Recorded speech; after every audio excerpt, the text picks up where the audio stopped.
Welcome to Sleep Audiobooks. If you would like our Better Sleep Quick Guide filled with proven techniques to improve sleep, sign up to our mailing list at sleepaudiobooks.com and we'll send the PDF as a thank you. Subscribing and leaving a comment helps this channel more than you know, so please feel free to offer suggestions for future audiobooks or to just say hi. Thank you for listening. We hope you have an excellent night's sleep.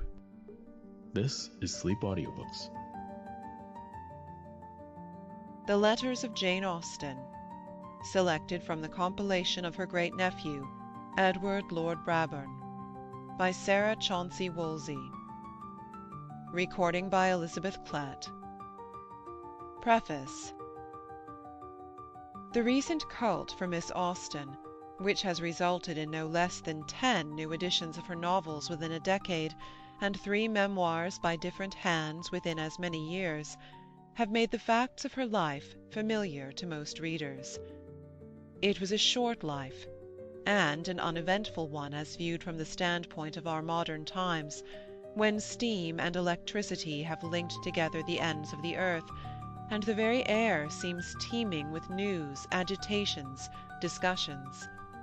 We have barely time to recover our breath between post and post, and the morning paper with its statements of disaster and its hints of still greater evils to be is scarcely outlived, when lo, in comes the evening issue, contradicting the news of the morning to be sure, but full of omens and auguries of its own to strew our pillows with the seed of wakefulness. To us publications come hot and hot from the press. Telegraphic wires, like the intricate and incalculable zigzags of the lightning, ramify above our heads.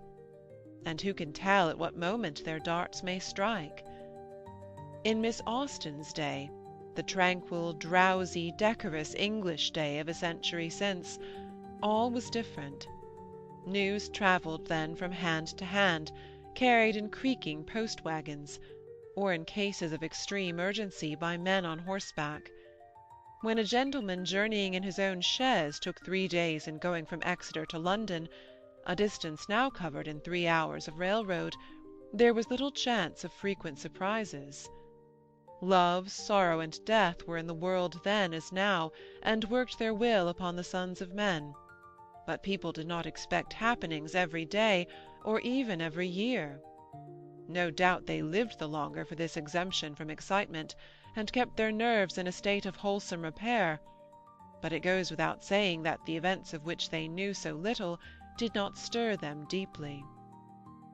Miss Austen's life coincided with 2 of the most momentous epochs of history, the American struggle for independence and the French Revolution.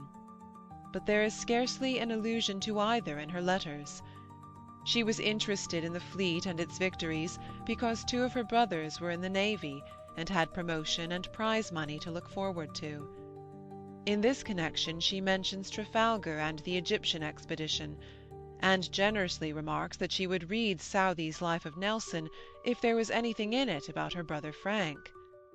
She honours Sir John Moore by remarking after his death that if his mother would perhaps have preferred to have him less distinguished and still alive.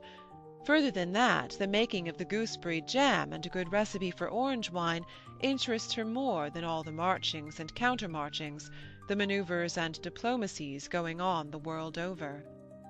In the midst of the universal vortex of fear and hope, triumph and defeat, while the fate of Britain and British liberty hung trembling in the balance, she sits writing her letters, trimming her caps, and discussing small beer with her sister in a lively and unruffled fashion wonderful to contemplate. The society of rural England in those days, as Mr. Goldwin Smith happily puts it, enjoyed a calm of its own in the midst of the European tempest, like the windless centre of a circular storm. The point of view of a woman with such an environment must naturally be circumscribed and narrow, and in this Miss Austen's charm consists. Seeing little, she painted what she saw with an absolute fidelity and a dexterity and perfection unequalled. On her was bestowed, though in a humble form, the gift which had been bestowed on Homer, Shakespeare, Cervantes, Scott, and a few others, the gift of creative power. Endowed with the keenest and most delicate insight and a vivid sense of humour, she depicted with exactitude what she observed and what she understood, giving to each fact and emotion its precise shade and value. The things she did not see she did not attempt. Affectation was impossible to her, most of all affectation of knowledge or feeling not justly her own.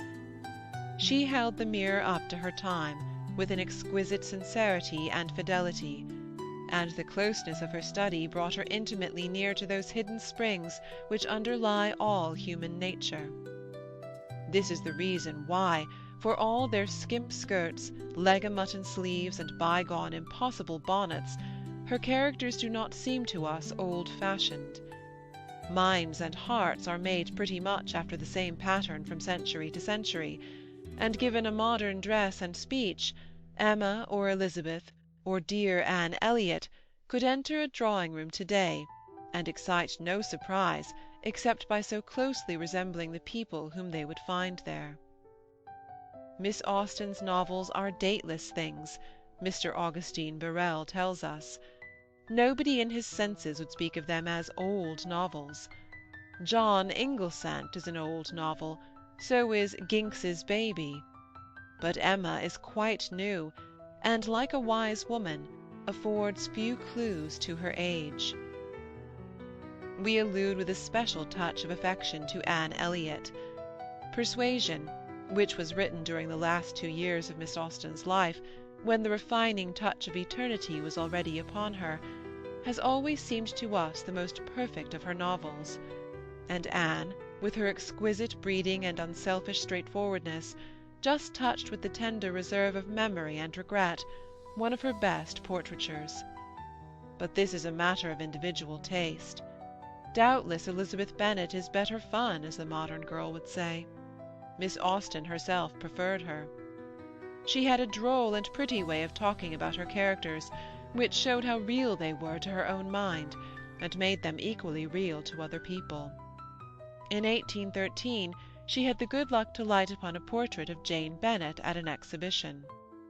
"I was very well pleased, pray tell Fanny, with a small portrait of Mrs. Bingley, excessively like her.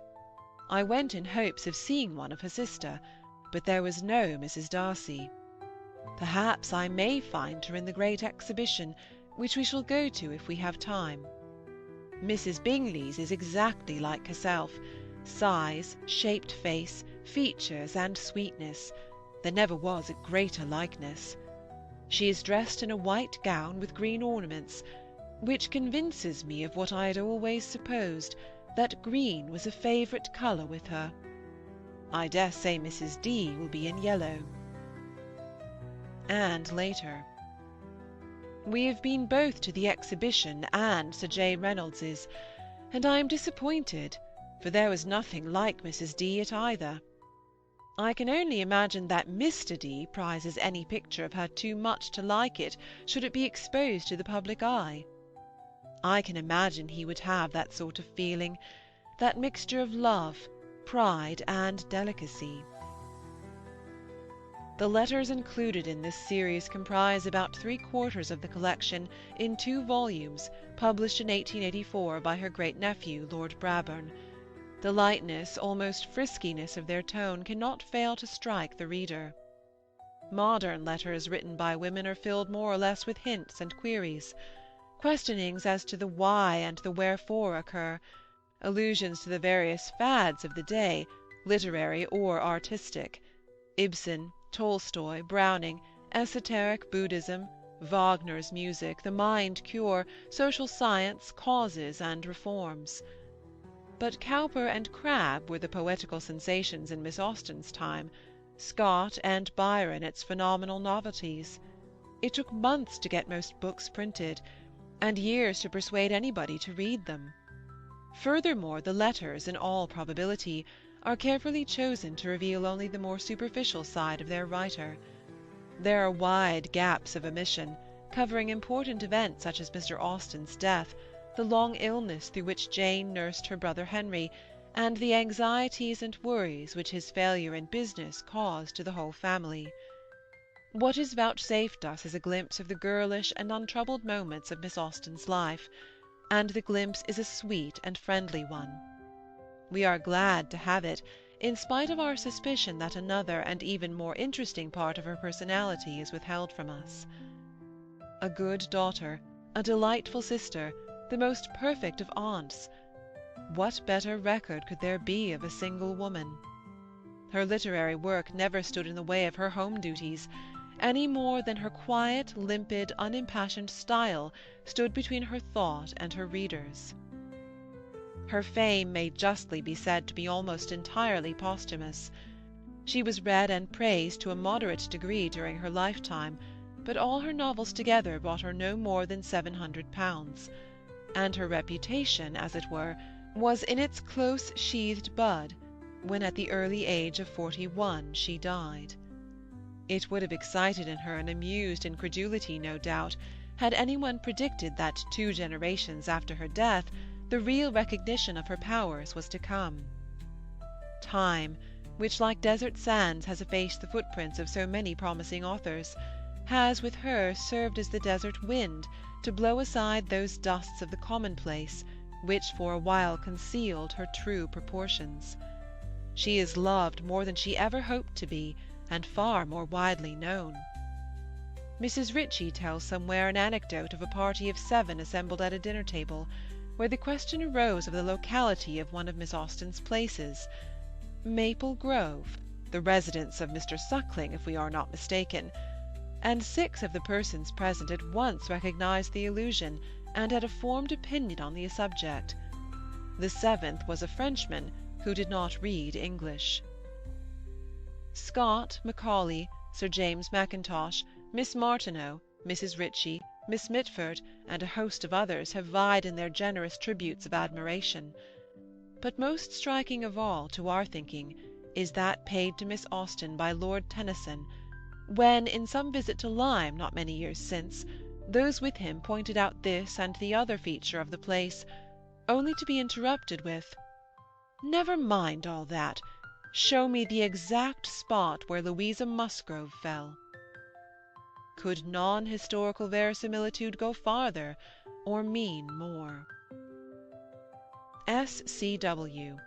Newport, June 1892. End of Preface. Section 1. Letter 1. Steventon, Thursday, January 16th, 1796. I have just received yours and Mary's letter, and I thank you both, though their contents might have been more agreeable.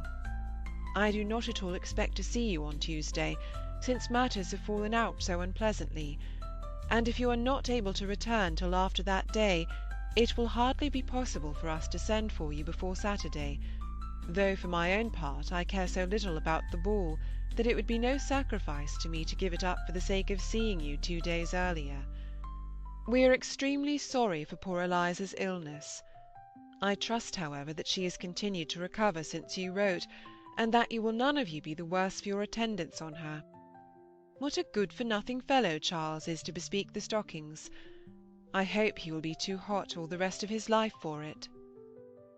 I sent you a letter yesterday to Ibthorp, which I suppose you will not receive at Kintbury. It was not very long, or very witty, and therefore if you never receive it, it does not much signify. I wrote principally to tell you that the Coopers were arrived and in good health. The little boy is very like Dr. Cooper, and the little girl is to resemble Jane, they say. Our party to Ashe to-morrow night will consist of Edward Cooper, James, for a ball is nothing without him, Buller, who is now staying with us, and I. I look forward with great impatience to it, as I rather expect to receive an offer from my friend in the course of the evening. I shall refuse him, however, unless he promises to give away his white coat. I am very much flattered by your commendation of my last letter, for I write only for fame, and without any view to pecuniary emolument. Edward is gone to spend the day with his friend John Lifford, and does not return till to-morrow. Anna is now here. She came up in her chaise to spend the day with her young cousins, but she does not much take to them, or to anything about them, except Caroline's spinning-wheel. I am very glad to find from Mary that Mr. and Mrs. Fowle are pleased with you. I hope you will continue to give satisfaction. How impertinent you are to write to me about Tom, as if I had not opportunities of hearing from him myself. The last letter that I received from him was dated on Friday the 8th, and he told me that if the wind should be favourable on Sunday, which it proved to be, they were to sail from Falmouth on that day. By this time, therefore, they are at Barbadoes, I suppose. The Rivers are still at Manydown, and are to be at Ashe to-morrow. I intended to call on the Miss Biggs yesterday, had the weather been tolerable. Caroline, Anna, and I have just been devouring some cold souse, and it would be difficult to say which enjoyed it most. Tell Mary that I make over Mr. Hartley and all his estate to her for her sole use and benefit in future, and not only him, but all my other admirers into the bargain, wherever she can find them, even the kiss which C. Powlett wanted to give me, as I mean to confine myself in future to Mr. Tom Lefroy, for whom I don't care sixpence. Assure her also, as a last and indubitable proof of Warren's indifference to me, that he actually drew that gentleman's picture for me, and delivered it to me without a sigh. Friday. At length the day is come on which I am to flirt my last with Tom Lefroy, and when you receive this, it will be over. My tears flow as I write at the melancholy idea. William Chute called here yesterday. I wonder what he means by being so civil. There is a report that Tom is going to be married to a Lichfield lass. John Lifford and his sister bring Edward home to-day, dine with us, and we shall all go together to Ashe. I understand that we are to draw for partners. I shall be extremely impatient to hear from you again, that I may know how Eliza is, and when you are to return. With best love, etc., I am affectionately yours, J. Austen. To Miss Austen, the Reverend Mr. Fowles, Kintbury, Newbury. Letter 2. Cork Street, Tuesday morn, August 1796. My dear Cassandra, here I am once more in this scene of dissipation and vice, and I begin already to find my morals corrupted. We reached Staines yesterday, I do not know when, without suffering so much from the heat as I had hoped to do. We set off again this morning at 7 o'clock, and had a very pleasant drive, as the morning was cloudy and perfectly cool. I came all the way in the chaise from Hertford Bridge. Edward and Frank are both gone out to seek their fortunes. The latter is to return soon, and help us seek ours. The former we shall never see again. We are to be at Astley's to-night, which I am glad of. Edward has heard from Henry this morning. He has not been at the races at all, unless his driving Miss Pearson over to Rowling one day can be so called. We shall find him there on Thursday. I hope you are all alive after our melancholy parting yesterday, and that you pursued your intended avocation with success. God bless you. I must leave off, for we are going out. Yours very affectionately, J. Austen. Everybody's love. Letter 3. Rowling, Monday, September 5th. My dear Cassandra, I shall be extremely anxious to hear the event of your ball, and shall hope to receive so long and minute an account of every particular that I shall be tired of reading it. Let me know how many, besides their 14 selves and Mr. and Mrs. Wright, Michael will contrive to place about their coach, and how many of the gentlemen, musicians, and waiters he will have persuaded to come in their shooting jackets. I hope John Lovett's accident will not prevent his attending the ball, as you will otherwise be obliged to dance with Mr. Tington the whole evening. Let me know how J. Harwood deports himself without the Miss Biggs, and which of the Marys will carry the day with my brother James. We were at a ball on Saturday, I assure you. We dined at Goodnestone, and in the evening danced 2 country dances and the boulangerie. I opened the ball with Edward Bridges. The other couples were Lewis Cage and Harriet, Frank and Louisa, Fanny and George. Elizabeth played one country dance, Lady Bridges the other, which she made Henry dance with her, and Miss Finch played the boulangerie. In reading over the last 3 or 4 lines, I am aware of my having expressed myself in so doubtful a manner that if I did not tell you to the contrary, you might imagine it was Lady Bridges who made Henry dance with her at the same time that she was playing, which, if not impossible, must appear a very improbable event to you. But it was Elizabeth who danced. We supped there, and walked home at night under the shade of 2 umbrellas. To-day the Goodnestone party begins to disperse and spread itself abroad. Mr. and Mrs. Cage and George repair to Hythe. Lady Waltham, Miss Bridges, and Miss Mary Finch to Dover, for the health of the 2 former. I have never seen Marianne at all. On Thursday Mr. and Mrs. Bridges return to Danbury. Miss Harriet Hales accompanies them to London on her way to Dorsetshire. Farmer Claringbould died this morning, and I fancy Edward means to get some of his farm, if he can cheat Sir Brooke enough in the agreement. We have just got some venison from Godmersham, which the 2 Mr. Harveys are to dine on to-morrow, and on Friday or Saturday the Goodnestone people are to finish their scraps. Henry went away on Friday, as he purposed, without fail. You will hear from him soon, I imagine, as he talked of writing to Steventon shortly. Mr. Richard Harvey is going to be married, but as it is a great secret, and only known to half the neighbourhood, you must not mention it. The lady's name is Musgrave. I am in great distress. I cannot determine whether I shall give Rishi half a guinea or only 5 shillings when I go away. Counsel me, amiable Miss Austen, and tell me which will be the most. We walked Frank last night to Crixhall Rough, and he appeared much edified. Little Edward was breeched yesterday for good and all, and was whipped into the bargain. Pray remember me to everybody who does not inquire after me. Those who do, remember me without bidding. Give my love to Mary Harrison, and tell her I wish, whenever she is attached to a young man, some respectable Dr. Marchmont may keep them apart for 5 volumes. End of Section 1. Section 2. Letter 4.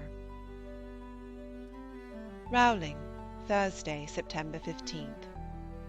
My dear Cassandra, we have been very gay since I wrote last, dining at Nackington, returning by moonlight, and everything quite in style, not to mention Mr. Claringbould's funeral, which we saw go by on Sunday.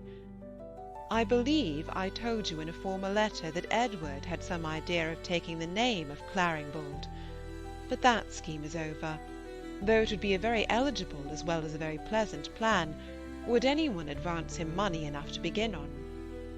We rather expected Mr. Miles to have done so on Tuesday, but to our great surprise nothing was said on the subject, and unless it is in your power to assist your brother with 500 or 600 pounds, he must entirely give up the idea. At Nackington we met Lady Son's picture over the mantelpiece in the dining-room, and the pictures of her 3 children in an ante-room, besides Mr. Scott, Miss Fletcher, Mr. Toke, Mr. J. Toke, and the Archdeacon Lynch. Miss Fletcher and I were very thick, but I am the thinnest of the 2. She wore her purple muslin, which is pretty enough, though it does not become her complexion. There are 2 traits in her character which are pleasing, namely, she admires Camilla, and drinks no cream in her tea. If you should ever see Lucy, you may tell her that I scolded Miss Fletcher for her negligence in writing, as she desired me to do, but without being able to bring her to any proper sense of shame. That Miss Fletcher says, in her defence, that as everybody whom Lucy knew when she was in Canterbury has now left it, she has nothing at all to write to her about. By everybody, I suppose Miss Fletcher means that a new set of officers have arrived there. But this is a note of my own. Mrs. Miles, Mr. John Toke, and in short everybody of any sensibility inquired in tender strains after you, and I took an opportunity of assuring Mr. J.T. that neither he nor his father need longer keep themselves single for you. We went in our 2 carriages to Nackington, but how divided I shall leave to you to surmise, merely observing that as Elizabeth and I were without either hat or bonnet, it would not have been very convenient for us to go in the chaise. We went by Bifrons, and I contemplated with a melancholy pleasure the abode of him on whom I once fondly doted. We dined to-day at Goodnestone, to meet my Aunt Fielding from Margate, and a Mr. Clayton, her professed admirer. At least, so I imagine. Lady Bridges has received very good accounts of Marianne, who was already certainly the better for her bathing. So His Royal Highness Sir Thomas Williams has at length sailed, the papers say, on a cruise. But I hope they are gone to Cork, or I shall have written in vain. Give my love to Jane, as she arrived at Steventon yesterday, I dare say. I sent a message to Mr. Digweed from Edward, in a letter to Mary Lloyd, which he ought to receive to-day. But as I know that the Harwoods are not very exact as to their letters, I may as well repeat it to you. Mr. Digweed is to be informed that illness has prevented Seward's coming over to look at the repairs intended at the farm, but that he will come as soon as he can. Mr. Digweed may also be informed, if you think proper, that Mr. and Mrs. Miles are to dine here to-morrow, and that Mrs. Joan Knatchbull is to be asked to meet them. Mr. Richard Harvey's match is put off till he has got a better Christian name, of which he has great hopes. Mr. Children's 2 sons are both going to be married, John and George. They are to have 1 wife between them, a Miss Holwell, who belongs to the Black Hole at Calcutta. I depend on hearing from James very soon. He promised me an account of the ball, and by this time he must have collected his ideas enough after the fatigue of dancing to give me one. Edward and Fly went out yesterday very early, in a couple of shooting jackets, and came home like a couple of bad shots, for they killed nothing at all. They are out again to-day, and are not yet returned. Delightful sport. They are just come home, Edward with his 2 brace, Frank with his 2 1/2. What amiable young men! Friday. Your letter and one from Henry are just come, and the contents of both accord with my scheme more than I had dared expect. In one particular I could wish it otherwise, for Henry is very indifferent indeed. You must not expect us quite so early, however, as Wednesday the 20th. On that day se'nnight, according to our present plan, we may be with you. Frank had never any idea of going away before Monday the 26th.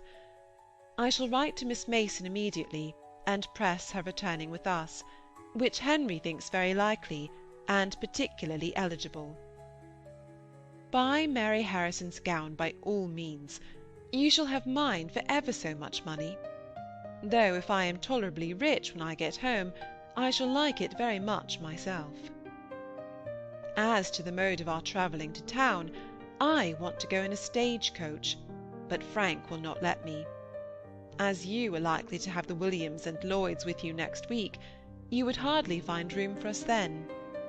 If anyone wants anything in town, they must send their commissions to Frank, as I shall merely pass through it. The tallow chandler is Penlington, at the Crown and Beehive, Charles Street, Covent Garden. Letter 5. Rowling, Sunday, September 18th. My dear Cassandra, this morning has been spent in doubt and deliberation, in forming plans and removing difficulties, for it ushered in the day with an event which I had not intended should take place so soon by a week. Frank has received his appointment on board the Captain John Gore, commanded by the Triton, and will therefore be obliged to be in town on Wednesday. And though I have every disposition in the world to accompany him on that day, I cannot go, on the uncertainty of the Pearsons being at home, as I should not have a place to go to in case they were from home. I wrote to Miss P. on Friday, and hoped to receive an answer from her this morning. which would have rendered everything smooth and easy, and would have enabled us to leave this place to-morrow, as Frank, on first receiving his appointment, intended to do. He remains till Wednesday merely to accommodate me. I have written to her again to-day, and desired her to answer it by return of post. On Tuesday, therefore, I shall positively know whether they can receive me on Wednesday.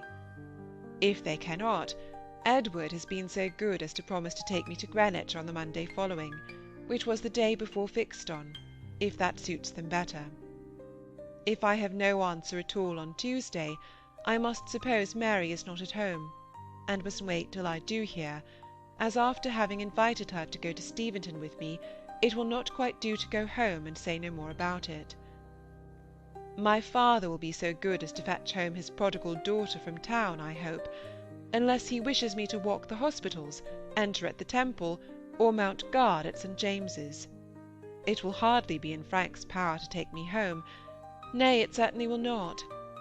I shall write again as soon as I get to Greenwich. What dreadful hot weather we have! It keeps one in a continual state of inelegance. If Miss Pearson should return with me, pray be careful not to expect too much beauty.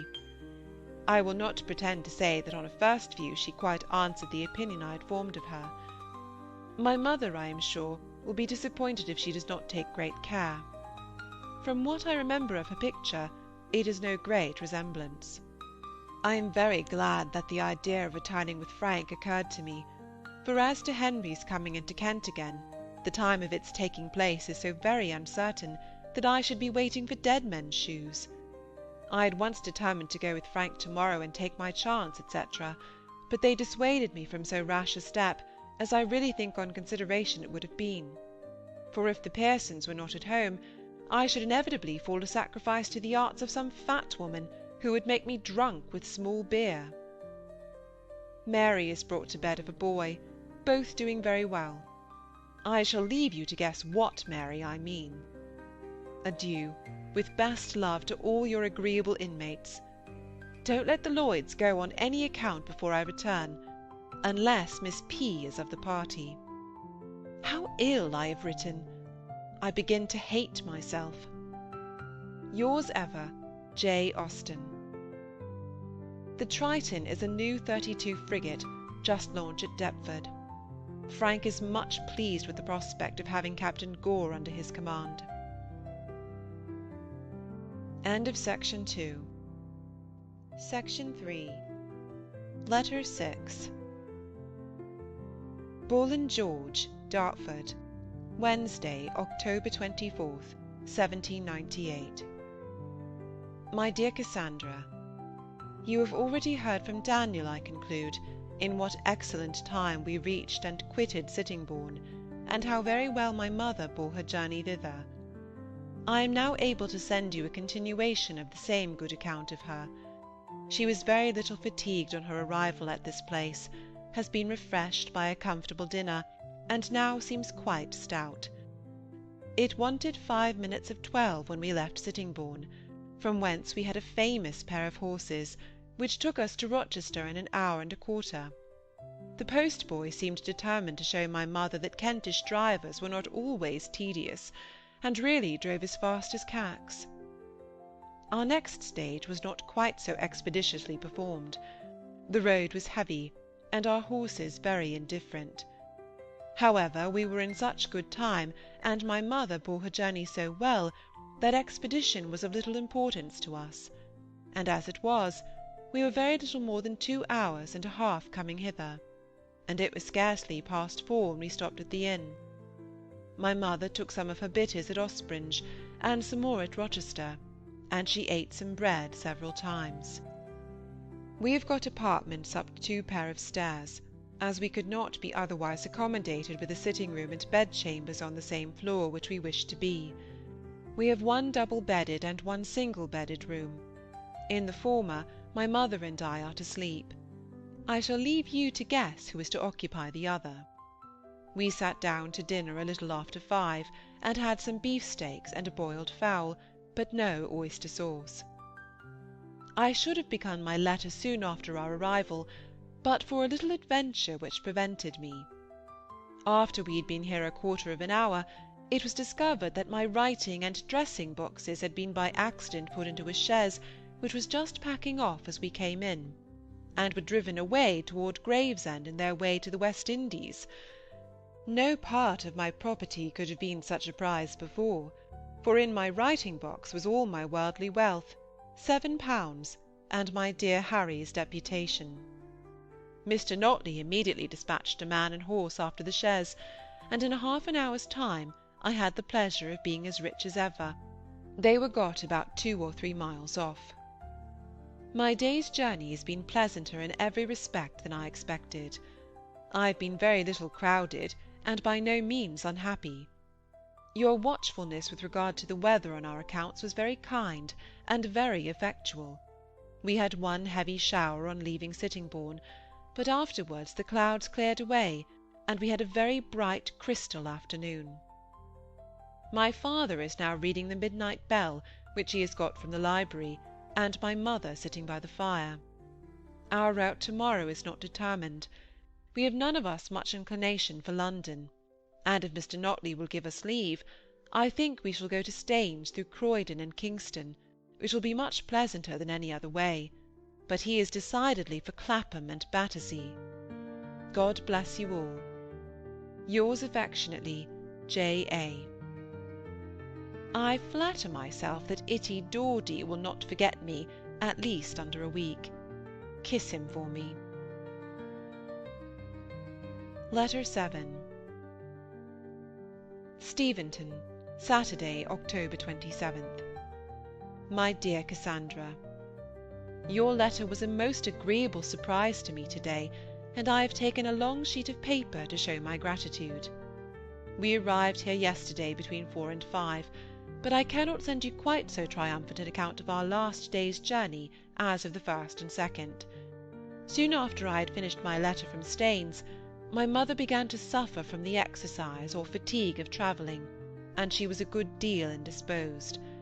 She had not a very good night at Staines, but bore her journey better than I had expected, and at Basingstoke, where we stopped more than half an hour, received much comfort from a mess of broth, and the sight of Mr. Lyford, who recommended her to take 12 drops of laudanum when she went to bed as a composer, which she accordingly did. James called on us just as we were going to tea, and my mother was well enough to talk very cheerfully to him before she went to bed. James seems to have taken to his old trick of coming to Steventon in spite of Mary's reproaches, for he was here before breakfast, and is now paying us a second visit. They were to have dined here to-day, but the weather is too bad. I have had the pleasure of hearing that Martha is with them. James fetched her from Ibthorp on Thursday, and she will stay with them till she removes to Kintbury. We met with no adventures at all in our journey yesterday, except that our trunk had once nearly slipped off, and we were obliged to stop at Hartley to have our wheels greased. Whilst my mother and Mr. Lyford were together, I went to Mrs. Ryder's, and bought what I intended to buy, but not in much perfection. There were no narrow braces for children, and scarcely any knotting silk, but Miss Wood, as usual, is going to town very soon, and will lay in a fresh stock.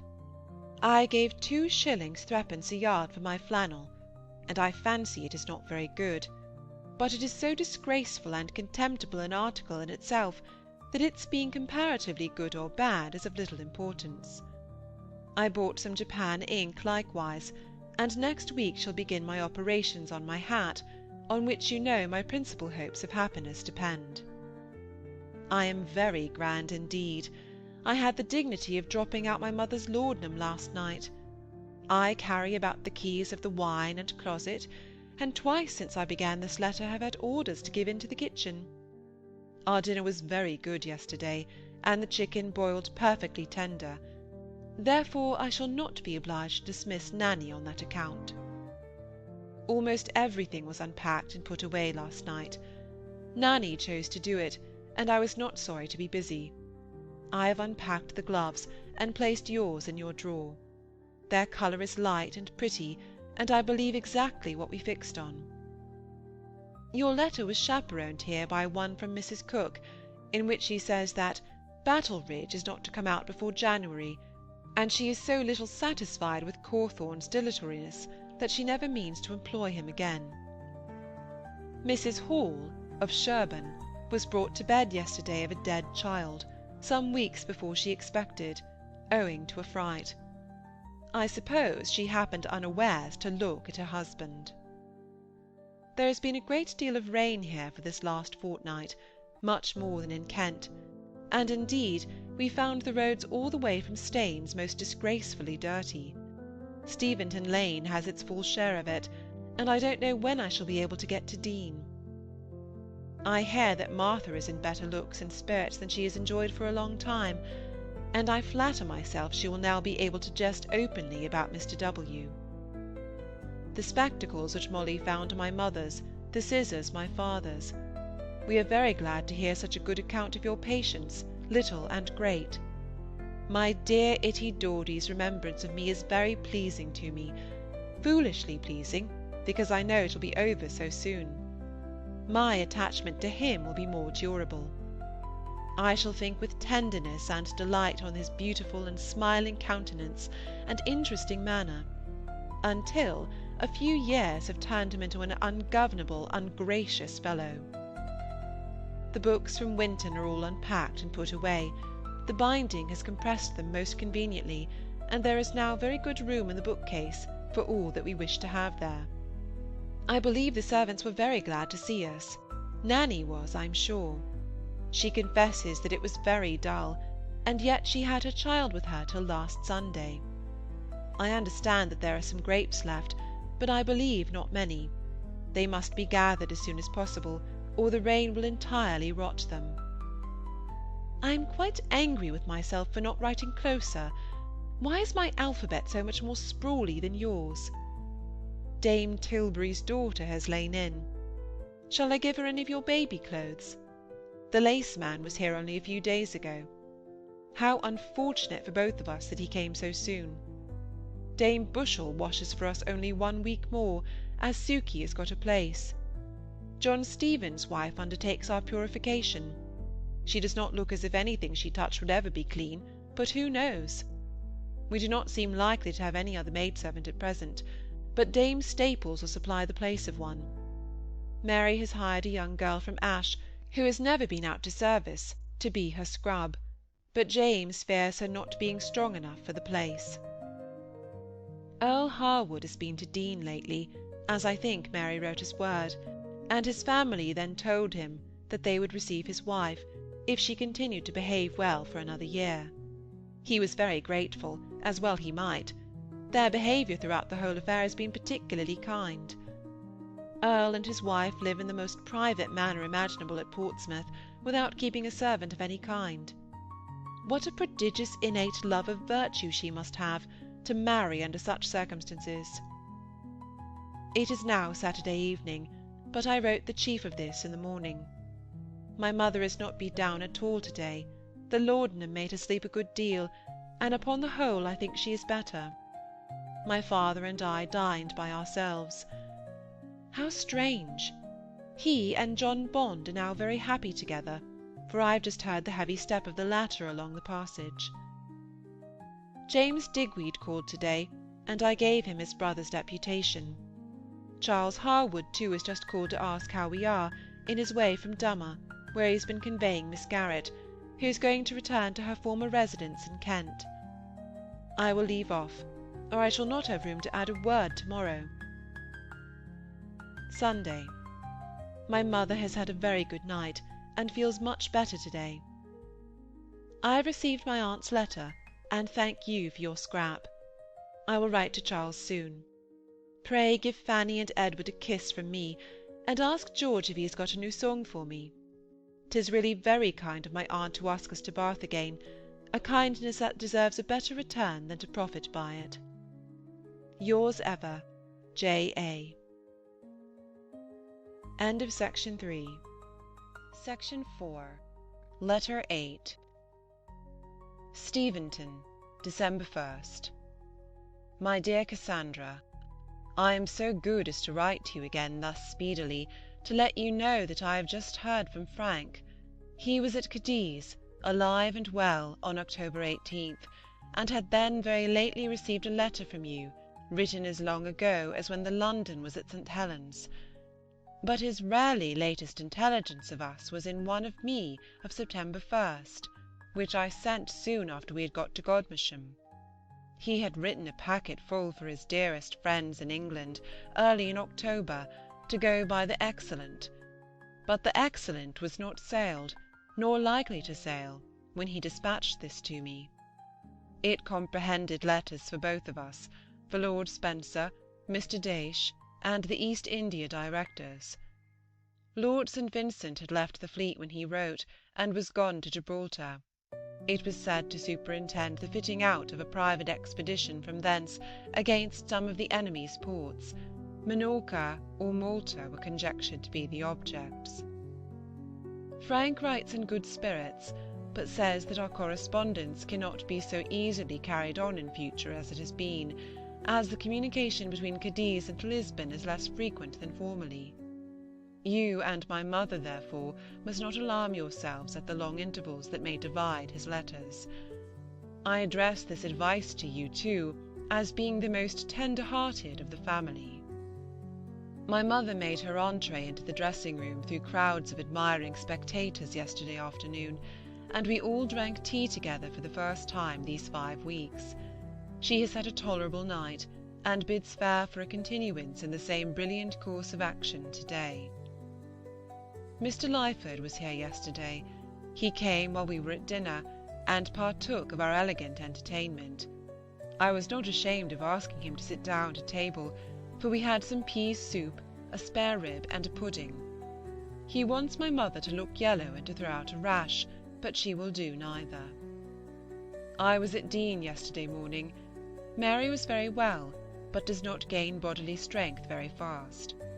When I saw her so stout on the 3rd and 6th days, I expected to have seen her as well as ever by the end of a fortnight. James went to Ibthorp yesterday to see his mother and child.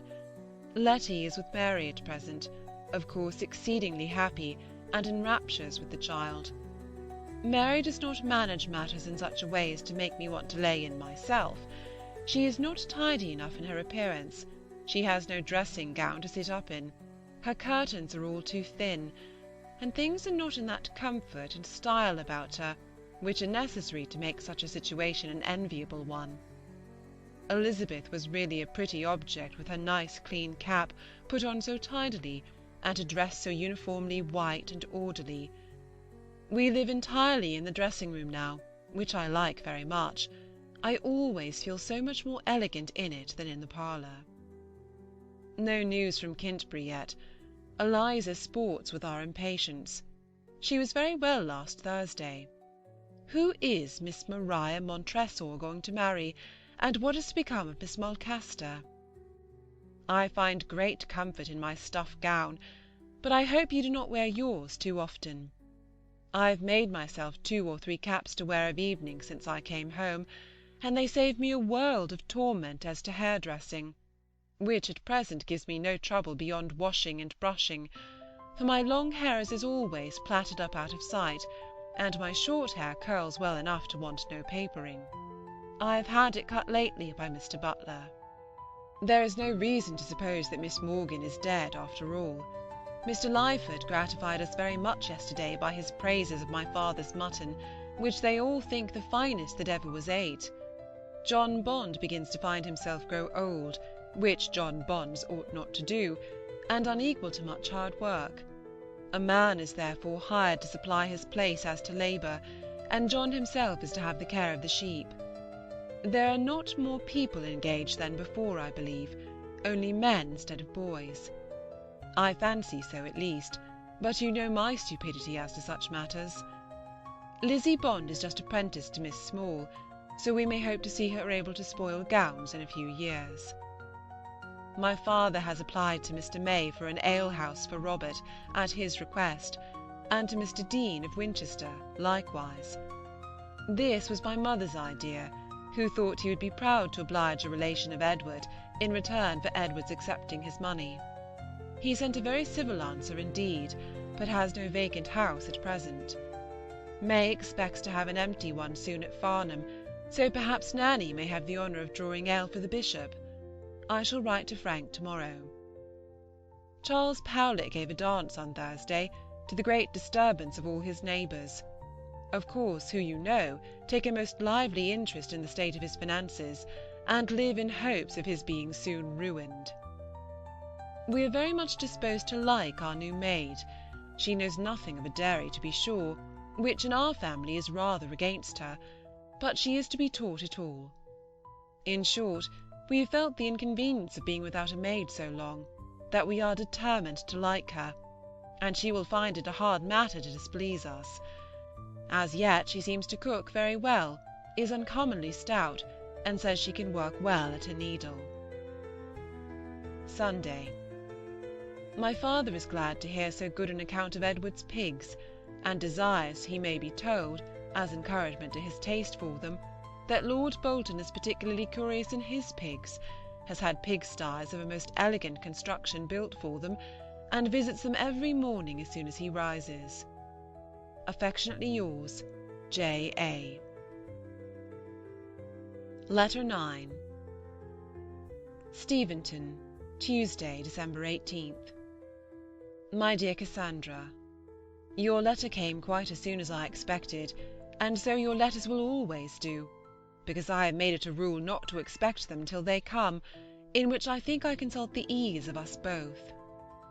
It is a great satisfaction to us to hear that your business is in a way to be settled, and so settled as to give you as little inconvenience as possible.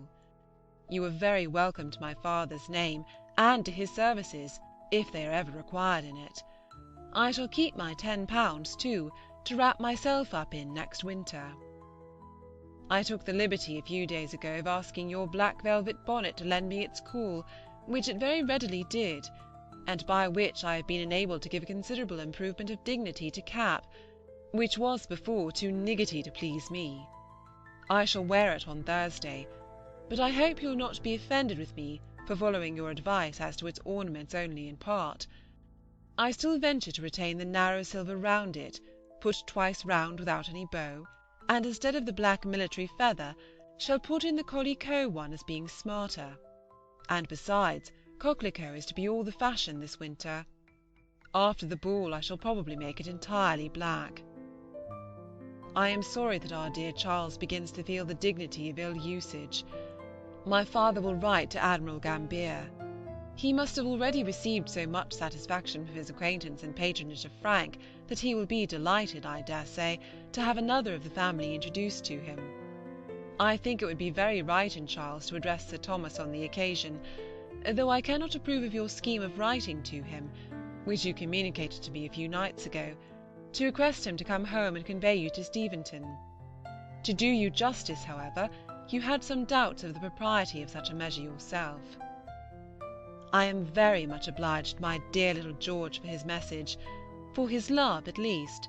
His duty, I suppose, is only in consequence of some hint of my favourable intentions toward him from his father or mother.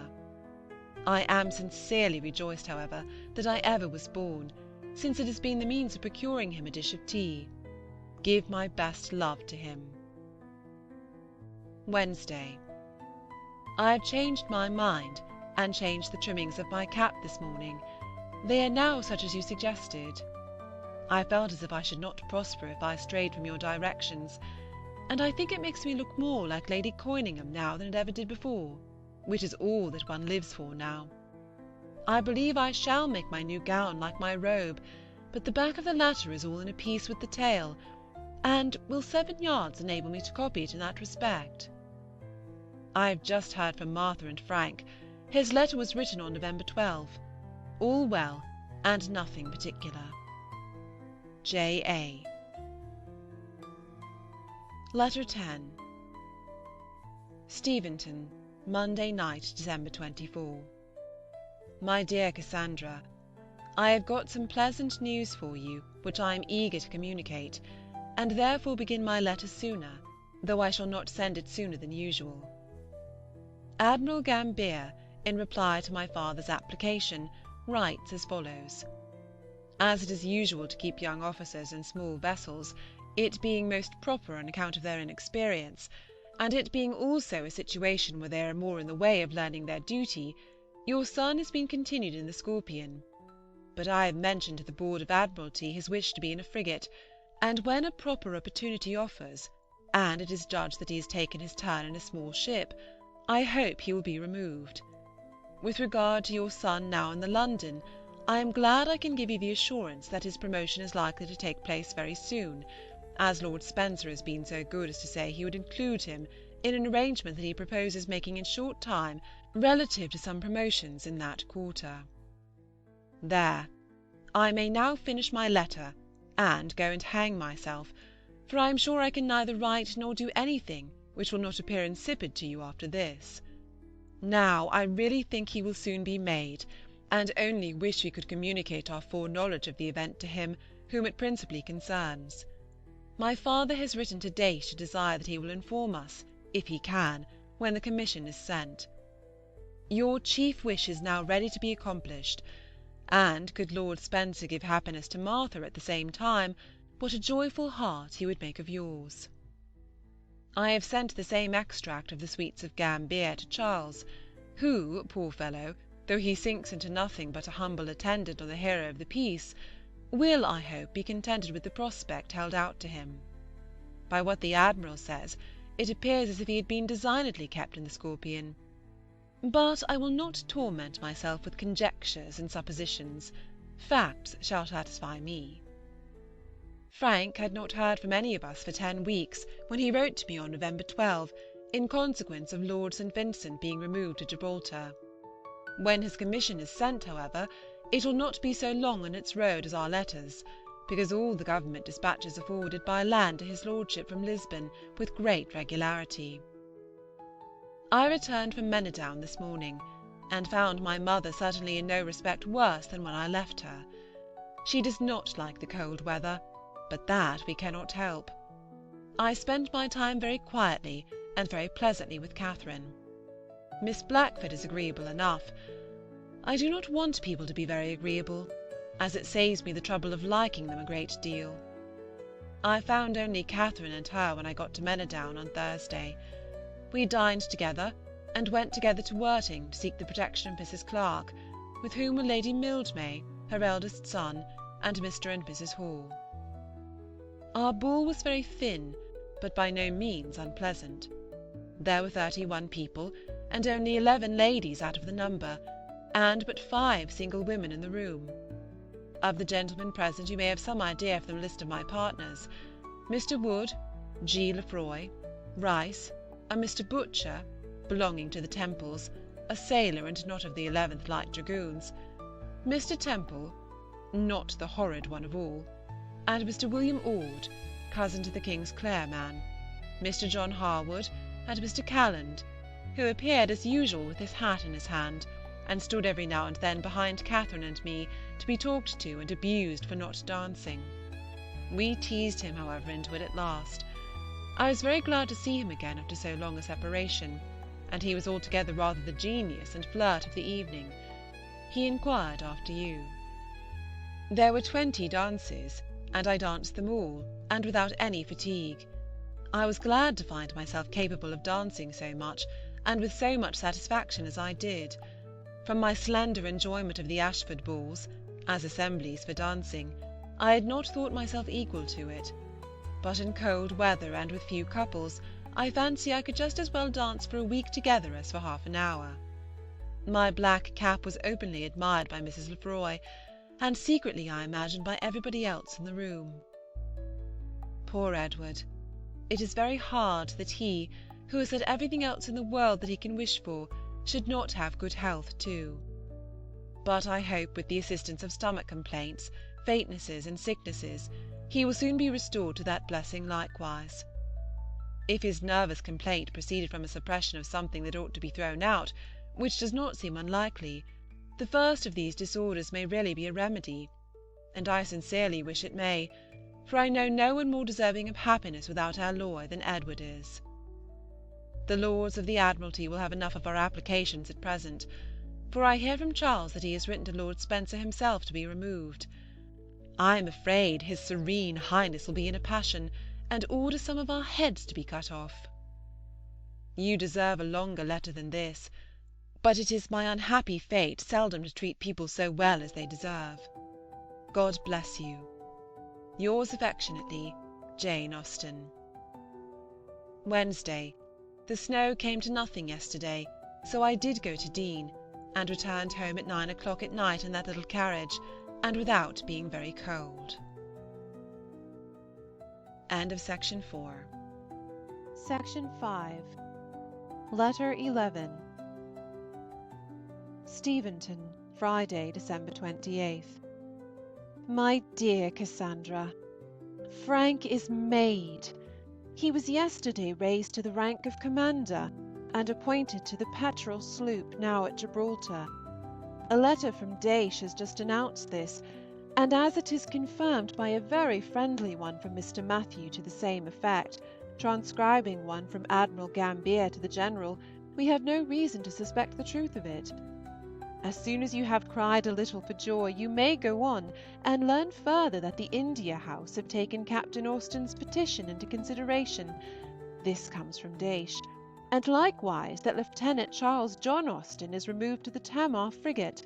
This comes from the Admiral. We cannot find out where the Tamar is, but I hope we shall now see Charles here at all events. This letter is to be dedicated entirely to good news.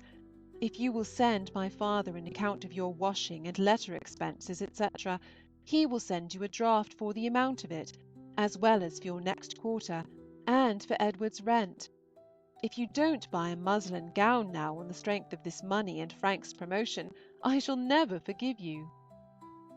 Mrs. Lefroy has just sent me word that Lady Dorchester meant to invite me to her ball on January 8th, which, though an humble blessing compared with what the last page records, I do not consider as any calamity. I cannot write any more now, but I have written enough to make you very happy, and therefore may safely conclude. Yours affectionately, Jane. Letter 12. Steventon, Tuesday, January 8th, 1799. My dear Cassandra, you must read your letters over 5 times in future before you send them, and then perhaps you may find them as entertaining as I do. I laughed at several parts of the one which I am now answering. Charles is not come yet, but he must come this morning, or he shall never know what I will do to him. The ball at Kempshott is this evening, and I have got him an invitation, though I have not been so considerate as to get him a partner. But the cases are different between him and Eliza Bailey, for he is not in a dying way, and may therefore be equal to getting a partner for himself. I believe I told you that Monday was to be the ball night, for which, and for all other errors into which I may ever have led you, I humbly ask your pardon. Elizabeth is very cruel about my writing music, and as a punishment for her, I should insist upon always writing out all hers for her in future, if I were not punishing myself at the same time. I am tolerably glad to hear that Edward's income is so good a one, as glad as I can be at anybody's being rich except you and me, and I am thoroughly rejoiced to hear of his present to you. I am not to wear my white satin cap to-night, after all. I am to wear a marmalone cap instead, which Charles Fowle sent to Mary, and which she sends me. It is all the fashion now, worn at the opera, and by Lady Mildmays at Hackwood balls. I hate describing such things, and I dare say you'll be able to guess what it is like. I have got over the dreadful epoch of mantua making much better than I expected. My gown is made very like my blue one, which you always told me sat very well, with only these variations. The sleeves are short, the wrap fuller, the apron comes over it, and a band of the same completes the whole. I assure you that I dread the idea of going to Brighton as much as you do, but I am not without hopes that something may happen to prevent it. F. has lost his election at B, and perhaps they may not be able to see company for some time. They talk of going to Bath, too, in the spring, and perhaps they may be overturned in their way down, and all laid up for the summer. Wednesday. I have had a cold and weakness in one of my eyes for some days, which makes writing neither very pleasant nor very profitable, and which will probably prevent my finishing this letter myself. My mother has undertaken to do it for me, and I shall leave the Kempshott ball for her. You express so little anxiety about my being murdered under Ash Park copse by Mrs. Hulbert's servant, that I have a great mind not to tell you whether I was or not, and shall only say that I did not return home that night or the next, as Martha kindly made room for me in her bed, which was the shut-up one in the new nursery. Nurse and the child slept upon the floor, and there we all were in some confusion and great comfort. The bed did exceedingly well for us, both to lie awake in and talk till 2 o'clock, and to sleep in the rest of the night. I love Martha better than ever, and I mean to go and see her if I can when she gets home. We all dined at the Harwoods on Thursday, and the party broke up the next morning. This complaint in my eye has been a sad bore to me, for I have not been able to read or work in any comfort since Friday. But one advantage will be derived from it, for I shall be such a proficient in music by the time I have got rid of my cold, that I shall be perfectly qualified in that science, at least to take Mr. Roop's office at Eastwell next summer, and I am sure of Elizabeth's recommendation, be it only on Harriet's account. Of my talent in drawing I have given specimens in my letters to you, and I have nothing to do but to invent a few hard names for the stars. Mary grows rather more reasonable about her child's beauty, and says that she does not think him really handsome, but I suspect her moderation to be something like that of W.W.'s mamma. Perhaps Mary has told you that they are going to enter into more dinner parties. The Biggs and Mr. Holder dine there to-morrow, and I am to meet them. I shall sleep there. Catherine has the honour of giving her name to a set, which will be composed of 2 Withers, 2 Heathcotes, a Blackford, and no Bigg except herself. She congratulated me last night on Frank's promotion, as if she really felt the joy she talked of. My sweet little George! I am delighted to hear that he has such an inventive genius as to face-making. I admired his yellow wafer very much, and I hope he will choose the wafer for your next letter. I wore my green shoes last night, and took my white fan with me. I am very glad he never threw it into the river. Mrs. Knight giving up the Godmersham estate to Edward was no such prodigious act of generosity after all, it seems, for she has reserved herself an income out of it still. This ought to be known, that her conduct may not be overrated. I rather think Edward shows the most magnanimity of the two, in accepting her resignation with such encumbrances. The more I write, the better my eye gets, so I shall at least keep on till it is quite well, before I give up my pen to my mother. Mrs. Bramston's little movable apartment was tolerably filled last night, by herself, Mrs. H. Blackstone, her 2 daughters, and me. I do not like the Miss Blackstones. Indeed, I was always determined not to like them, so there is the less merit in it. Mrs. Bramston was very civil, kind, and noisy. I spent a very pleasant evening, chiefly among the Manydown party. There is the same kind of supper as last year, and the same want of chairs. There were more dancers than the room could conveniently hold, which is enough to constitute a good ball at any time. I do not think I was very much in request. People were rather apt not to ask me until they could not help it. One's consequence, you know, varies so much at times, without any particular reason. There was one gentleman, an officer of the Cheshire, a very good-looking young man, who, I was told, wanted very much to be introduced to me, but as he did not want it quite enough to take much trouble in effecting it, we never could bring it about. I danced with Mr. John Wood again, twice with a Mr. South, a lad from Winchester, who, I suppose, is as far from being related to the bishop of that diocese as it is possible to be, with G. Lefroy and J. Harwood, who, I think, takes to me rather more than he used to do. One of my gayest actions was sitting down 2 dances, in preference to having Lord Bolton's eldest son for my partner, who danced too ill to be endured.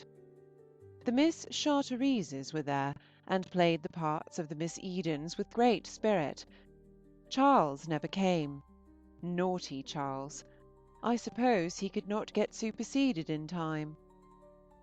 Mr. Barry has replaced your 2 sheets of drawing paper with 2 of superior size and quality, so I do not grudge her having taken them at all now. Mr. Ludlow and Miss Pugh of Andover are lately married, and so is Mrs. Skeet of Basingstoke, and Mr. French, chemist, of Reading. I do not wonder at your wanting to read first impressions again, so seldom as you have gone through it, and that so long ago. I am much obliged to you for meaning to leave my old petticoat behind you. I have long secretly wished it might be done, but had not courage to make the request.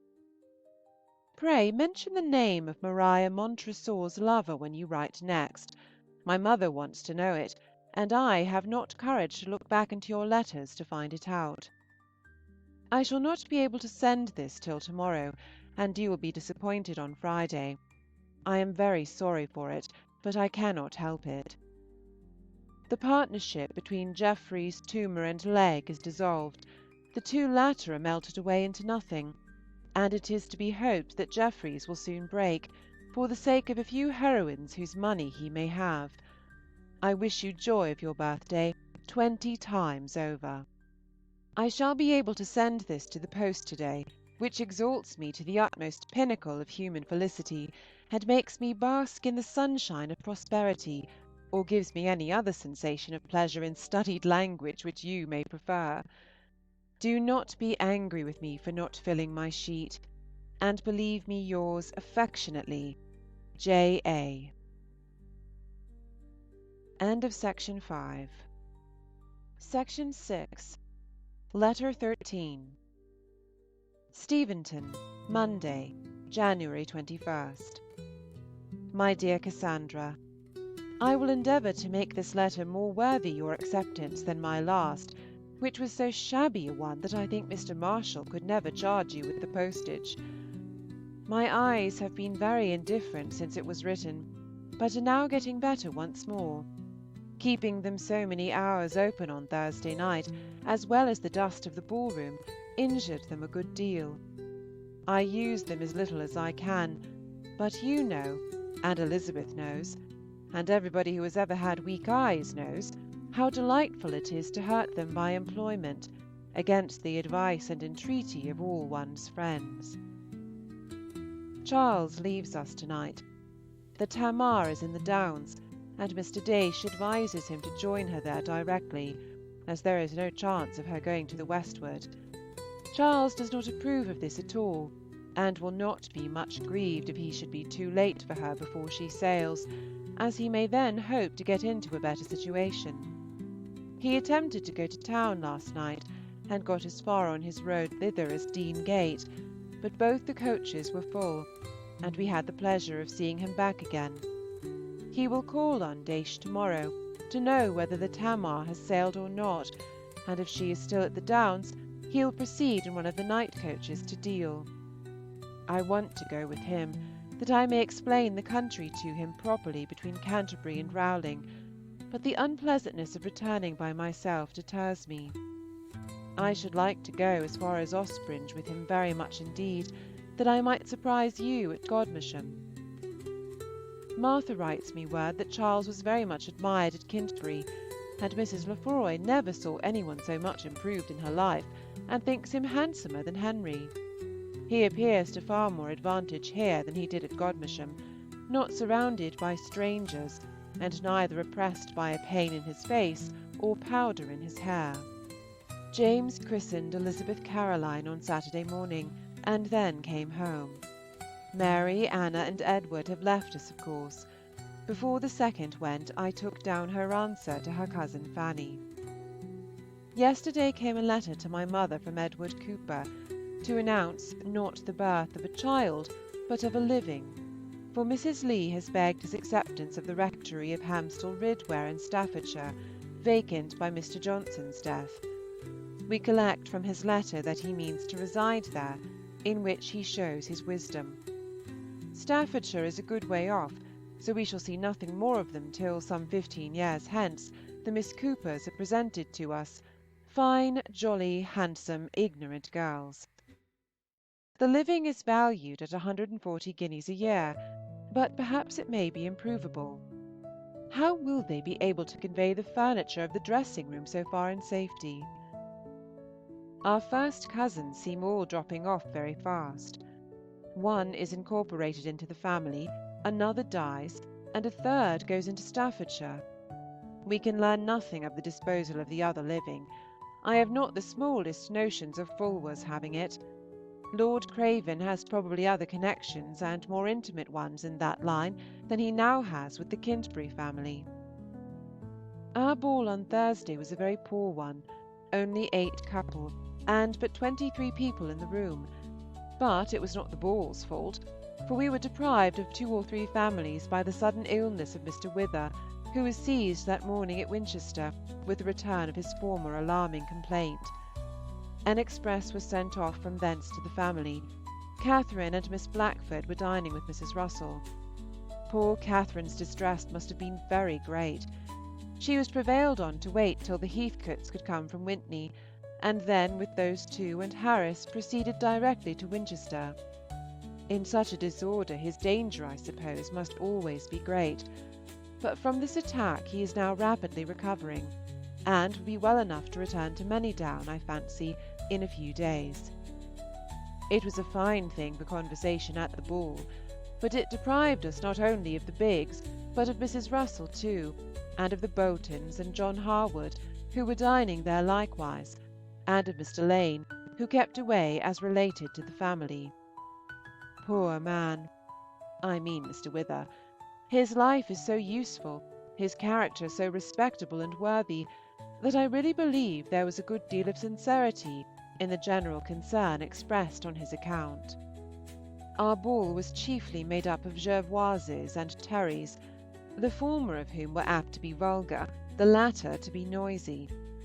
I had an odd set of partners: Mr. Jenkins, Mr. Street, Colonel Jervois, James Digweed, J. Lifford, and Mr. Briggs, a friend of the latter.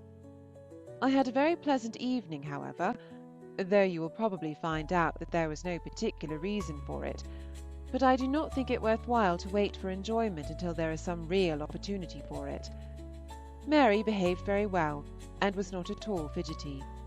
For the history of her adventures at the ball, I refer you to Anna's letter. When you come home you will have some shirts to make up for Charles. Mrs. Davies frightened him into buying a piece of Irish when we were in Basingstoke. Mr. Daysh supposes that Captain Austen's commission has reached him by this time. Tuesday. Your letter has pleased and amused me very much. Your essay on happy fortnights is highly ingenious, and the Talbot skin made me laugh a good deal. Whenever I fall into misfortune, how many jokes it ought to furnish to my acquaintance in general, or I shall die dreadfully in their debt for entertainment. It began to occur to me before you mentioned it that I had been somewhat silent as to my mother's health for some time, but I thought you could have no difficulty in divining its exact state, you who have guessed so much stranger things. She is tolerably well, better upon the whole than she was some weeks ago. She would tell you herself that she has a very dreadful cold in her head at present, but I have not much compassion for colds in the head without fever or sore throat. Our own particular little brother got a place in the coach last night, and is now, I suppose, in town. I have no objection at all to your buying our gowns there, as your imagination has pictured to you exactly such a one as is necessary to make me happy. You quite abash me by your progress in knotting, for I am still without silk. You must get me some in town or in Canterbury. It should be finer than yours. I thought Edward would not approve of Charles being a crop, and rather wished you to conceal it from him at present, lest it might fall on his spirits and retard his recovery. My father furnishes him with a pig from Cheesedown. It is already killed and cut up, but it is not to weigh more than 9 stone. The season is too far advanced to get him a larger one. My mother means to pay herself for the salt and the trouble of ordering it to be cured by the spare ribs, the souse, and the lard, We have had one dead lamb. I congratulate you on Mr. E. Hatton's good fortune. I suppose the marriage will now follow out of hand. Give my compliments to Miss Finch. What time in March may we expect your return in? I begin to be very tired of answering people's questions on that subject, and independent of that, I shall be very glad to see you at home again. And then, if we can get Martha and Shirk, who will be so happy as we? I think of going to Ibthorp in about a fortnight. My eyes are pretty well, I thank you, if you please. Wednesday, the 23rd. I wish my dear Fanny many returns of this day, and that she may on every return enjoy as much pleasure as she is now receiving from her dolls' beds. I have just heard from Charles, who is by this time at Deal. He is to be second lieutenant, which pleases him very well. The Endymion is come into the Downs, which pleases him likewise. He expects to be ordered to Sheerness shortly, as the Tamar has never been refitted. My father and mother made the same match for you last night, and are very much pleased with it. He is a beauty of my mother's. Yours affectionately, Jane. Letter 14. 13 Queen Square, Friday, May 17th. My dearest Cassandra, our journey yesterday went off exceedingly well. Nothing occurred to alarm or delay us. We found the roads in excellent order, had very good horses all the way, and reached Devizes with ease by 4 o'clock. I suppose John has told you in what manner we were divided when we left Andover, and no alteration was afterwards made. At Devizes we had comfortable rooms and a good dinner, to which we sat down about 5. Amongst other things we had asparagus and a lobster, which made me wish for you, and some cheesecakes, on which the children made so delightful a supper as to endear the town of Devizes to them for a long time. Well, here we are at Bath. We got here about 1 o'clock, and have been arrived just long enough to go over the house, fix on our rooms, and be very well pleased with the whole of it. Poor Elizabeth has had a dismal ride of it from Devizes, for it has rained almost all the way, and our first view of Bath has been just as gloomy as it was last November 12-month.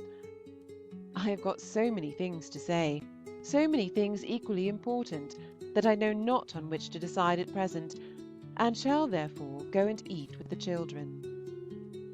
We stopped in Paragon as we came along, but as it was too wet and dirty for us to get out, we could only see Frank, who told us that his master was very indifferent, but had had a better night last night than usual. In Paragon we met Mrs. Foley and Mrs. Dowdeswell, with her yellow shawl airing out, and at the bottom of the Kingsdown Hill we met a gentleman in a buggy, who, on minute examination, turned out to be Dr. Hall, and Dr. Hall in such very deep mourning that either his mother, his wife, or himself must be dead. These are all of our acquaintance who have yet met our eyes. I have some hopes of being plagued about my trunk. I had a few more hours ago, for it was too heavy to go by the coach, which brought Thomas and Rebecca from Devizes. There was reason to suppose that it might be too heavy likewise for any other coach, and for a long time we could hear of no waggon to convey it. At last, however, we unluckily discovered that one was just on the point of setting out for this place, but at any rate the trunk cannot be here till to-morrow. So far we are safe, and who knows what may not happen to procure a further delay. I put Mary's letter into the post office at Andover with my own hand. We are exceedingly pleased with the house. The rooms are quite as large as we expected. Mrs. Bromley is a fat woman in mourning, and a little black kitten runs about the staircase. Elizabeth has the apartment within the drawing-room. She wanted my mother to have it, but as there is no bed in the inner one, and the stairs are so much easier of ascent, or my mother so much stronger than in Paragon, as not to regard the double flight, it is settled for us to be above, where we have 2 very nice-sized rooms, with dirty quilts and everything comfortable. I have the outward and larger apartment, as I ought to have, which is quite as large as our bedroom at home, and my mother's is not materially less. The The beds are both as large as any at Steventon, and I have very nice chest of drawers and a closet full of shelves, so full indeed that there is nothing else in it, and it should therefore be called a cupboard rather than a closet, I suppose. Tell Mary that there were some carpenters at work in the inn at Devizes this morning, but as I could not be sure of their being Mrs. W. Fowle's relations, I did not make myself known to them. I hope it will be a very tolerable afternoon. When first we came, all the umbrellas were up, but now the pavements are getting very white again. My mother does not seem at all the worse for her journey, nor any of us, I hope, though Edward seemed rather fagged last night, and not very brisk this morning. But I trust the bustle of sending for tea, coffee, and sugar, etc., and going out to taste a cheese himself, will do him good. There was a very long list of arrivals here in the newspaper yesterday, so that we need not immediately dread absolute solitude, and there is a public breakfast in Sydney Gardens every morning, so that we shall not be wholly starved. Elizabeth has had just a very good account of the 3 little boys. I hope you are very busy and very comfortable. I find no difficulty in closing my eyes. I like our situation very much. It is far more cheerful than Paragon, and the prospect from the drawing-room window, at which I now write, is rather picturesque, as it commands a prospective view of the left side of Brock Street, broken by 3 Lombardy poplars in the garden of the last house in Queen's Parade. I am rather impatient to know the fate of my best gown, but I suppose it will be some days before Frances can get through the trunk. In the meantime, I am, with many thanks for your trouble in making it, as well as marking my silk stockings. Yours very affectionately, Jane. A great deal of love from everybody. End of section 6. Section 7. Letter 15.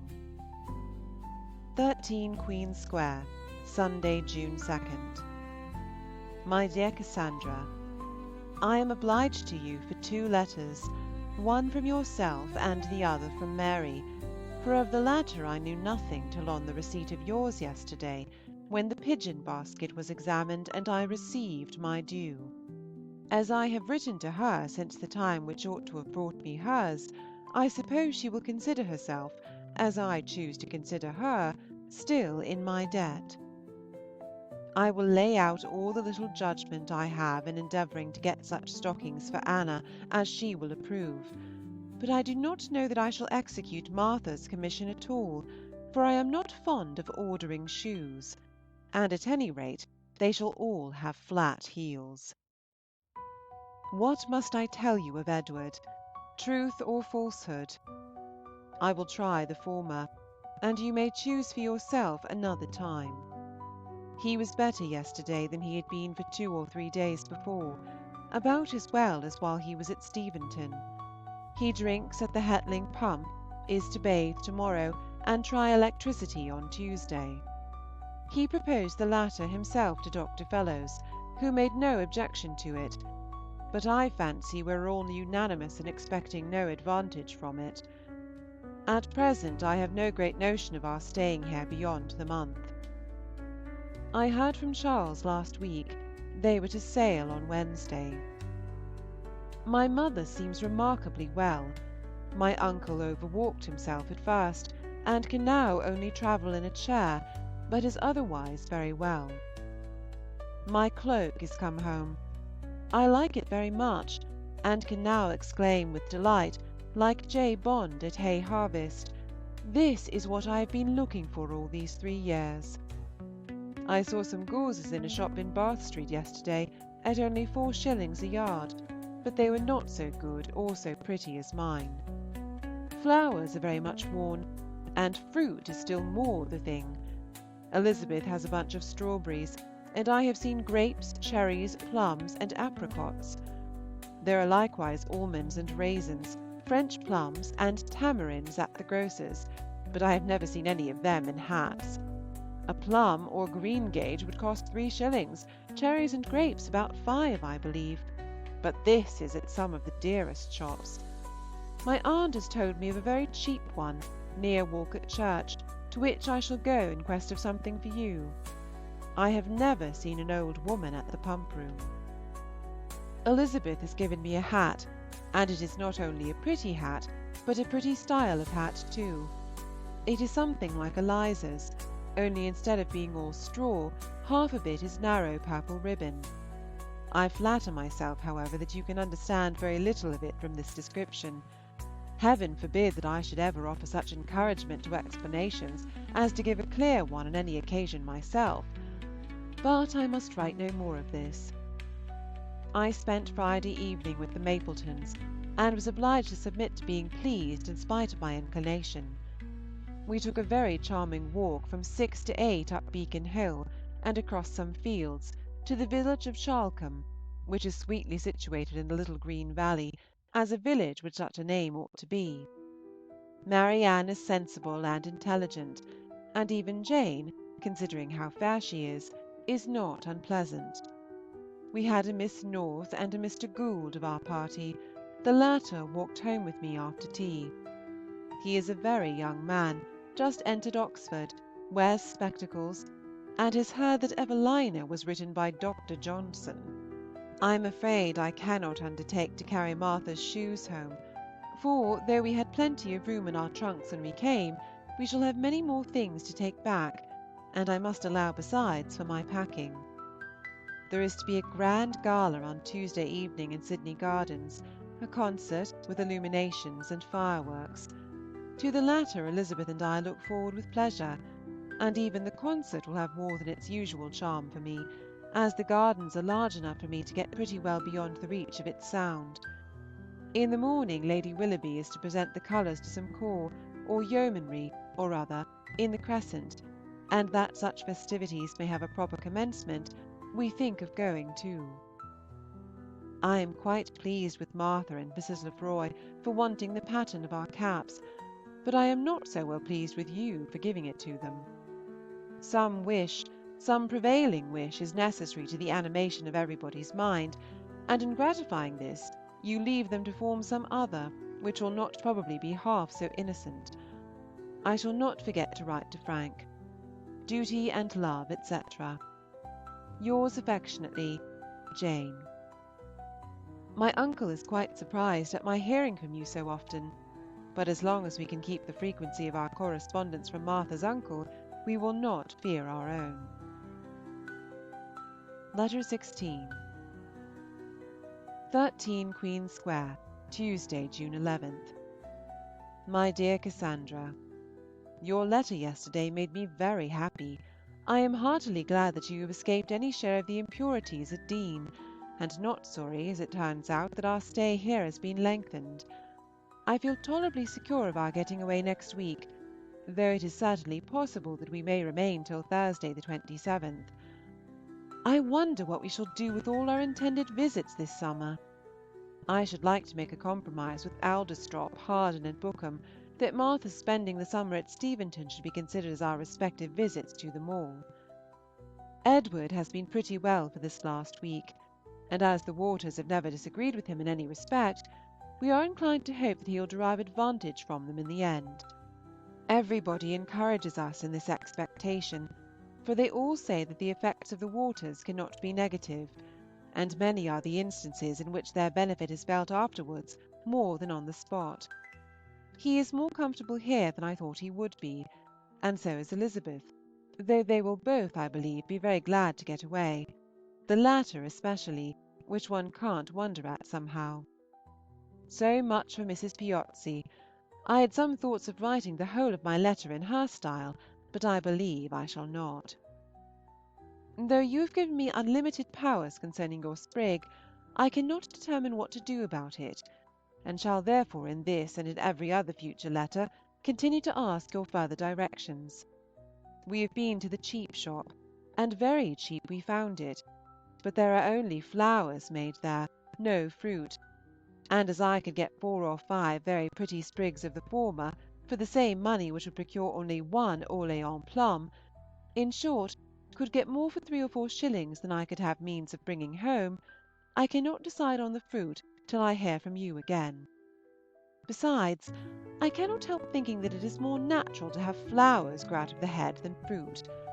What do you think on that subject? I would not let Martha read First Impressions again upon any account, and am very glad that I did not leave it in your power. She is very cunning, but I saw through her design.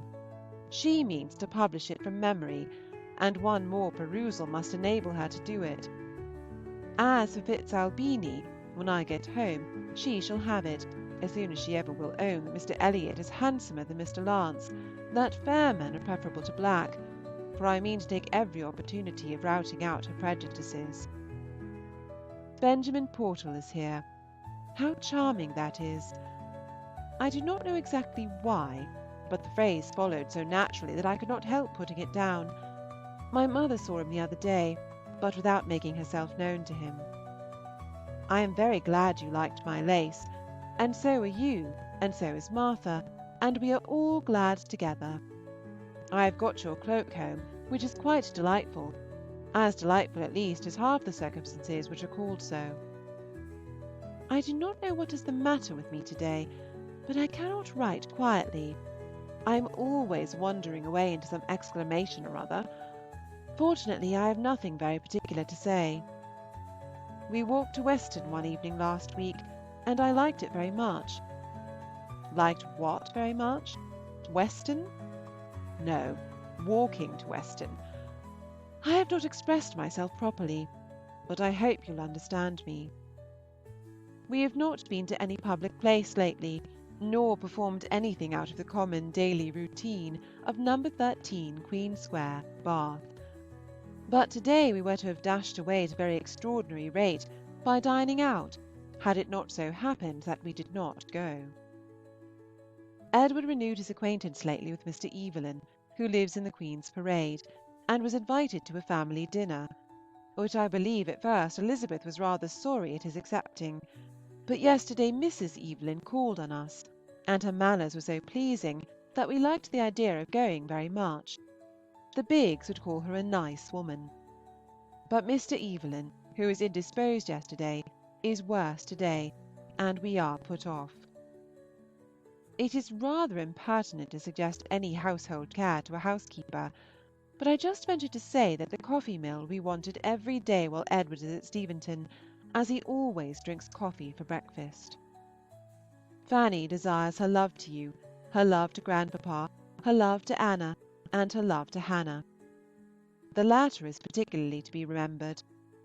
Edward desires his love to you, to grandpapa, to Anna, to little Edward, to Aunt James and Uncle James, and he hopes all your turkeys and ducks and chicken and guinea fowls are very well, and he wishes you very much to send him a printed letter, and so does Fanny, and they both rather think they shall answer it.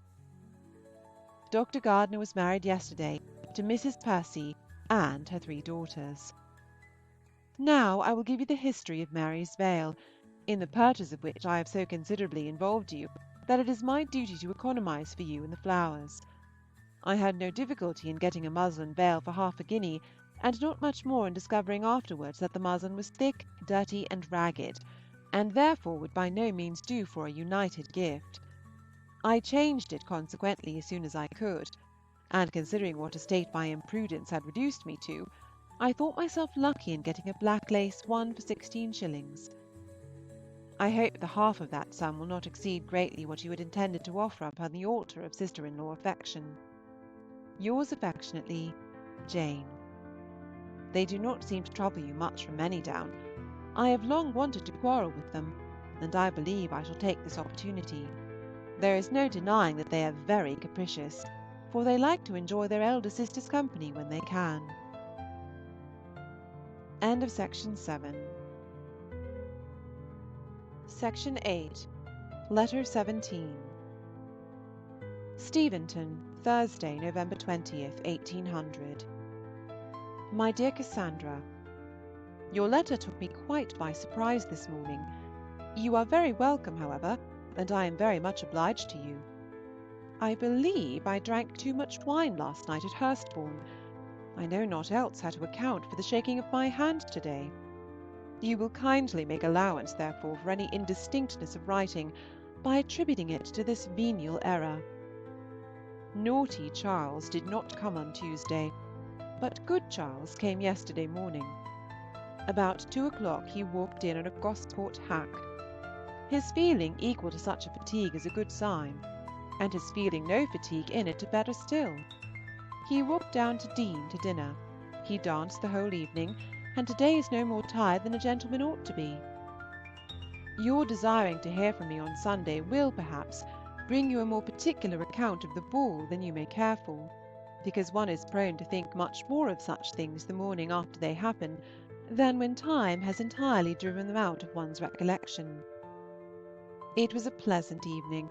Charles found it remarkably so, but I cannot tell why, unless the absence of Miss Terry, towards whom his conscience reproaches him with being now perfectly indifferent, was a relief to him. There were only 12 dances, of which I danced 9, and was merely prevented from dancing the rest by the want of a partner. We began at 10, supped at 1, and were at Deane before 5. There were but 50 people in the room, very few families indeed from our side of the county, and not many more from the other. My partners were the 2 St. Johns, Hooper, Holder, and a very prodigious Mr. Matthew, with whom I called the last, and whom I liked the best of my little stock. There were very few beauties, and such as there were not very handsome. Miss Iremonger did not look well, and Mrs. Blount was the only one much admired. She appeared exactly as she did in September, with the same broad face, diamond bandeau, white shoes, pink husband, and fat neck. The 2 Miss Coxes were there. I traced in one the remains of the vulgar, broad-featured girl who danced at Enham 8 years ago. The other is refined into a nice, composed-looking girl, like Catherine Bigg. I looked at Sir Thomas Champneys and thought of poor Rosalie. I looked at his daughter and thought her a queer animal with a white neck. Mrs. Warren I was constrained to think a very fine young woman, which I much regret. She danced away with great activity. Her husband is ugly enough, uglier even than his cousin John, but he does not look so very old. The Miss Maitlands are both prettyish, very like Anne, with brown skins, large dark eyes, and a good deal of nose. The General has got the gout, and Mrs. Maitland the jaundice. Mr. Barry, Susan, and Sally, all in black but without any statues, made their appearance, and I was as civil to them as circumstances would allow me. Mary said that I looked very well last night. I wore my aunt's gown and handkerchief, and my hair was at least tidy, which was all my ambition. I will now have done with the ball, and I will, moreover, go and dress for dinner. Farewell. Charles sends you his best love, and Edward his worst. If you think the distinction improper, you may take the worst yourself. He will write to you when he gets back to his ship, and in the meantime desires that you will consider me as your affectionate sister, J.A. Friday. I have determined to go on Thursday, but of course not before the post comes in. Charles is in very good looks indeed. I had the comfort of finding out the other evening who all the fat girls with long noses were that disturbed me at the first H ball. They all proved to be Miss Atkinsons of N. I rejoice to say that we have just had another letter from our dear Frank. It is to you, very short, written from Larnaca in Cyprus, and so lately as October 2nd. He came from Alexandria, and was to return there in 3 or 4 days, knew nothing of his promotion, and does not write above 20 lines, from a doubt of the letters ever reaching you, and an idea of all letters being opened at Vienna. He wrote a few days before to you from Alexandria by the Mercury, sent with dispatches to Lord Keith. Another letter must be owing to us besides this, 1 if not 2, because none of these are to me. Henry comes to-morrow, for 1 night only. My mother has heard from Mrs. E. Lee. Lady Say and Sale and her daughter are going to remove to Bath. Mrs. Estwick is married again to a Mr. Sloane, a young man under age, without the knowledge of either family. He bears a good character, however. Letter 18. Steventon, Saturday, January 3rd, 1801. My dear Cassandra, as you have by this time received my last letter, it is fit that I should begin another. and I begin with the hope, which is at present uppermost in my mind, that you often wore a white gown in the morning at the time of all the gay parties being with you. Our visit at Ash Park last Wednesday went off in a comme ça way. We met Mr. Lefroy and Tom Chute, played at cards, and came home again. James and Mary dined here on the following day, and at night Henry set off in the mail for London. He was as agreeable as ever during his visit, and has not lost anything in Miss Lloyd's estimation. Yesterday we were quite alone, only our four selves, but to-day the scene is agreeably varied by Mary's driving Martha to Basingstoke, and Martha's afterwards dining at Deane. My mother looks forward with as much certainty as you can do to our keeping 2 maids. My father is the only one not in the secret. We plan having a steady cook and a young giddy housemaid, with a sedate middle-aged man who is to undertake the double office of husband to the former and sweetheart to the latter. No children, of course, to be allowed on either side. You feel more for John Bond than John Bond deserves. I am sorry to lower his character, but he is not ashamed to own himself that he has no doubt at all of getting a good place, and that he had even an offer many years ago from a farmer Payne of taking him into his service whenever he might quit my father's. There are 3 parts of Bath which we have thought of as likely to have the houses in them: Westgate Buildings, Charles Street, and some of the short streets leading from Laura Place or Pulteney Street. Westgate Buildings, though quite in the lower part of the town, are not badly situated themselves. The street is broad, and has rather a good appearance. Charles Street, however, I think is preferable. The buildings are new, and its nearness to Kingsmead Fields would be a pleasant circumstance. Perhaps you may remember, or perhaps you may forget, that Charles Street leads from the Queen Square Chapel to the 2 Green Park Streets. The houses in the streets near Laura Place I should expect to be above our price. Gay Street would be too high, except only the lower house on the left-hand side as you ascend. Towards that my mother has no disinclination. It used to be lower rented than any other house in the row, from some inferiority in the apartments. But above all others, her wishes are at present fixed on the corner house in Chapel Row, which opens into Princes Street. Her knowledge of it, however, is confined only to the outside, and therefore she is equally uncertain of its being really desirable as of its being to be had. In the meantime, she assures you she will do everything in her power to avoid Trim Street, although you have not expressed the fearful presentiment of it, which was rather expected. We know that Mrs. Perrot will want to get us into Oxford Buildings, but we all unite in particular dislike of that part of the town, and therefore hope to escape. Upon all these different situations you and Edward may confer together, and your opinion of each will be expected with eagerness. As to our pictures, the Battle-piece, Mr. Nibbs, Sir William East, and all the old heterogeneous miscellany, manuscript, scriptural pieces dispersed over the house, are to be given to James. Your own drawings will not cease to be your own, and 2 paintings on tin will be at your disposal. My mother says that the French agricultural prints in the best bedroom were given by Edward to his 2 sisters. Do you or he know anything about it? She has written to my aunt, and we are all impatient for the answer. I do not know how to give up the idea of our both going to Paragon in May. Your going I consider as indispensably necessary, and I shall not like being left behind. There is no place here or hereabouts that I shall want to be staying at, and though to be sure the keep of 2 will be more than 1, I will endeavour to make the difference less by disordering my stomach with Bath buns, and as to the trouble of accommodating us, whether there are 1 or 2, it is much the same. According to the first plan, my mother and our 2 selves are to travel down together, and my father follow us afterwards, in about a fortnight or 3 weeks. We have promised to spend a couple of days at Ibthorp in our way.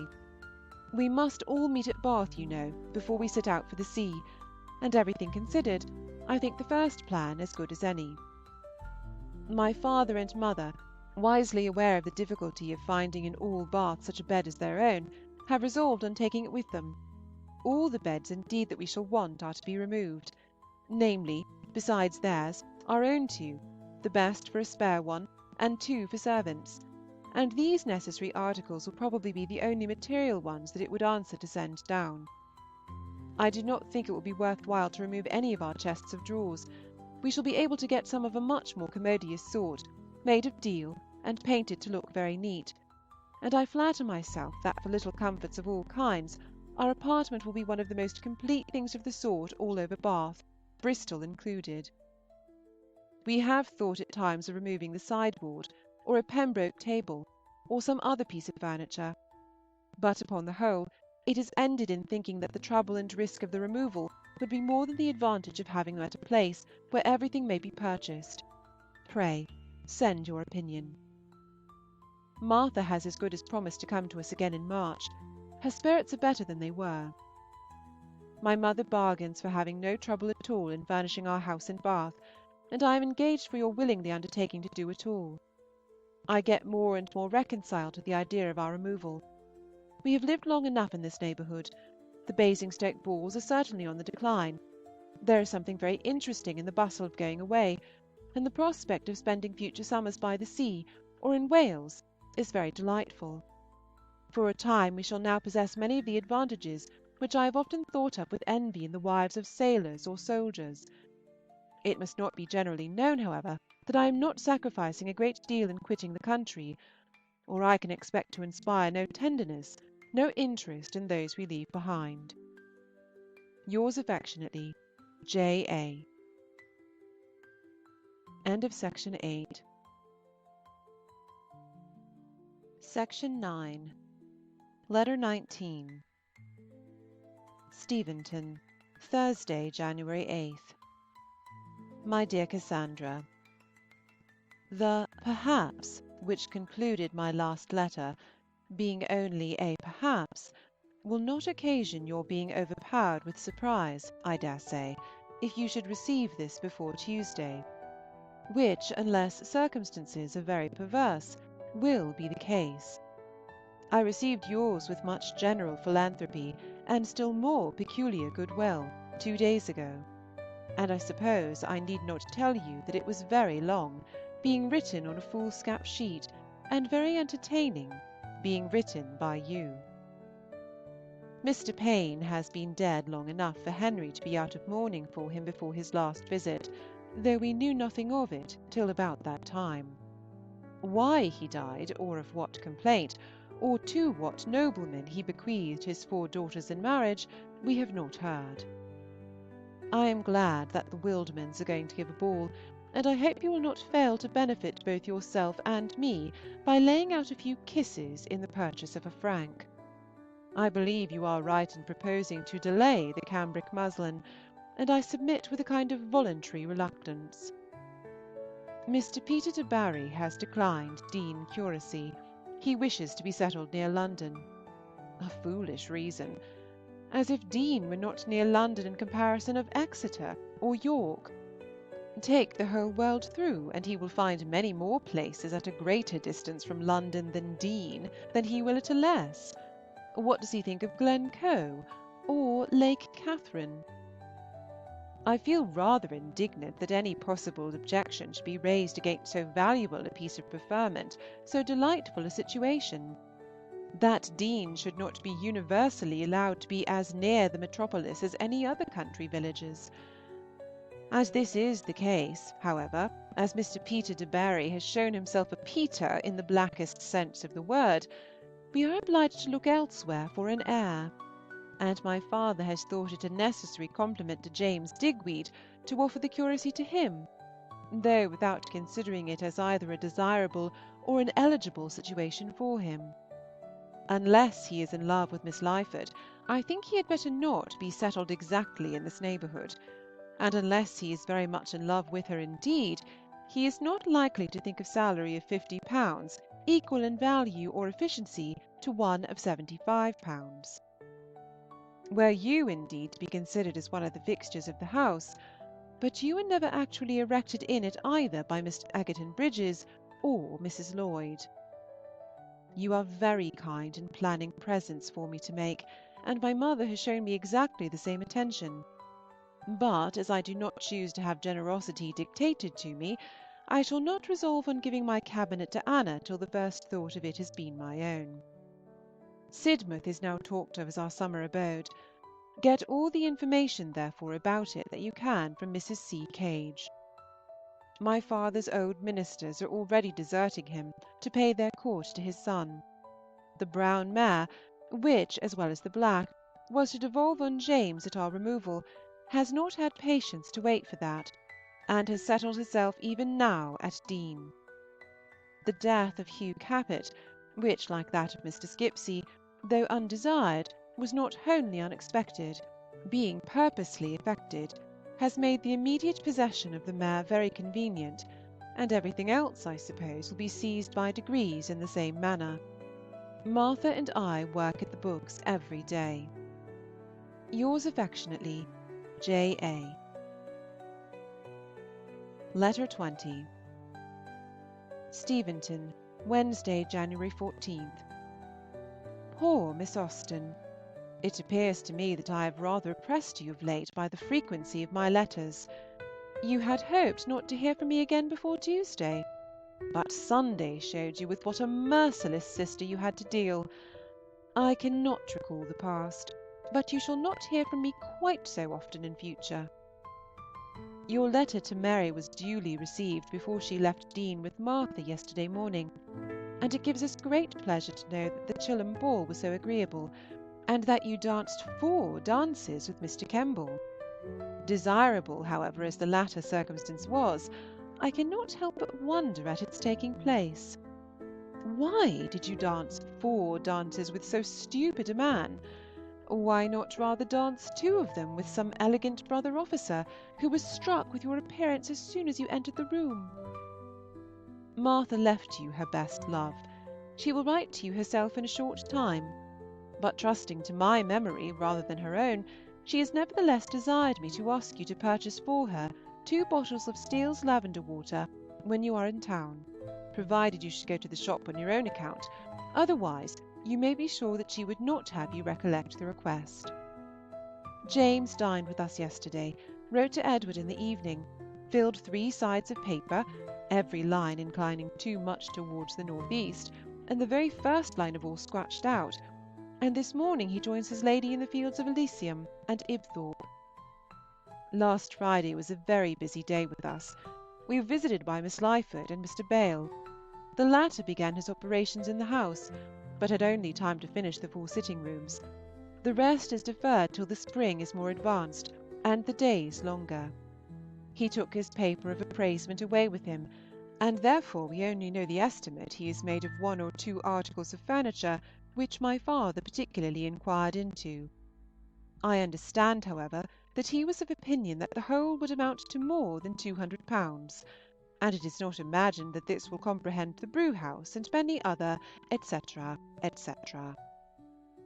Miss Lyford was very pleasant, and gave my mother such an account of the houses in Westgate Buildings, where Mrs. Lyford lodged 4 years ago, as made her think of a situation there with great pleasure. But your opposition will be without difficulty decisive, and my father in particular, who was very well inclined towards the Row before, has now ceased to think of it entirely. At present, the environs of Laura Place seem to be his choice. His views on the subject are much advanced since I came home.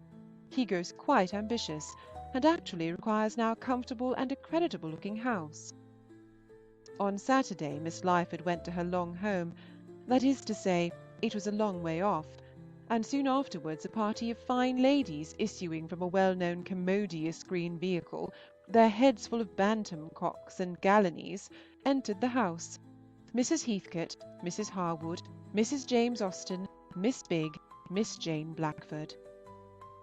Hardly a day passes in which we do not have some visitor or other. Yesterday came Mrs. Bramston, who is very sorry that she is to lose us, and afterwards Mr. Holder, who was shut up for an hour with my father and James in a most awful manner. John Bond est à lui. Letter 21. Steventon, Wednesday, January 21st. Expect a most agreeable letter, for not being overburdened with subject, having nothing at all to say. I shall have no check to my genius from beginning to end. Well, and so Prank's letter has made you very happy, but you are afraid he would not have patience to stay for the Harlem, which you wished him to have done as being safer than the merchantman. Poor fellow, to wait from the middle of November to the end of December, and perhaps even longer. It must be sad work, especially in a place where the ink is so abominably pale. What a surprise to him it must have been on October 20th to be visited, collared, and thrust out of the Petrel by Captain Inglis. He kindly passes over the poignancy of his feelings in quitting his ship, his officers, and his men. What a pity it is that he should not be in England at the time of his promotion, because he certainly would have had an appointment, so everybody says, and therefore it must be right for me to say it too. Had he really been here, the certainty of the appointment, I dare say, would not have been half so great, but as it could not be brought to the proof, his absence will always be a lucky source of regret. Eliza talks of having read in a newspaper that all the first lieutenants of the frigates, whose captains were to be sent into line of battle ships, were to be promoted to the ranks of commanders. If it be true, Mr. Valentine may afford himself a fine Valentine's knot, and Charles may perhaps become first of the Endymion, though I suppose Captain Durham is too likely to bring a villain with him under that denomination. The neighbourhood has quite recovered the death of Mrs. Ryder, so much so that I think they are rather rejoiced at it now. Her things were so very dear, and Mrs. Rogers is to be all that is desirable. Not even death itself can fix the friendship of the world. The Wilmots being robbed must be an amusing thing to their acquaintance, and I hope it is as much their pleasure as it seems their avocation to be subjects of general entertainment. I have a great mind not to acknowledge the receipt of your letter, which I have just had the pleasure of reading, because I am so ashamed to compare the sprawling lines of this with it. But if I say all that I have to say, I hope I have no reason to hang myself. Why did not J.D. make his proposals to you? I suppose he went to see the cathedral, that he might know how he should like to be married in it. End of Section 9. Section 10. Letter 22. Southampton, Wednesday, January 7th, 1807. My dear Cassandra, you are mistaken in supposing I should expect your letter on Sunday. I had no idea of hearing from you before Tuesday, and my pleasure yesterday was therefore unhurt by any previous disappointment. I thank you for writing so much. You must really have sent me the value of 2 letters in one. We are extremely glad to hear that Elizabeth is so much better, and hope you will be sensible of still further amendment in her when you return from Canterbury. Of your visit there I must now speak incessantly. It surprises but pleases me more, and I consider it as a very just and honourable distinction of you, and not less to the credit of Mrs. Knight.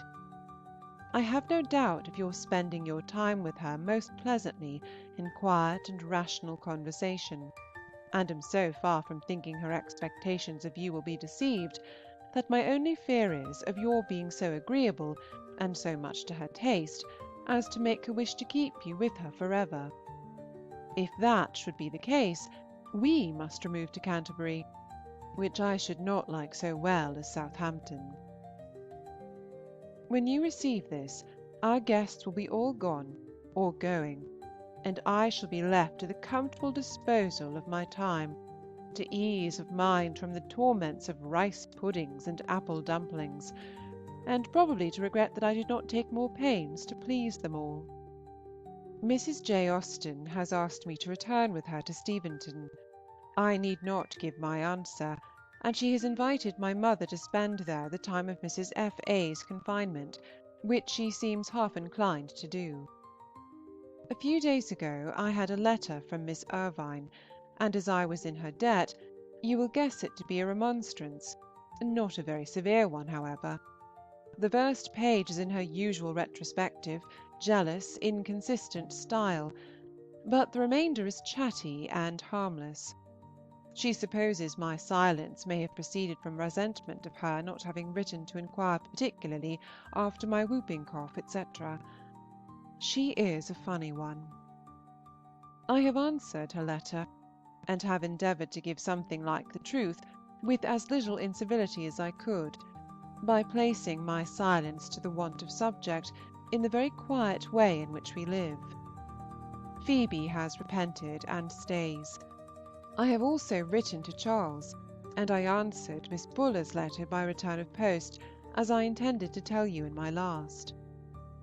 2 or 3 things I recollected when it was too late, that I might have told you. One is that the Welbys have lost their eldest son by a putrid fever at Eton, and another, that Tom Chute is going to settle in Norfolk. You have scarcely ever mentioned Lizzie since your being at Godmersham. I hope it is not because she is altered for the worse. I cannot yet satisfy Fanny as to Mrs. Foot's baby's name, and I must not encourage her to expect a good one, as Captain Foot is a professed adversary to all but the plainest. He likes only Mary, Elizabeth, Anne, etc. Our best chance is of Caroline, which, in compliment to a sister, seems the only exception. He dined with us on Friday, and I fear will not soon venture again, for the strength of our dinner was a boiled leg of mutton, underdone even for James, and Captain Foot has a particular dislike to underdone mutton. But he was so good-humoured and pleasant that I did not much mind his being starved. He gives us all the most cordial invitation to his house in the country, saying just what the Williams ought to say to make us welcome. Of them we have seen nothing since you left us, and we hear that they are just gone to Bath again, to be out of the way of further alterations at Brooklands. Mrs. F.A. has had a very agreeable letter from Mrs. Dixon, who is delighted with the purse, and desires her not to provide herself with a christening dress, which is exactly what her young correspondent wanted, and she means to defer making any of the caps as long as she can, in hope of having Mrs. D.'s present in time to be serviceable as a pattern. She desires me to tell you that the gowns were cut out before your letter arrived, but that they are long enough for Caroline. The beds, as I believe they are called, have fallen to Frank's share to continue, and of course are cut out to admiration. Alphonsine did not do. We were disgusted in 20 pages, as, independent of a bad translation, it has indelicacies which disgrace a pen hitherto so pure, and we changed it for the female Quixote, which now makes our evening amusement, to me a very high one, as I find the work quite equal to what I remembered it. Mrs. F.A., to whom it is new, enjoys it as one could wish. The other Mary, I believe, has little pleasure from that or any book. My mother does not seem at all more disappointed than ourselves at the termination of the family treaty. She thinks less of that just now than of the comfortable state of her own finances, which she finds on closing her year's accounts beyond her expectation, as she now begins the new year with a balance of £30 in her favour, and when she has written her answer to my aunt, which you know always hangs a little upon her mind, she will be above the world entirely. You will have a great deal of unreserved discourse with Mrs. K., I dare say, upon this subject, as well as upon many other of our family matters. Abuse everybody but me. Thursday. We expected James yesterday, but he did not come. If he comes at all now, his visit will be a very short one, as he must return to-morrow. That Ajax and the chair may be sent to Winchester on Saturday. Caroline's new pelisse depended upon her mother's being able or not to come so far in the chair. How the guinea that will be saved by the same means of return is to be spent, I know not. Mrs. J.A. does not talk much of poverty now, though she has no hope of my brother's being able to buy another horse next summer. Their scheme against Warwickshire continues, but I doubt the family's being at Stoneleigh so early as James says he must go, which is May. My mother is afraid I have not been explicit enough on the subject of her wealth. She began 1806 with £68, she begins 1807 with £99, and this after £32 purchase of stock. Frank, too, has been settling his accounts and making calculations, and each party feels quite equal to our present expenses. but much increase of house rent would not do for either. Frank limits himself, I believe, to 400 a year. You will be surprised to hear that Jenny is not yet come back. We have heard nothing of her since her reaching Itchingswell, and I can only suppose that she must be detained by illness in somebody or other, and that she has been each day expecting to be able to come on the morrow. I am glad I did not know beforehand that she was to be absent during the whole, or almost the whole, of our friends being with us, for though the inconvenience has not been nothing, I should have feared still more. Our dinners have certainly suffered not a little by having only Molly's head and Molly's hands to conduct them. She fries better than she did, but not like Jenny. We did not take our walk on Friday. It was too dirty, nor have we yet done it. We may perhaps do something like it to-day, as after seeing Frank skate, which he hopes to do in the meadows by the beach, we are to treat ourselves with a passage over the ferry. It is one of the pleasantest frosts I ever knew, so very quiet. I hope it will last some time longer for Frank's sake, who is quite anxious to get some skating. He tried yesterday, but it would not do. Our acquaintance increased too fast. He was recognised lately by Admiral Bertie, and a few days since arrived the Admiral and his daughter Catherine to wait upon us. There was nothing to like or dislike in either. To the Berties are to be added the Lances, with whose cards we have been endowed, and whose visit Frank and I returned yesterday. They live about 1 3/4 miles from S, to the right of the new road to Portsmouth, and I believe their house is one of those which are to be seen almost anywhere among the woods on the other side of the Itchen. It is a handsome building, stands high, and in a very beautiful situation. We found only Mrs. Lance at home, and whether she boasts any offspring besides a grand pianoforte did not appear. She was civil and chatty enough, and offered to introduce us to some acquaintance in Southampton, which we gratefully declined. I suppose they must be acting by the orders of Mr. Lance of Netherton in this civility, as there seems no other reason for their coming near us. They will not come often, I dare say. They live in a handsome style, and are rich, and she seemed to like to be rich, and we gave her to understand that we were far from being so. She will soon feel, therefore, that we are not worth her acquaintance. You must have heard from Martha by this time. We have had no accounts of Kintbury since her letter to me. Mrs. F.A. has had one fainting fit lately. It came on as usual after eating a hearty dinner, but did not last long. I can recollect nothing more to say. When my letter is gone, I suppose I shall. Yours affectionately, J.A. I have just asked Caroline if I should send her love to her godmamma, to which she answered, yes. Letter 23. Southampton, February 8th. Our garden is putting in order by a man who bears a remarkably good character, but has a very fine complexion, and asks something less than the first. The shrubs which border the gravel walk, he says, are only sweetbriar and roses, and the latter of an indifferent sort. We mean to get a few of a better kind, therefore, and at my own particular desire he procures us some syringas. I could not do without a syringa for the sake of Cowper's line. We talk also of a laburnum. The border under the terrace wall is clearing away to receive currants and gooseberry bushes, and a spot is found very proper for raspberries.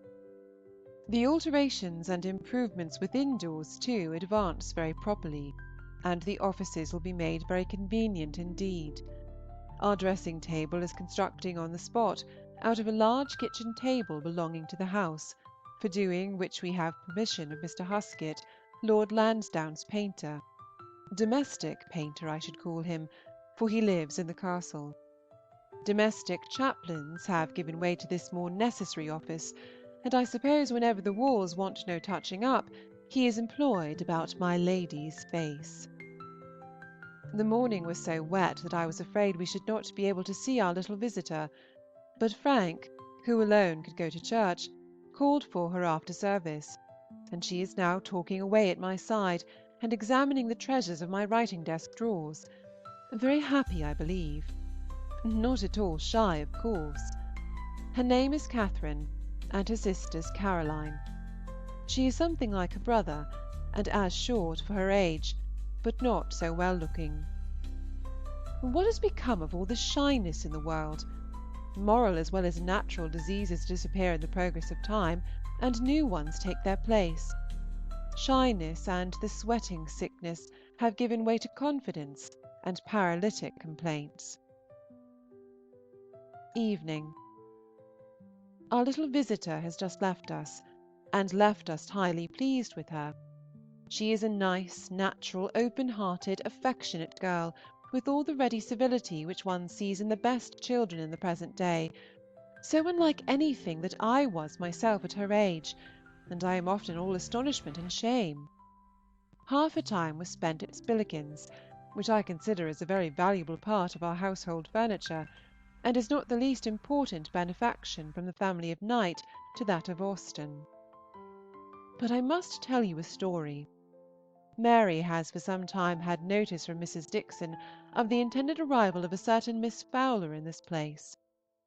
Miss F. is an intimate friend of Mrs. D., and a good deal known as such to Mary.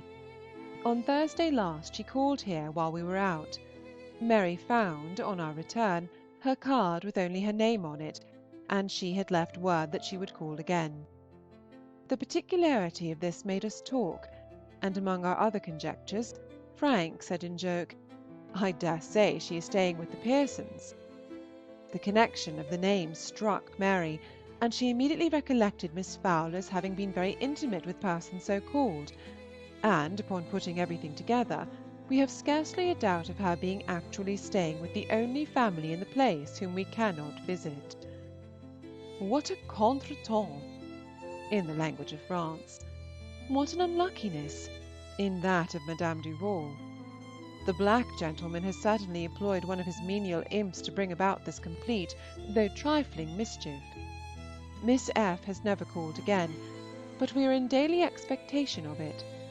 Miss P. has, of course, given her a proper understanding of the business. It is evident that Miss F. did not expect or wish to have the visit returned, and Frank is quite as much on his guard for his wife as we could desire for her sake or our own. We shall rejoice in being so near Winchester when Edward belongs to it, and can never have our spare bed filled more to our satisfaction than by him. Does he leave Eltham at Easter? We are reading at Clarentine, and are surprised to find how foolish it is. I remember liking it much less on a second reading than at the first, and it does not bear a third at all. It is full of unnatural conduct and forced difficulties, without striking merit of any kind. Miss Harrison is going into Devonshire to attend Mrs. Dunstantoy, as usual. Miss J. is married to young Mr. G., and is to be very unhappy. He swears, drinks, is cross, jealous, selfish, and brutal. The match makes her family miserable, and has occasioned his being disinherited. The Browns are added to our list of acquaintance. He commands the Sea Fencibles here under Sir Thomas, and was introduced at his own desire by the latter when we saw him last week. As yet the gentlemen only have visited, as Mrs. B. is ill, but she is a nice-looking woman, and wears one of the prettiest straw bonnets in the place. Monday. The garret beds are made, and ours will be finished to-day.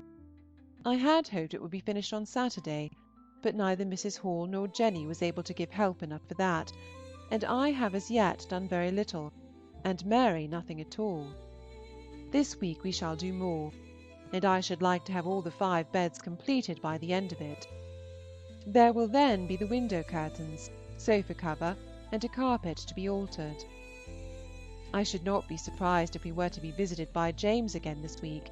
He gave us reason to expect him soon, and if they go to Eversley, he cannot come next week. There, I flatter myself I have constructed you a smartish letter, considering my want of materials, but like my dear Dr. Johnson, I believe I have dealt more in notions than facts. I hope your cough is gone, and that you are otherwise well, and remain with love, yours affectionately, J. A. End of section 10. Section 11. Letter 24. Godmersham, Wednesday, June 15th, 1808. My dear Cassandra, where shall I begin? Which of all my important nothings shall I tell you first?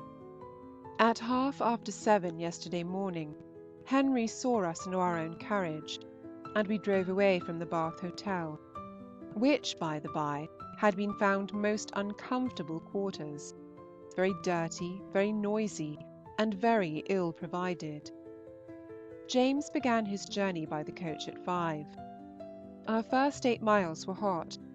Deptford Hill brought to my mind our hot journey into Kent 14 years ago, but after Blackheath we suffered nothing, and as the day advanced it grew quite cool.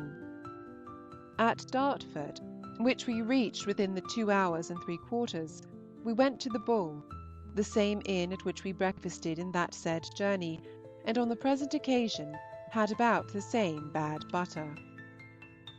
At 10:30 we were again off, and travelling on without any adventure, reached Sittingbourne by 3. Daniel was watching for us at the door of the George, and I was acknowledged very kindly by Mr. and Mrs. Marshall, to the latter of whom I devoted my conversation, while Mary went out to buy some gloves. A few minutes, of course, did for Sittingbourne, and so off we drove, and by 6 o'clock were at Godmersham. Our 2 brothers were walking before the house as we approached, as natural as life. Fanny and Lizzie met us in the hall with a great deal of pleasant joy. We went for a few minutes into the breakfast parlour, and then proceeded to our rooms. Mary has the hall chamber. I am in the yellow room, very literally, for I am writing in it at this moment. It seems odd to me to have such a place all to myself, and to be at Godmersham without you is also odd. You are wished for, I assure you. Fanny, who came to me as soon as she had seen her Aunt James to her room, and stayed while I dressed, was as energetic as usual in her longings for you. She is grown both in height and size since last year, but not immoderately, looks very well, and seems, as to conduct and manner, just what she was, and what one could wish her to continue. Elizabeth, who was dressing when we arrived, came to me for a minute attended by Marianne, Charles, and Louisa, and, you will not doubt, gave me a very affectionate welcome. That I had received such from Edward also, I need not mention. But I do, you see, because it is a pleasure. I never saw him look in better health, and Fanny says he is perfectly well. I cannot praise Elizabeth's looks, but they are probably affected by a cold. Her little namesake has gained in beauty in the last 3 years, though not all that Marianne has lost. Charles is not quite so lovely as he was. Louisa is much as I expected, and Cassandra I find handsomer than I expected, though at present disguised by such a violent breaking out that she does not come down after dinner. She has charming eyes and a nice open countenance, and seems likely to be very lovable. Her size is magnificent. I was agreeably surprised to find Louisa Bridges still here. She looks remarkably well. Legacies, a very wholesome diet, and is just what she always was. John is at Sandling. You may fancy our dinner party, therefore. Fanny, of course, belonging to it, and little Edward for that day. He was almost too happy. His happiness, at least, made him too talkative. It has struck 10. I must go to breakfast. Since breakfast I have had a tête-à-tête with Edward in his room. He wanted to know James's plans and mine, and from what his own now are, I think it already nearly certain that I shall return when they do, though not with them. Edward will be going about the same time to Alton, where he has business with Mr. Trimmer, and where he means his son should join him, and I shall probably be his companion to that place, and get on afterwards somehow or other. I should have preferred a rather longer stay here, certainly, but there is no prospect of any later conveyance for me, as he does not mean to accompany Edward on his return to Winchester, from a very natural unwillingness to leave Elizabeth at that time. I shall at any rate be glad not to be obliged to be an encumbrance on those who have brought me here, for as James has no horse, I must feel in their carriage that I am taking his place. We were rather crowded yesterday, though it does not become me to say so, as I and my Boa were of the party, and it is not to be supposed but that a child of 3 years of age was fidgety. I need scarcely beg you to keep all this to yourself, lest it should get round by Anna's means. She is very kindly inquired after by her friends here, who all regret her not coming with her father and mother. I left Henry, I hope, free from his tiresome complaint, in other respects well, and thinking with great pleasure of Cheltenham and Stoneleigh. The brewery scheme is quite at an end. At a meeting of the subscribers last week, it was by general, and I believe very hearty consent, dissolved. The country is very beautiful. I saw as much as ever to admire in my yesterday's journey. Letter 25. Castle Square, October 13th. My dearest Cassandra, I have received your letter, and with most melancholy anxiety was it expected, for the sad news reached us last night, but without any particulars. It came in a short letter to Martha from her sister, begun at Steventon and finished in Winchester. We have felt, we do feel for you all, as you will not need to be told. For you, for Fanny, for Henry, for Lady Bridges, and for dearest Edward, whose loss and whose suffering seem to make those of every other person nothing. God be praised that you can say what you do of him, that he has a religious mind to bear him up, and a disposition that will gradually lead him to comfort. My dear, dear Fanny, I am so thankful that she has you with her. You will be everything to her. You will give her all the consolation that human aid can give. May the Almighty sustain you all, and keep you, my dearest Cassandra, well. But for the present I dare say you are equal to everything. You will know that the poor boys are at Steventon. Perhaps it is best for them, as they will have more means of exercise and amusement there than they could have with us. But I own myself disappointed by the arrangement. I should have loved to have them with me at such a time. I shall write to Edward by this post.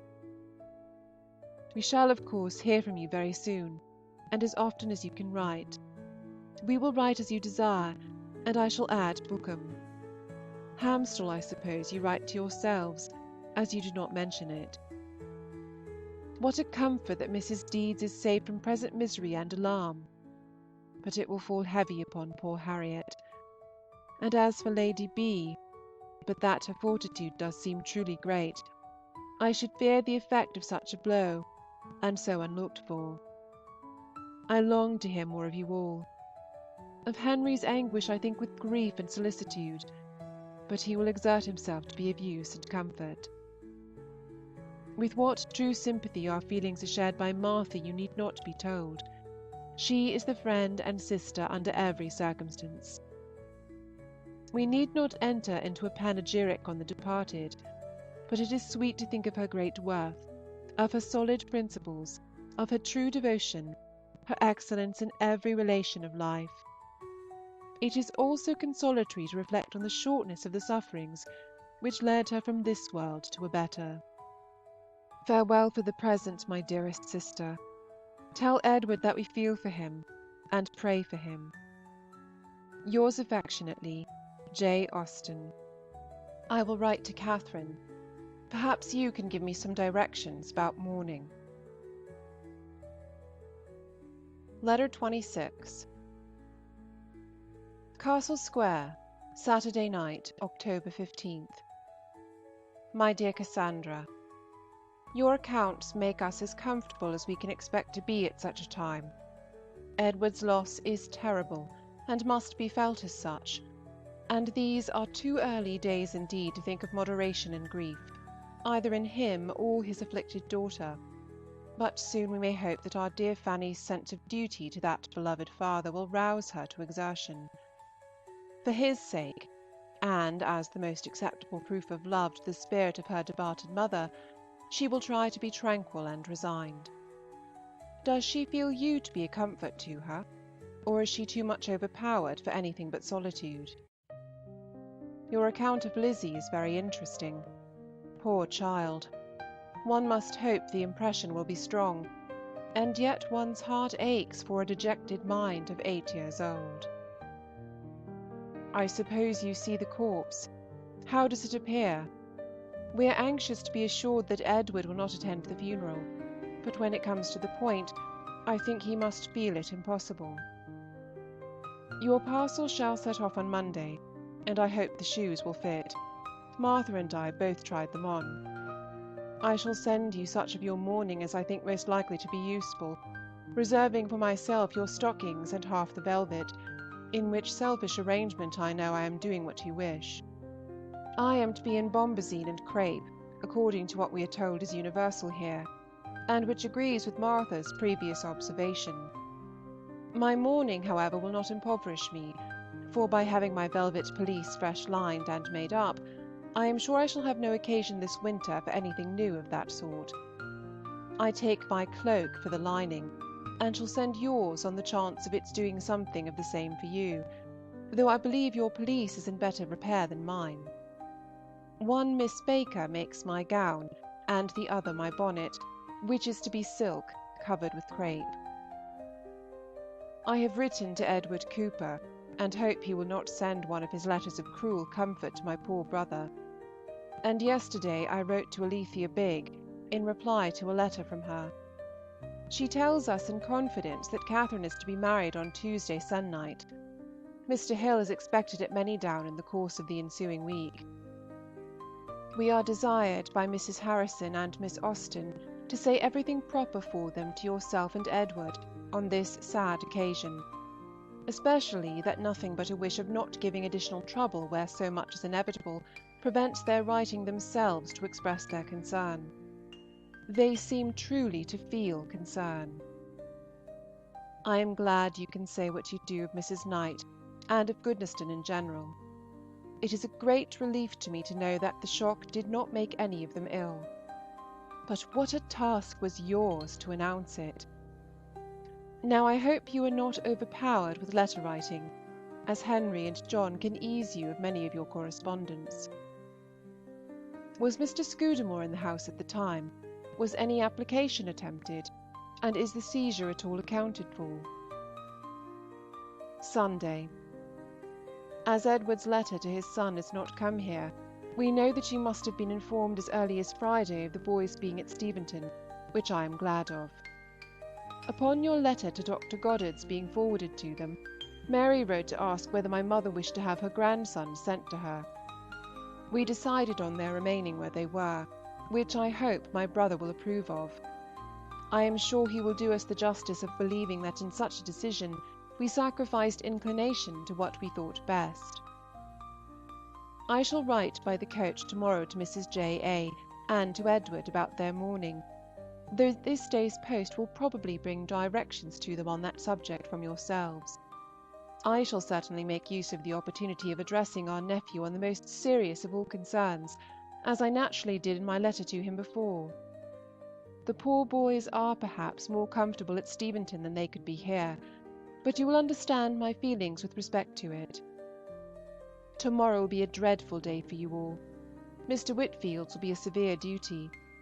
Glad shall I be to hear that it is over. That you are forever in our thoughts you will not doubt. I see your mournful party in my mind's eye under every varying circumstance of the day, and in the evening especially figure to myself its sad gloom. The efforts to talk, the frequent summons to melancholy orders and cares.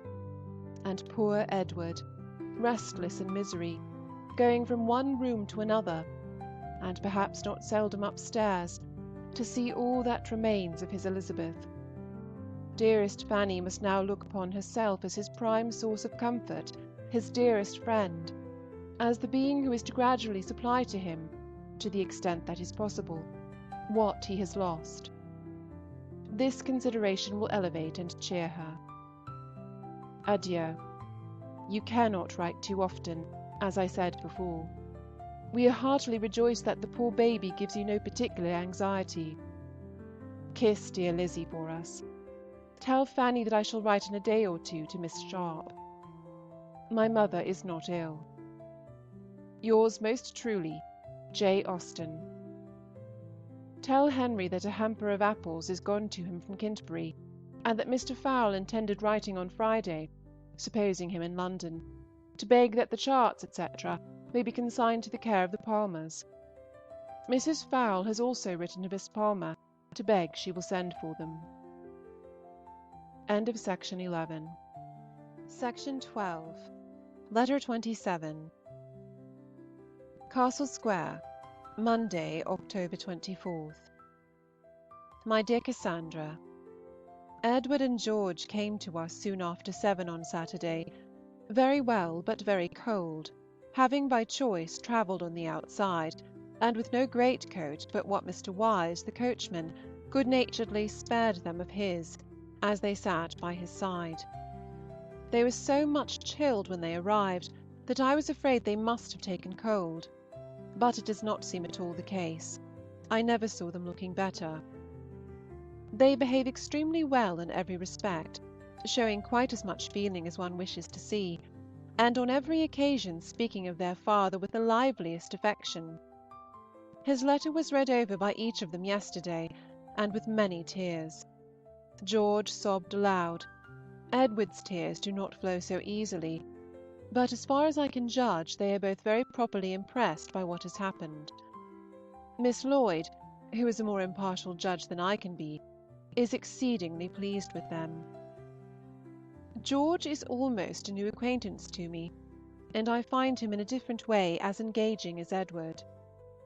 We do not want amusement, bilbo catch, at which George is indefatigable, spillikins, paper ships, riddles, conundrums, and cards, with watching the flow and ebb of the river, and now and then a stroll out, keep us well employed, and we mean to avail ourselves of our kind papa's consideration by not returning to Winchester till quite the evening of Wednesday. Mrs. J. A. had not time to get them more than one suit of clothes. Their others are making here, and though I do not believe Southampton is famous for tailoring, I hope it will prove itself far better than Basingstoke. Edward has an old black coat, which will save his having a second new one, but I find that black pantaloons are considered by them as necessary, and of course one would not have them made uncomfortable by the want of what is usual on such occasions. Fanny's letter was received with great pleasure yesterday, and her brother sends his thanks, and will answer it soon. We all saw what she wrote, and were very much pleased with it. To-morrow I hope to hear from you, and to-morrow we must think of poor Catherine. To-day Lady Bridges is the heroine of our thoughts, and glad shall we be when we can fancy the meeting over. There will then be nothing so very bad for Edward to undergo. The St. Albans, I find, sailed on the very day of my letters reaching Yarmouth, so that we must not expect an answer at present. We scarcely feel, however, to be in suspense, or only enough to keep our plans to ourselves. We have been obliged to explain them to our young visitors, in consequence of Fanny's letter, but we have not yet mentioned them to Steventon. We are all quite familiarized to the idea ourselves. My mother only wants Mrs. Seward to go out at midsummer. What sort of a kitchen garden is there? Mrs. J. A. expresses her fear of our settling in Kent. Until this proposal was made, we began to look forward to it here. My mother was actually talking of a house at Y. It will be best, however, as it is. Anne has just given her mistress warning. She is going to be married. I wish she would stay her year. On the subject of matrimony, I must notice a wedding in the Salisbury paper, which has amused me very much. Dr. Philpot to Lady Frances St. Lawrence. She wanted to have a husband, I suppose, once in her life, and he a Lady Frances. I hope your sorrowing party were at church yesterday, and have no longer that to dread. Martha was kept at home by a cold, but I went with my 2 nephews, and I saw Edward was much affected by the sermon, which indeed I could have supposed purposely addressed to the afflicted, if the text had not naturally come in the course of Dr. Mant's observations on the Litany. All that are in danger, necessity, or tribulation was the subject of it. The weather did not allow us afterwards to get farther than the quay, where George was very happy as long as we could stay, flying about from one side to the other, and skipping on board a collier immediately. In the evening we had the psalms and lessons, and a sermon at home, to which they were very attentive, but you will not expect to hear that they did not return to conundrums the moment it was over. Their aunt has written pleasantly of them, which was more than I hoped. While I write now, George is most industriously making and naming paper ships, at which he afterwards shoots with horse-chestnuts, brought from Steventon on purpose, and Edward equally intent over the Lake of Killarney, twisting himself about in one of our great chairs. Tuesday. Your close-written letter makes me quite ashamed of my wide lines. You have sent me a great deal of matter, most of it very welcome. As to your lengthened stay, it is no more than I expected, and what must be, but you cannot suppose that I like it. All that you say of Edward is truly comfortable. I began to fear that when the bustle of the first week was over, his spirits might for a time be more depressed, and perhaps one must still expect something of the kind. If you escape a bilious attack, I shall wonder almost as much as rejoice. I am glad you mentioned where Catherine goes to-day. It is a good plan, but sensible people may generally be trusted to form such. The day began cheerfully, but it is not likely to continue for what it should, for them or for us. We had a little water party yesterday. I and my 2 nephews went from the Itchen ferry up to Northam, where we landed, looked into the 74, and walked home. And it was so much enjoyed that I had intended to take them to Netley to-day. The tide is just right for our going immediately after moonshine, but I am afraid there will be rain. If we cannot get so far, however, we may perhaps go round from the ferry to the quay. I had not proposed doing more than cross the Itchen yesterday, but it proved so pleasant and so much to the satisfaction of all that when we reached the middle of the stream, we agreed to be rowed up the river. Both the boys rowed great part of the way, and their questions and remarks, as well as their enjoyment, were very amusing. George's inquiries were endless, and his eagerness in everything reminds me often of his Uncle Henry. Our evening was equally agreeable in its way. I introduced speculation, and it was so much approved that we hardly knew how to leave off. Your idea of an early dinner tomorrow is exactly what we propose, for after writing the first part of this letter, it came into my head that at this time of year we have not summer evenings. We shall watch the light to-day, that we may not give them a dark drive tomorrow. They send their best love to Papa and everybody, with George's thanks for the letter brought by this post. Martha begs my brother may be assured of her interest in everything relating to him and his family, and of her sincerely partaking our pleasure in the receipt of every good account from Godmersham. Of Chawton I think I can have nothing more to say, but that everything you say about it in the letter now before me will, I am sure, as soon as I am able to read it to her, make my mother consider the plan with more and more pleasure. We had formed the same views on H. Digweed's farm. A very kind and feeling letter is arrived to-day from Kintbury. Mrs. Fowle's sympathy and solicitude on such an occasion you will be able to do justice to, and to express it as she wishes to my brother. Concerning you, she says, Cassandra will, I know, excuse my writing to her. It is not to save myself, but her that I omit so doing. Give my best, my kindest love to her, and tell her I feel for her as I know she would for me on the same occasion, and that I most sincerely hope her health will not suffer. We have just had 2 hampers of apples from Kintbury, and the floor of our little garret is almost covered. Love to all. Yours very affectionately, J. A. Letter 28. Castle Square, Sunday, November 21st. Your letter, my dear Cassandra, obliges me to write immediately, that you may have the earliest notice of Frank's intending, if possible, to go to Godmersham exactly at the time now fixed for your visit to Goodnestone. He resolved almost directly on the receipt of your former letter to try for an extension of his leave of absence, that he might be able to go down to you for 2 days, but charged me not to give you any notice of it, on account of the uncertainty of success. Now, however, I must give it, and now perhaps he may be giving it himself, for I am just in the hateful predicament of being obliged to write what I know will somehow or other be of no use. He meant to ask for 5 days more, and if they were granted, to go down by Thursday night's mail, and spend Friday and Saturday with you. And he considered his chance of succeeding by no means bad.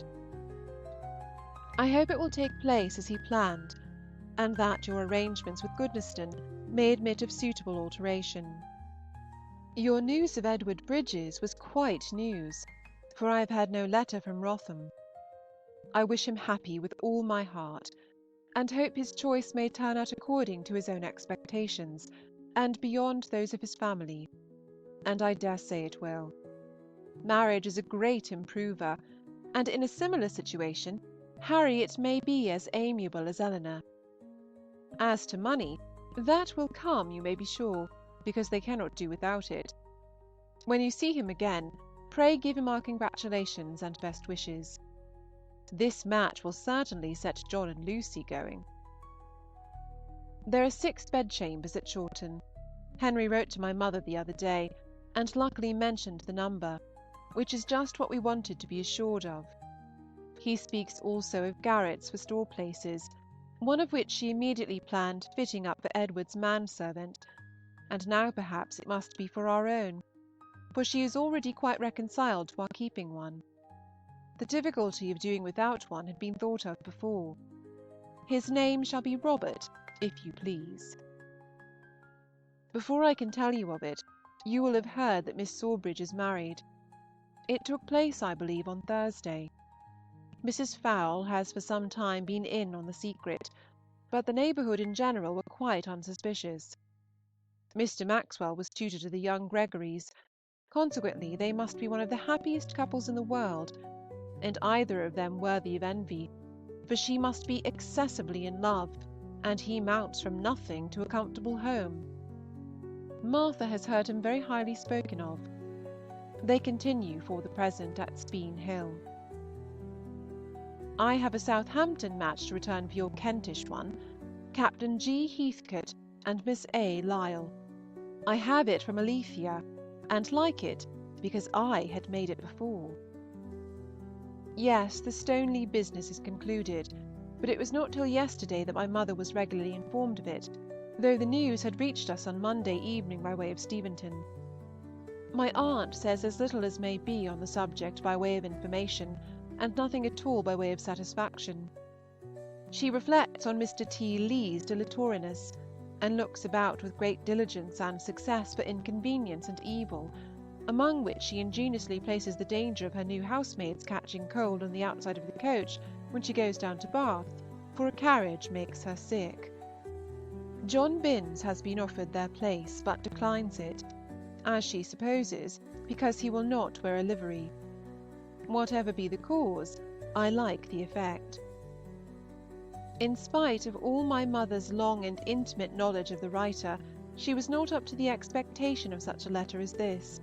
The discontentedness of it shocked and surprised her, but I see nothing in it out of nature, though a sad nature. She does not forget to wish for chambers, you may be sure. No particulars are given, not a word of arrears mentioned, though in her letter to James they were in a general way spoken of. The amount of them is a matter of conjecture, and to my mother a most interesting one.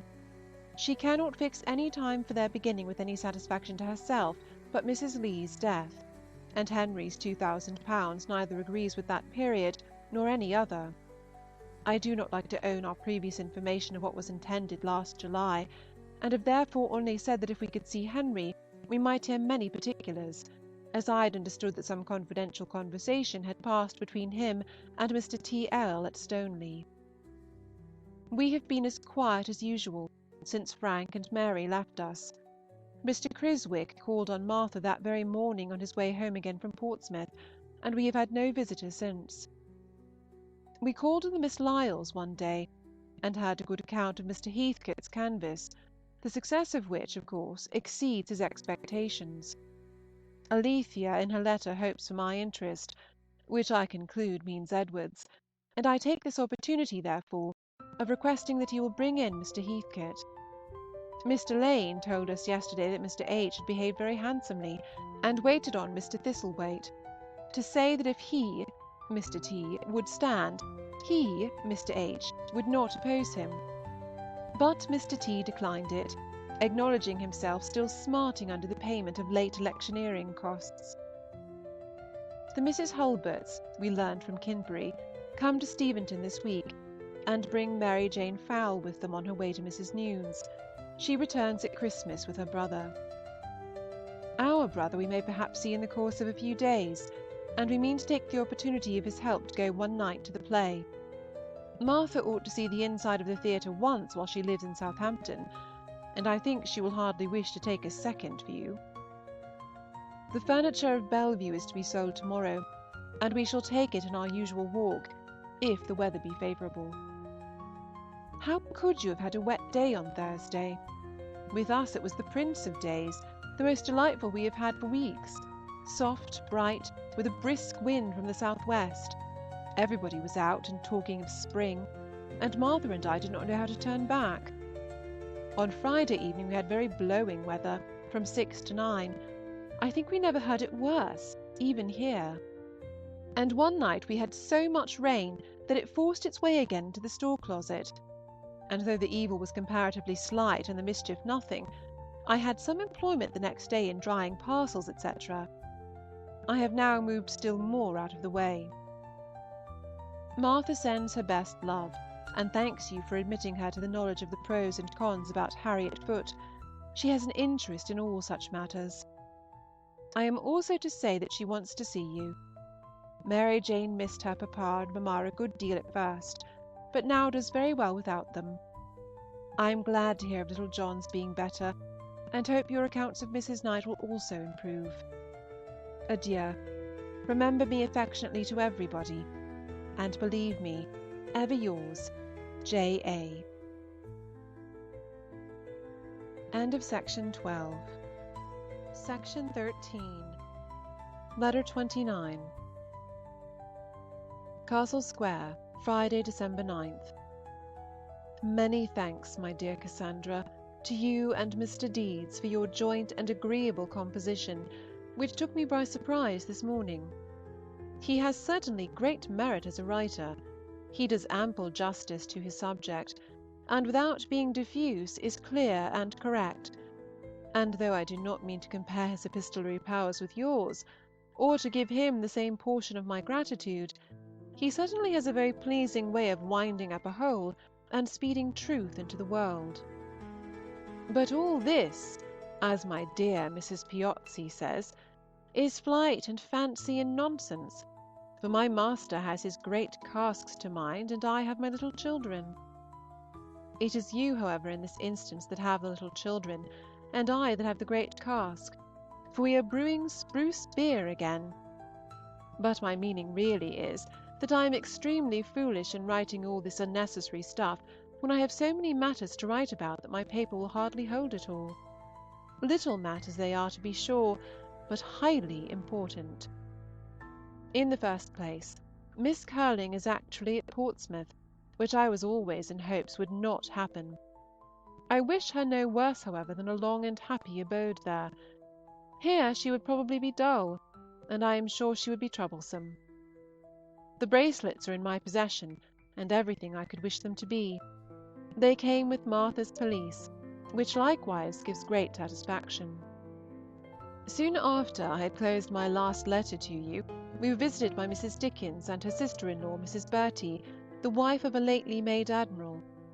Mrs. F.A., I believe, was their first object, but they put up with us very kindly, and Mrs. D., in finding in Miss Lloyd a friend of Mrs. Dundas, had another motive for the acquaintance. She seems a really agreeable woman. That is, her manners are gentle, and she knows a great many of our connections in West Kent. Mrs. Bertie lives in the Polygon, and was out when we returned her visit, which are her two virtues. A larger circle of acquaintance and an increase of amusement is quite in character with our approaching removal. Yes, I mean to go to as many balls as possible, that I may have a good bargain. Everybody is very much concerned at our going away, and everybody is acquainted with Chawton, and speaks of it as a remarkably pretty village, and everybody knows the house we describe, but nobody fixes on the right. I am very much obliged to Mrs. Knight for such proof of the interest she takes in me, and she may depend upon it that I will marry Mr. Papillon, whatever may be his reluctance or my own. I owe her much more than such a trifling sacrifice. Our ball was rather more amusing than I expected. Martha liked it very much, and I did not gape till the last quarter of an hour. It was past 9 before we were sent for, and not 12 when we returned. The room was tolerably full, and there were perhaps 30 couple of dancers. The melancholy part was to see so many dozen young women standing by without partners, and each of them with 2 ugly naked shoulders. It was the same room in which we danced 15 years ago. I thought it all over, and in spite of the shame of being so much older, felt with thankfulness that I was quite as happy now as then. We paid an additional shilling for our tea, which we took as we chose in an adjoining and very comfortable room. There were only 4 dances, and it went to my heart that the Miss Lances, one of them too named Emma, should have partners only for 2. You will not expect to hear that I was asked to dance, but I was, by the gentleman whom we met that Sunday with Captain D'Auvergne. We have always kept up a bowing acquaintance since, and being pleased with his black eyes, I spoke to him at the ball, which brought on me this civility. But I do not know his name, and he seems so little at home in the English language that I believe his black eyes may be the best of him. Captain D'Auvergne has got a ship. Martha and I made use of the very favourable state of yesterday for walking, to pay our duty at Chiswell. We found Mrs. Lance at home and alone, and sat out 3 other ladies who soon came in. We went by the ferry, and returned by the bridge, and were scarcely at all fatigued. Edward must have enjoyed the last 2 days. You, I presume, had a cool drive to Canterbury. Kitty Foote came on Wednesday, and her evening visit began early enough for the last part, the apple pie of our dinner, for we never dine now till 5. Yesterday I, or rather you, had a letter from Nanny Hilliard, the object of which is that she would be very much obliged to us if we would get Hannah a place. I am sorry that I cannot assist her. If you can, let me know, as I shall not answer the letter immediately. Mr. Sloper is married again, not much to Nanny's or anybody's satisfaction. The lady was governess to Sir Robert's natural children, and seems to have nothing to recommend her. I do not find, however, that Nanny is likely to lose her place in consequence. She says not a word of what service she wishes for Hannah, or what Hannah can do. But nursery, I suppose, or something of that kind, must be the thing. Having now cleared away my smaller articles of news, I come to a communication of some weight. No less than that my uncle and aunt are going to allow James £100 a year. We hear of it through Steventon.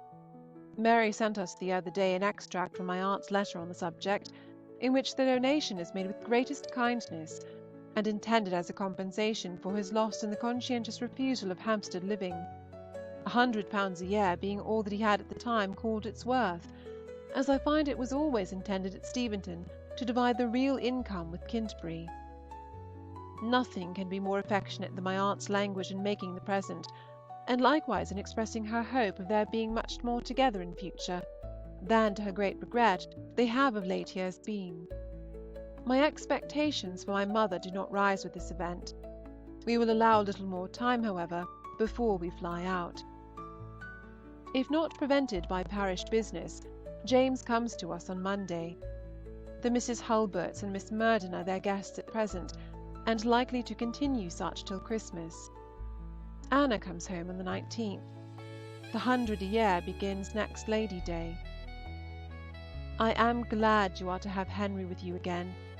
With him and the boys you cannot but have a cheerful, and at times even a merry Christmas. Martha is so... Manuscript torn. We want to be settled at Chawton in time for Henry to come to us for some shooting in October, at least, or a little earlier, and Edward may visit us after taking his boys back to Winchester. Suppose we name the 4th of September. Will not that do? I have but one thing more to tell you. Mrs. Hill called on my mother yesterday while we were gone to Chiswell, and in the course of the visit asked her whether she knew anything of a clergyman's family of the name of Alford, who had resided in our part of Hampshire. Mrs. Hill had been applied to, as likely to give some information of them on account of their probable vicinity to Dr. Hill's living by a lady, or for a lady, who had known Mrs. and the 2 Miss Alfords in Bath, whither they had removed, it seems, from Hampshire, and who now wishes to convey to the Miss Alfords some work or trimming which she has been doing for them. But the mother and daughters have left Bath, and the lady cannot learn where they are gone to. While my mother gave us the account, the probability of its being ourselves occurred to us, and it had previously struck herself. What makes it more likely, and even indispensably to be us, is that she mentioned Mr. Hammond as now having the living or curacy which the father had had. I cannot think who our kind lady can be, but I dare say we shall not like the work. Distribute the affectionate love of a heart not so tired as the right hand belonging to it. Yours ever sincerely, J. A. Letter 30.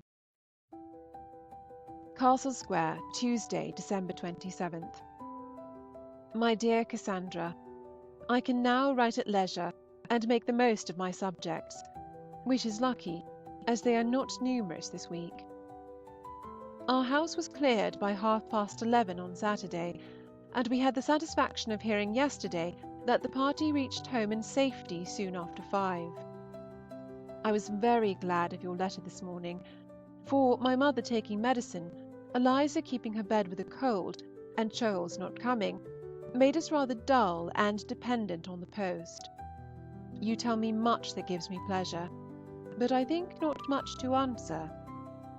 I wish I could help you in your needlework. I have 2 hands and a new thimble that lead a very easy life. Lady Sondes match surprises, but does not offend me. Had her first marriage been of affection, or had there been a grown-up single daughter, I should not have forgiven her. But I consider everybody as having a right to marry once in their lives for love, if they can, and provided she will now leave off having bad headaches and being pathetic, I can allow her, I can wish her, to be happy. Do not imagine that your picture of your tête-à-tête with Sir B. makes any change in our expectations here. He could not really be reading, though he held the newspaper in his hand. He was making up his mind to the deed, and the manner of it. I think you will have a letter from him soon. I heard from Portsmouth yesterday, and as I am able to send them more clothes, they cannot be expecting a very early return to us. Mary's face is pretty well, but she must have suffered a great deal with it. An abscess was formed and opened. Our evening party on Thursday produced nothing more remarkable than Miss Murden's coming too, though she had declined it absolutely in the morning, and sitting very ungracious and very silent with us from 7 o'clock till 11:30, for so late was it, owing to the chairman, before we got rid of them. The last hour, spent in yawning and shivering in a wide circle round the fire, was dull enough, but the tray had admirable success. The widgeon and preserved ginger were as delicious as one could wish. But as to our black butter, do not decoy anybody to Southampton by such a lure, for it is all gone. The first pot was opened when Frank and Mary were here, and proved not at all what it ought to be. It was neither solid nor entirely sweet, and on seeing it, Eliza remembered that Miss Austen had said that she did not think it had been boiled enough. It was made, you know, when we were absent. Such being the event of the first pot, I would not save the second, and we therefore ate it in unpretending privacy. and though not what it ought to be, part of it was very good. James means to keep 3 horses on this increase of income. At present he has but 1. Mary wishes the other 2 to be fit to carry women, and in the purchase of one, Edward will probably be called upon to fulfil his promise to his godson.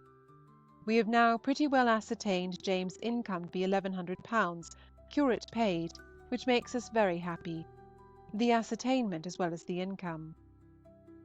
Mary does not want to talk of the garden. It may well be a disagreeable subject to her, but her husband is persuaded that nothing is wanting to make the first new one good but trenching, which is to be done by his own servants and John Bond, by degrees, not at the expense which trenching the other amounted to.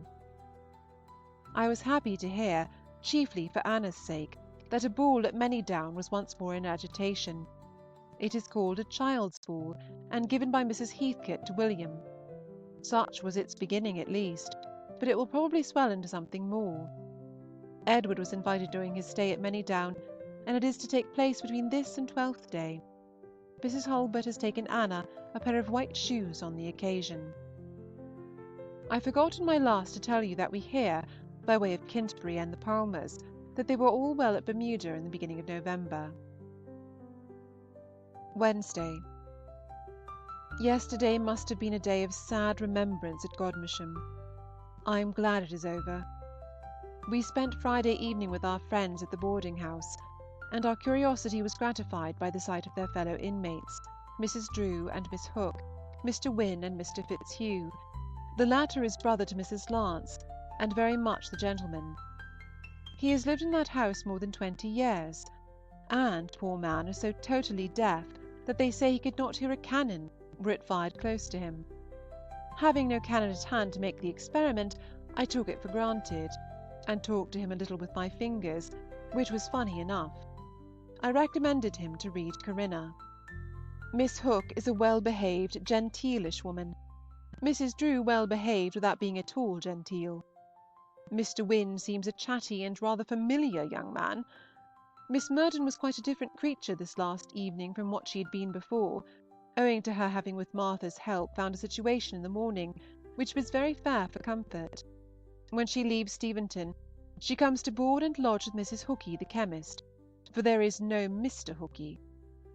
I cannot say that I am in any hurry for the conclusion of her present visit, but I was truly glad to see her comfortable in mind and spirits. At her age, perhaps, one may be as friendless oneself, and in similar circumstances quite as captious. My mother has lately been adding to her possessions in plate, a whole tablespoon and a whole dessert spoon, and 6 whole teaspoons, which makes our sideboard to order on the magnificent. They are mostly the produce of old or useless silver. I have turned the 11s in the list into 12s, and the card looks all the better. A silver tea-ladle is also added, which will at least answer the purpose of making us sometimes think of John Warren. I have laid Lady Son's case before Martha, who does not make the least objection to it, and is particularly pleased with the name of Montresor. I do not agree with her there, but I like his rank very much, and always affix the ideas of strong sense and highly elegant manners to a general. I must write to Charles next week. You may guess in what extravagant terms of praise Earl Harwood speaks of him. He is looked up to by everybody in all America. I shall not tell you anything more of William Digweed's china, as your silence on the subject makes you unworthy of it. Mrs. H. Digweed looks forward with great satisfaction to our being her neighbours. I would have her enjoy the idea to the utmost, as I suspect there will not be much in the reality. With equal pleasure we anticipate an intimacy with her husband's bailiff and his wife, who live close by us, and are said to be remarkably good sort of people. Yes, yes, we will have a pianoforte, as good a one as can be got for 30 guineas, and I will practise country dances, that we may have some amusement for our nephews and nieces, when we have the pleasure of their company. Martha sends her love to Henry, and tells him that he will soon have a bill of Miss Chaplin's, about £14, to pay on her account, but the bill shall not be sent in till his return to town. I hope he comes to you in good health, and in spirits as good as a first return to Godmersham can allow. With his nephews he will force himself to be cheerful, till he really is so. Send me some intelligence of Eliza. It is a long while since I have heard of her. We have had snow on the ground here almost a week. It is now going, but Southampton must boast no longer. We all send our love to Edward Jr. and his brothers, and I hope speculation is generally liked. Fare you well. Yours affectionately, J. Austen. My mother has not been out of doors this week, but she keeps pretty well. We have received through Bookham an indifferent account of your godmother. End of section 13. Section 14. Letter 31. Castle Square, Tuesday, January 10th, 1809.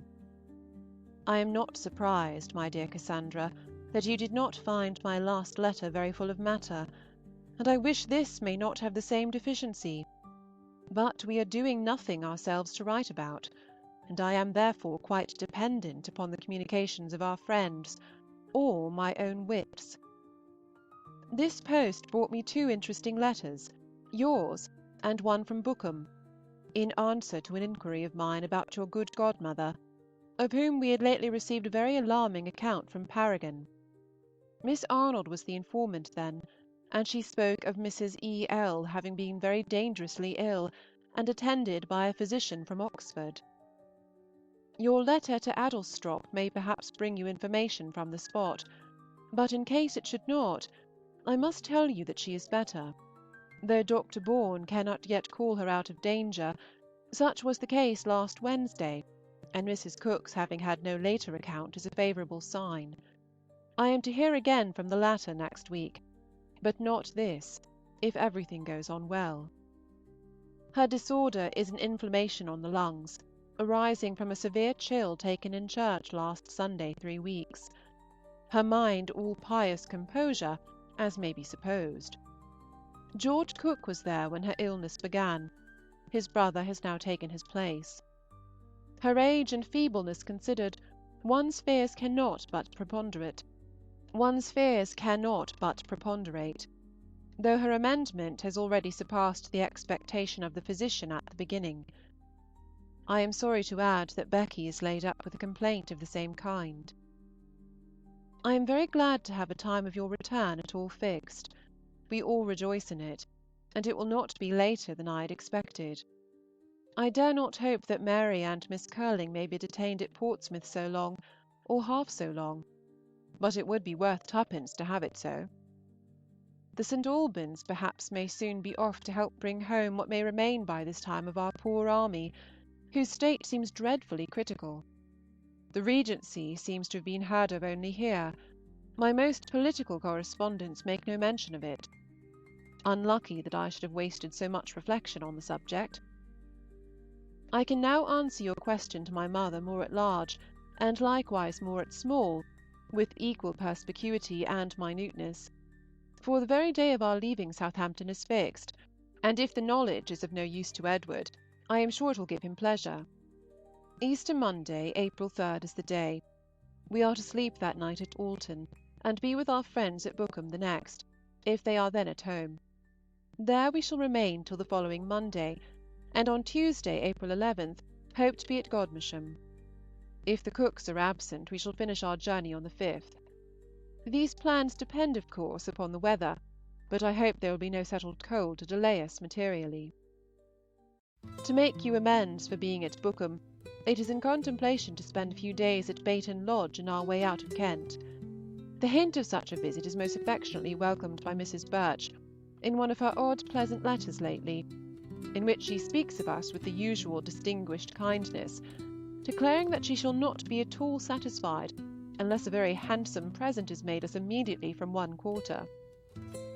Fanny's not coming with you is no more than we expected, and as we have not the hope of a bed for her, and shall see her so soon afterwards at Godmersham, we cannot wish it otherwise. William will be quite recovered, I trust, by the time you receive this. What a comfort his cross-stitch must have been! Pray tell him that I should like to see his work very much. I hope our answers this morning have given satisfaction. We had great pleasure in Uncle Deeds's packet, and pray let Marianne know in private, that I think she is quite right to work a rug for Uncle John's coffee urn, and that I am sure it must give great pleasure to herself now, and to him when he receives it. The preference of brag over speculation does not greatly surprise me, I believe, because I feel the same myself. But it mortifies me deeply, because speculation was under my patronage, and after all, what is there so delightful in a pair royal of braggers? It is but 3 nines, or 3 knaves, or a mixture of them. When one comes to reason upon it, it cannot stand its ground against speculation, of which I hope Edward is now convinced. Give my love to him, if he is. The letter from Paragon before mentioned was much like those which had preceded it, as to the felicity of its writer. They found their house so dirty and so damp that they were obliged to be a week at an inn. John Binns had behaved most unhandsomely, and engaged himself elsewhere. They have a man, however, on the same footing, which my aunt does not like, and she finds both him and the new maidservant very, very inferior to Robert and Martha. Whether they mean to have any other domestics does not appear, nor whether they are to have a carriage while they are in Bath. The Holders are as usual, though I believe it is not very usual for them to be happy, which they now are at a great rate, in Hooper's marriage. The Irvines are not mentioned. The American lady improved as we went on, but still the same faults in part recurred. We are now in Margiana, and like it very well indeed. We are just going to set off for Northumberland, to be shut up in Widrington Tower, where there must be 2 or 3 sets of victims already immured under a very fine villain. Wednesday. Your report of Eliza's health gives me great pleasure, and the progress of the bank is a constant source of satisfaction. With such increasing profits, tell Henry that I hope he will not work poor High Diddle so hard as he used to do. Has your newspaper given a sad story of a Mrs. Middleton, wife of a farmer in Yorkshire, her sister and servant being almost frozen to death in the late weather, her little child quite so? I hope the sister is not our friend Miss Wood, and I rather think her brother-in-law had moved into Lincolnshire, but their name and station accord too well. Mrs. M. and the maid are said to be tolerably recovered, but the sister is likely to lose the use of her limbs. Charles's rug will be finished to-day, and sent to-morrow to Frank, to be consigned by him to Mr. Turner's care, and I am going to send Marmion out with it. Very generous in me, I think. As we have no letter from Alderstrop, we may suppose the good woman was alive on Monday, but I cannot help expecting bad news from thence, or Bookham in a few days. Do you continue quite well? Have you nothing to say of your little namesake? We join in love and many happy returns. Yours affectionately, J. Austen. The Manydown ball was a smaller thing than I expected, but it seems to have made Anna very happy. At her age, it would not have done for me. Letter 32. Castle Square, Tuesday, January 17th. My dear Cassandra, I am happy to say that we had no second letter from Bookham last week. Yours has brought its usual measure of satisfaction and amusement, and I beg your acceptance of all the thanks due on the occasion. Your offer of cravats is very kind, and happens to be particularly adapted to my wants, but it was an odd thing to occur to you. Yes, we have got another fall of snow, and a very dreadful. Everything seems to turn to snow this winter. I hope you have had no more illness among you, and that William will be soon as well as ever. His working a footstool for Chawton is a most agreeable surprise to me, and I am sure his grandmamma will value it very much as a proof of his affection and industry, but we shall never have the heart to put our feet upon it. I believe I must work a muslin cover in satin stitch to keep it from the dirt. I long to know what his colours are. I guess greens and purples. Edward and Henry have started a difficulty respecting our journey, which I must own with some confusion had never been thought of by us. But if the former expected by it to prevent our travelling into Kent entirely, he will be disappointed, for we have already determined to go to the Croydon Road on leaving Bookham, and sleep at Dartford. Will not that do? There certainly does seem no convenient resting place on the other road. Anna went to Clanville last Friday, and I have hopes of her new aunt's being really worth her knowing. Perhaps you may never have heard that James and Mary paid a morning visit there in form some weeks ago, and Mary, though by no means disposed to like her, was very much pleased with her indeed. Her praise, to be sure, proves nothing more than Mrs. M.'s being civil and attentive to them, but her being so is in favour of her having good sense. Mary writes of Anna as improved in person, but gives her no other commendation. I am afraid her absence now may deprive her of one pleasure, for that silly Mr. Hammond is actually to give his ball on Friday. We had some reason to expect a visit from Earl Harwood and James this week, but they do not come. Miss Murden arrived last night at Mrs. Hookey's, as a message and a basket announced to us. You will therefore return to an enlarged and, of course, improved society here, especially as the Miss Williamses are come back. We were agreeably surprised the other day by a visit from your beauty and mine, each in a new cloth mantle and bonnet, and I dare say you will value yourself much on the modest propriety of Miss W.'s taste, hers being purple, and Miss Grace's scarlet. I can easily suppose that your 6 weeks here will be fully occupied, were it only in lengthening the waists of your gowns. I have pretty well arranged my spring and summer plans of that kind, and mean to wear out my spotted muslin before I go.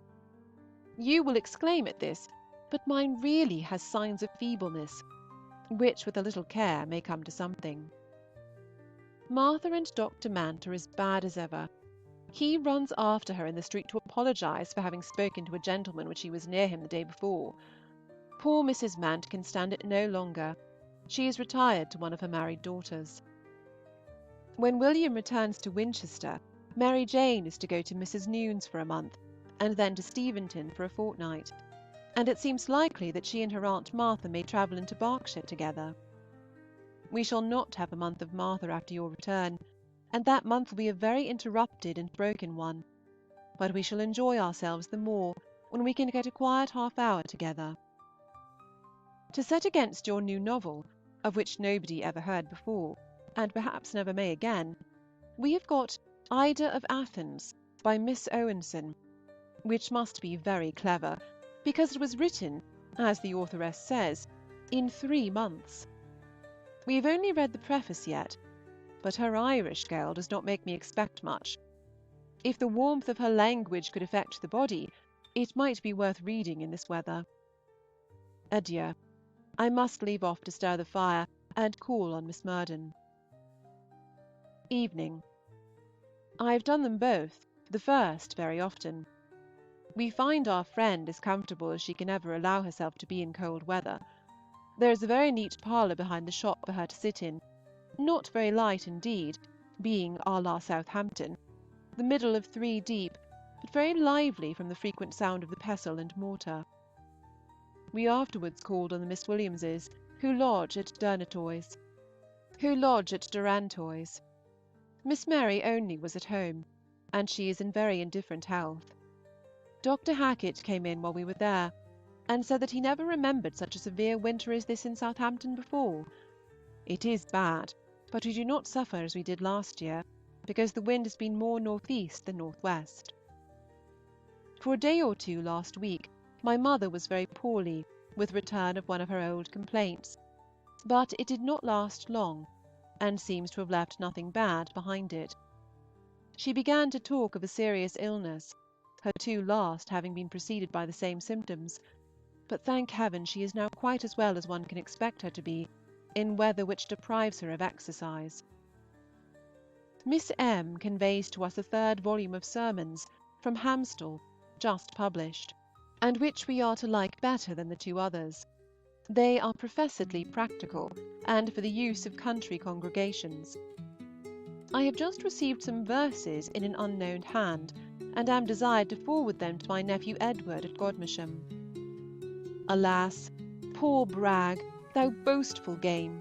What now avails thine empty name? Where now is thy more distinguished fame? My day is o'er, and thine the same. For thou, like me, art thrown aside at Godmersham this Christmas tide. And now across the table wide each game save brag or speck is tried. Such is the mild ejaculation of tender-hearted speculation. Wednesday. I expected to have a letter from somebody today, but I have not. Twice every day I think of a letter from Portsmouth. Miss Murden has been sitting with us this morning. As yet, she seems very well pleased with her situation. The worst part of her being in Southampton will be the necessity of one walking with her now and then, for she talks so loud that one is quite ashamed. But our dining hours are luckily very different, which we shall take all reasonable advantage of. The Queen's birthday moves the assembly to this night instead of last, and as it is always fully attended, Martha and I expect an amusing show. We were in hopes of being independent of other companions by having the attendance of Mr. Austen and Captain Harwood, but as they fail us, we are obliged to look out for other help, and are fixed on the Wallops as least likely to be troublesome. I have called on them this morning, and found them very willing, and I am sorry that you must wait a whole week for the particulars of the evening. I proposed being asked to dance by our acquaintance Mr. Smith, now Captain Smith, who has lately reappeared in Southampton. But I shall decline it. He saw Charles last August. What an alarming bride Mrs. Blank must have been! Such a parade is one of the most immodest pieces of modesty that one can imagine. To attract notice could have been her only wish. It augurs ill for her family. It announces not great sense, and therefore ensures boundless influence. I hope Fanny's visit is now taking place. You have said scarcely anything of her lately, but I trust you are as good friends as ever. Martha sends her love, and hopes to have the pleasure of seeing you when you return to Southampton. You are to understand this message as being merely for the sake of a message to oblige me. Yours affectionately, J. Austen. Henry never sent his love to me in your last, but I send him mine. End of section 14. Section 15. Letter 33. Castle Square, Tuesday, January 24th. My dear Cassandra, I will give you the indulgence of a letter on Thursday this week instead of Friday, but I do not require you to write again before Sunday, provided I may believe you and your finger going on quite well. Take care of your precious self. Do not work too hard. Remember that Aunt Cassandra is quite as scarce as Miss Beverley's. I had the happiness yesterday of a letter from Charles, but I shall say as little about it as possible, because I know that excruciating Henry will have had a letter likewise, to make all my intelligence valueless. It was written at Bermuda on the 7th and 10th of December. All well, and Fanny still only in expectation of being otherwise. He had taken a small prize in his late cruise, a French schooner, laden with sugar, but bad weather parted them, and she had not yet been heard of. His cruise ended December 1st. My September letter was the latest he had received. This day 3 weeks you were to be in London, and I wish you better weather. Not but that you may have worse, for we now have nothing but ceaseless snow or rain, and insufferable dirt to complain of. No tempestuous winds nor severity of cold. Since I wrote last we have had something of each, but it is not genteel to rip up old grievances. You used me scandalously by not mentioning Edward Cooper's sermons. I tell you everything, and it is unknown the mysteries you conceal from me. And, to add to the rest, you persever in giving a final E to invalid, thereby putting it out of one's power to suppose Mrs. E. Lee, even for a moment, a veteran soldier. She, good woman, is, I hope, destined for some further placid enjoyment of her own excellence in this world, for her recovery advances exceedingly well. I had this pleasant news in a letter from Bookham last Thursday, but as the letter was from Mary instead of her mother, you will guess her account was not equally good from home. Mrs. Cook had been confined to her bed some days by illness, but was then better, and Mary wrote in confidence of her continuing to mend. I have desired to hear again soon. You rejoice me by what you say of Fanny. I hope she will not turn good for nothing this ever so long. We thought of and talked of her yesterday with sincere affection, and wished her a long enjoyment of all the happiness to which she seems born. While she gives happiness to those about her, she is pretty sure of her own share. I am gratified by her having pleasure in what I write, but I wish the knowledge of my being exposed to her discerning criticism may not hurt my style by inducing too great a solicitude. I begin already to weigh my words and sentences more than I did, and am looking about for a sentiment, an illustration, or a metaphor in every corner of the room. Could my ideas flow as fast as the rain in the store-closet, it would be charming. We have been in 2 or 3 dreadful states within the last week, from the melting of the snow, etc., and the contest between us and the closet has now ended in our defeat. I have been obliged to move almost everything out of it, and leave it to splash itself as it likes. You have by no means raised my curiosity after Caleb. My disinclination for it before was affected, but now it is real. I do not like the evangelicals. Of course I shall be delighted when I read it, like other people, but till I do, I dislike it. I am sorry my verses did not bring any return from Edward. I was in hopes they might, but I suppose he does not rate them high enough. It might be partiality, but they seemed to me purely classical, just like Homer and Virgil, Ovid, and Propria que Maribus. I had a nice brotherly letter from Frank the other day, which, after an interval of nearly 3 weeks, was very welcome. No orders were come on Friday, and none were come yesterday, or we should have heard to-day. I had supposed Miss C. would share her cousin's room here, but a message in this letter proves the contrary. I will make the garret as comfortable as I can, but the possibilities of that apartment are not great.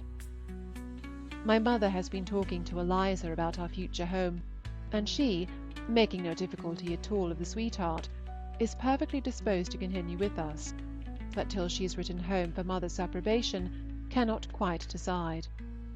Mother does not like to have her so far off. At Chawton she will be 9 or 10 miles nearer, which I hope will have its due influence. As for Sally, she means to play John Binns with us, in her anxiety to belong to our household again. Hitherto she appears a very good servant. You depend upon finding all your plants dead, I hope. They look very ill, I understand. Your silence on the subject of our ball makes me suppose your curiosity too great for words. We were very well entertained, and could have stayed longer, but for the arrival of my list shoes to convey me home, and I did not like to keep them waiting in the cold. The room was tolerably full, and the ball opened by Miss Glynn. The Miss Lances had partners, Captain D'Auvernier's friend appeared in regimentals, Caroline Maitland had an officer to flirt with, and Mr. John Harrison was deputed by Captain Smith, being himself absent, to ask me to dance. Everything went well, you see, especially after we had tucked Mrs. Lance's neckerchief in behind and fastened it with a pin. We had a very full and agreeable account of Mr. Hammond's ball from Anna last night. The same fluent pen has sent similar information, I know, into Kent. She seems to have been as happy as one could wish her, and the complacency of her mamma during the honours of the evening must have made her pleasure almost as great. The grandeur of the meeting was beyond my hopes. I should like to have seen Anna's looks and performance, but that sad cropped head must have injured the former. Martha pleases herself with believing that if I had kept her counsel, you would never have heard of Dr. M.'s late behaviour, as if the very slight manner in which I mentioned it could have been all on which you found your judgment. I do not endeavour to undeceive her, because I wish her happy at all events, and know how highly she prizes happiness of any kind.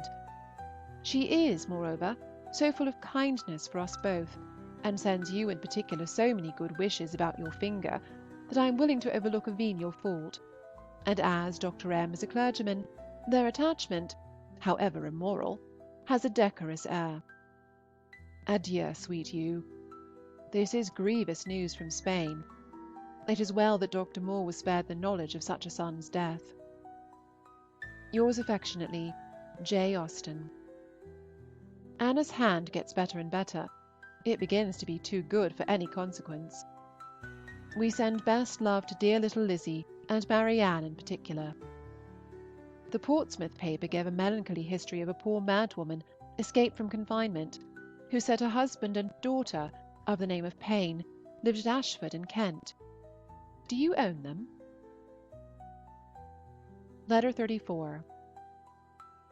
Castle Square, Monday, January 30th. My dear Cassandra, I was not much surprised yesterday by the agreeable surprise of your letter, and extremely glad to receive the assurance of your finger being well again. Here is such a wet day as was never seen. I wish the poor little girls had better weather for their journey. They must amuse themselves with watching the raindrops down the windows. Zachary, I suppose, feels quite broken-hearted. I cannot have done with the weather without observing how delightfully mild it is. I am sure Fanny must enjoy it with us. Yesterday was a very blowing day. We got to church, however, which we had not been able to do for 2 Sundays before. I am not at all ashamed about the name of the novel, having been guilty of no insult toward your handwriting. The diphthong I always saw, but knowing how fond you were of adding a vowel whenever you could, I attributed it to that alone, and the knowledge of the truth does the book no service. The only merit it could have was in the name of Caleb, which has an honest, unpretending sound. But in Colibs there is pedantry and affectation.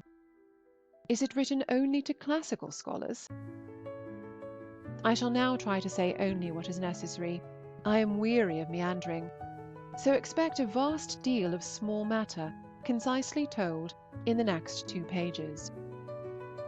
Mrs. Cook has been very dangerously ill, but is now, I hope, safe. I had a letter last week from George, Mary being too busy to write, and at that time the disorder was called of the typhus kind, and their alarm considerable. But yesterday brought me a much better account from Mary, the origin of the complaint being now ascertained to be bilious, and the strong medicines requisite promising to be effectual. Mrs. E.L. is so much recovered as to get into the dressing-room every day. A letter from Hamstall gives us the history of Sir Thomas Williams's return. The Admiral, whoever he might be, took a fancy to the Neptune, and having only a worn-out 74 to offer in lieu of it, Sir Thomas declined such a command, and is come home passenger. Lucky man, to have so fair an opportunity of escape. I hope his wife allows herself to be happy on the occasion, and does not give all her thoughts to being nervous. A great event happens this week at Hamstall, in young Edward's removal to school. He is going to Rugby, and is very happy in the idea of it. I wish his happiness may last, but it will be a great change to become a raw schoolboy from being a pompous sermon writer and a domineering brother. It will do him good, I dare say. Caroline has had a great escape from being burnt to death lately. As her husband gives the account, we must believe it true. Miss Murden is gone, called away by the critical state of Mrs. Pottinger, who has had another severe stroke, and is without sense or speech. Miss Murden wishes to return to Southampton if circumstances suit, but it must be very doubtful. We have been obliged to turn away Charles. He grew so very drunken and negligent, and we have a man in his place, called Thomas. Martha desires me to communicate something concerning herself, which she knows will give you pleasure, as affording her very particular satisfaction. It is that she is to be in town this spring with Mrs. Dundas. I need not dilate on the subject. You understand enough of the whys and wherefores to enter into her feelings, and to be conscious that of all possible arrangements it is the one most acceptable to her. She goes to Barton on leaving us, and the family remove to town in April. What you tell me of Miss Sharp is quite new, and surprises me a little. I feel, however, as you do. She is born, poor thing, to struggle with evil, and her continuing with Miss B. is, I hope, a proof that matters are not always so very bad between them as her letters sometimes represent. Jenny's marriage I had heard of, and supposed you would do so too from Steventon, as I knew you were corresponding with Mary at the time. I hope she will not sully the respectable name she now bears. Your plan for Miss Curling is uncommonly considerate and friendly, and such as she must surely jump at. Edward's going round by Steventon, as I understand he promises to do, can be no reasonable objection. Mrs. J. Austen's hospitality is just of the kind to enjoy such a visitor. We were very glad to know Aunt Fanny was in the country when we read of the fire. Pray give my best compliments to the Misses Finches, if they are at G.M. I am sorry to find that Sir J. Moore has a mother living, but though a very heroic son, he might not be a very necessary one to her happiness. Deacon Morell may be more to Mrs. Morell. I wish Sir John had united something of the Christian with the hero in his death. Thank heaven, we have had no one to care for particularly among the troops, no one, in fact, nearer to us than Sir John himself. Colonel Maitland is safe and well. His mother and sisters were of course anxious about him, but there is no entering much into the solicitudes of that family. My mother is well, and gets out when she can with the same enjoyment, and apparently the same strength, as hitherto. She hopes you will not omit begging Mrs. Seward to get the garden cropped for us, supposing she leaves the house too early to make the garden any object to herself.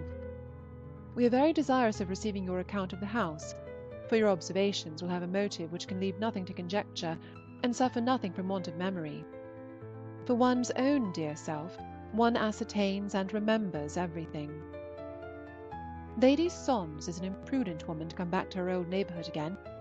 I suppose she pretends never to have married before, and wonders how her father and mother came to have her christened Lady Sondes. The store closet, I hope, will never do so again, for much of the evil is proved to have proceeded from the gutter being choked up, and we have had it cleared. We had reason to rejoice in the child's absence at the time of the thaw, for the nursery was not habitable. We hear of similar disasters from almost everybody. No news from Portsmouth. We are very patient. Mrs. Charles Fowle desires to be kindly remembered to you. She is warmly interested in my brother and his family. Yours very affectionately, J. Austen. End of section 15. Section 16. Letter 35. Sloane Street, Thursday, April 18th, 1811. My dear Cassandra, I have so many little matters to tell you of that I cannot wait any longer before I begin to put them down. I spent Tuesday in Bentinck Street. The cooks called here and took me back, and it was quite a cook day, for the Miss Rolls paid a visit while I was there, and Sam Arnold dropped in to tea. The badness of the weather disconcerted an excellent plan of mine, that of calling on Miss Beckford again, but from the middle of the day it rained incessantly. Mary and I, after disposing of her father and mother, went to the Liverpool Museum and the British Gallery, and I had some amusement at each, though my preference for men and women always inclines me to attend more to the company than the sight. Mrs. Cook regrets very much that she did not see you when you called. It was owing to a blunder among the servants, for she did not know of our visit till we were gone. She seems tolerably well, but with the nervous part of her complaint, I fear, increases, and makes her more and more unwilling to part with Mary. I have proposed to the latter that she should go to Chawton with me, on the supposition of my travelling the Guildford road, and she, I do believe, would be glad to do it, but perhaps it may be impossible. Unless a brother can be at home at that time, it certainly must. George comes to them to-day. I did not see Theo till late on Tuesday. He was gone to Ilford, but he came back in time to show his usual nothing-meaning, harmless, heartless civility. Henry, who had been confined the whole day to the bank, took me in his way home, and after putting life and wit into the party for a quarter of an hour, put himself and his sister into a hackney coach. I bless my stars that I have done with Tuesday. But alas, Wednesday was likewise a day of great doings, for Manon and I took our walk to Grafton House, and I have a good deal to say on that subject. I am sorry to tell you that I am getting very extravagant and spending all my money, and what is worse for you, I have been spending yours too. For in a linen draper's shop to which I went for a checked muslin, and for which I was obliged to give 7 shillings a yard, I was tempted by a pretty coloured muslin, and bought 10 yards of it on the chance of your liking it. But at the same time, if it should not suit you, you must not think yourself at all obliged to take it. It is only 3s. 6d. a yard, and I should not in the least mind keeping the whole. In texture it is just what we prefer, but its resemblance to green crewels, I must own, is not great, for the pattern is a small red spot. And now I believe I have done all my commissions except Wedgwood. I like my walk very much. It was shorter than I had expected, and the weather was delightful. We set off immediately after breakfast, and must have reached Grafton House by 11:30. But when we entered the shop, the whole counter was thronged, and we waited full half an hour before we could be attended to.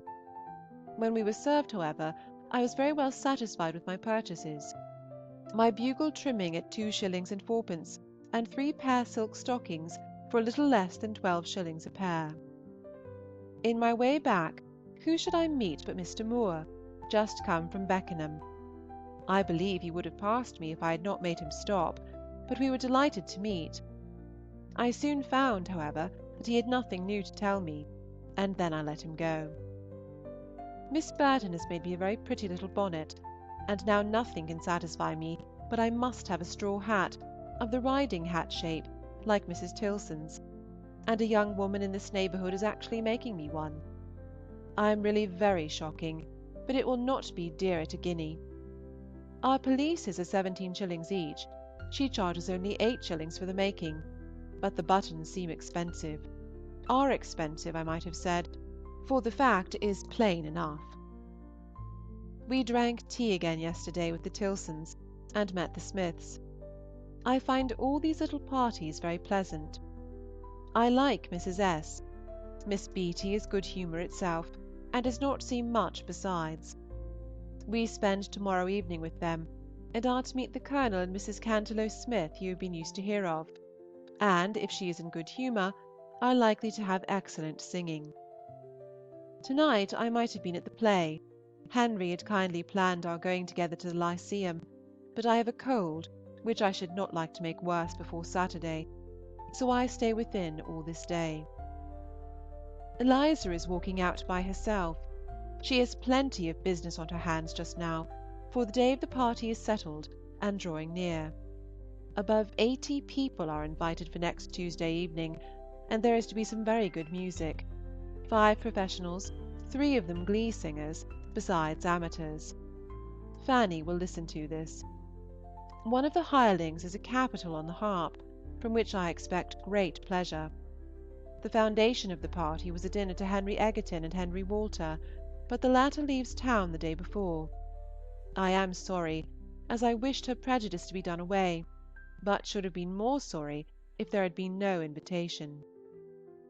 I am a wretch, to be so occupied with all these things as to seem to have no thoughts to give to people and circumstances which really supply a far more lasting interest, the society in which you are. But I do think of you all, I assure you, and want to know all about everybody, and especially about your visit to the W. Friars, mais le moyen not to be occupied by one's own concerns. Saturday. Frank is superseded in the Caledonia. Henry brought us this news yesterday from Mr. Daysh, and he had at the same time that Charles may be in England in the course of a month. Sir Edward Pollen succeeds Lord Gambier in his command, and some captain of his succeeds Frank, and I believe the order is already gone out. Henry means to inquire further to-day. He wrote to Mary on the occasion. This is something to think of. Henry is convinced that he will have the offer of something else, but does not think it will be at all incumbent upon him to accept it. And then follows, what will he do, and where will he live? I hope to hear from you to-day. How are you as to health, strength, looks, etc.? I had a very comfortable account from Chawton yesterday. If the weather permits, Eliza and I walk into London this morning. She is in want of chimney lights for Tuesday, and I of an ounce of darning cotton. She is resolved not to venture to the play to-night. The D'Entraigues and Comte Julien cannot come to the party, It was at first a grief, but she has since supplied herself so well with performers that it is of no consequence. Their not coming has produced our going to them to-morrow evening, which I like the idea of. It will be amusing to see the ways of a French circle. I wrote to Mrs. Hill a few days ago, and have received a most kind and satisfactory answer. Any time the first week in May exactly suits her, and therefore I consider my going as tolerably fixed. I shall leave Sloane Street on the 1st or 2nd, and be ready for James on the 9th, and if his plan alters, I can take care of myself. I have explained my views here, and everything is smooth and pleasant, and Eliza talks kindly of conveying me to Streatham. We met the Tilsons yesterday evening, but the singing Smiths sent an excuse, which put our Mrs. Smith out of humour. We are come back after a good dose of walking and coaching, and I have the pleasure of your letter. I wish I had James's verses, but they were left at Chawton. When I return thither, if Mrs. K. will give me leave, I will send them to her. Our first object to-day was Henrietta Street, to consult with Henry in consequence of a very unlucky change of the play for this night, Hamlet instead of King John, and we are to go on Monday to Macbeth instead. But it is a disappointment to us both. Love to all. Yours affectionately, Jane. Letter 36. Sloane Street, Thursday, April 25th. My dearest Cassandra, I can return the compliment by thanking you for the unexpected pleasure of your letter yesterday, and as I like unexpected pleasure, it made me very happy. And indeed, you need not apologize for your letter in any respect, for it is all very fine, but not too fine, I hope, to be written again, or something like it. I think Edward will not suffer much longer from heat. By the look of things this morning, I suspect the weather is rising into the balsamic north-east. It has been hot here, as you may suppose, since it was so hot with you, but I have not suffered from it at all, nor felt it in such a degree as to make me imagine it would be anything in the country. Everybody has talked of the heat, but I set it all down to London. I give you joy of our new nephew, and hope, if he ever comes to be hanged, it will not be till we are too old to care about it. It is a great comfort to have it so safely and speedily over. The Miss Curlings must be hard worked in writing so many letters, but the novelty of it may recommend it to them. Mine was from Miss Eliza, and she says that my brother may arrive to-day. No, indeed, I am never too busy to think of S. and S. I can no more forget it than a mother can forget her sucking child, and I am much obliged to you for your inquiries. I have had 2 sheets to correct, but the last only brings us to Willoughby's first appearance. Mrs. K. regrets in the most flattering manner that she must wait till May, but I have scarcely a hope of its being out in June. Henry does not neglect it. He has hurried the printer, and says he will see him again to-day. It will not stand still during his absence. It will be sent to Eliza. The incomes remain as they were, but I will get them altered if I can. I am very much gratified by Mrs. K.'s interest in it, and whatever may be the event of it as to my credit with her, sincerely wish her curiosity could be satisfied sooner than is now probable. I think she will like my Eleanor, but cannot build on anything else. Our party went off extremely well.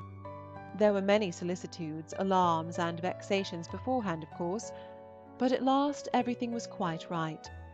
The rooms were dressed up with flowers, etc., and looked very pretty.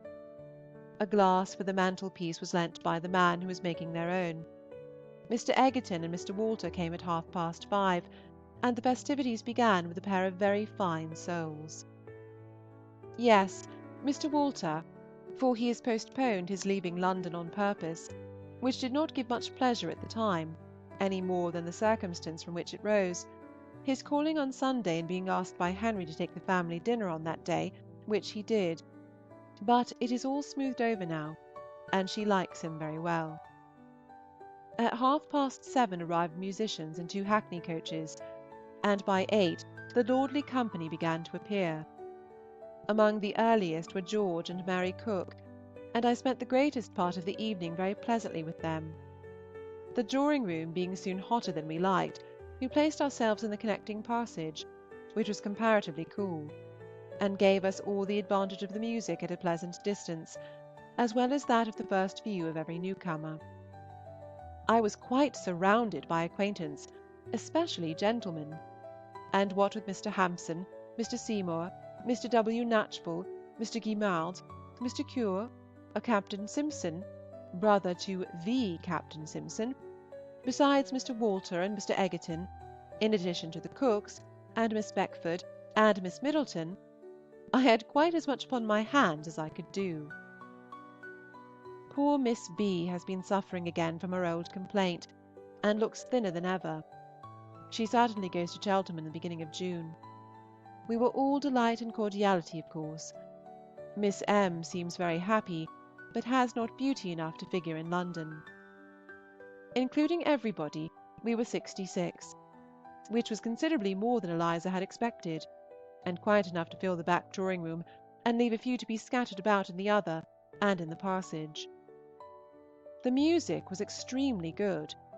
It opened, tell Fanny, with Poic de Parp pers praise pof prapola, and of the other glees I remember, In Peace Love Tunes, Rosabelle, The Red Cross Knight, and Poor Insect.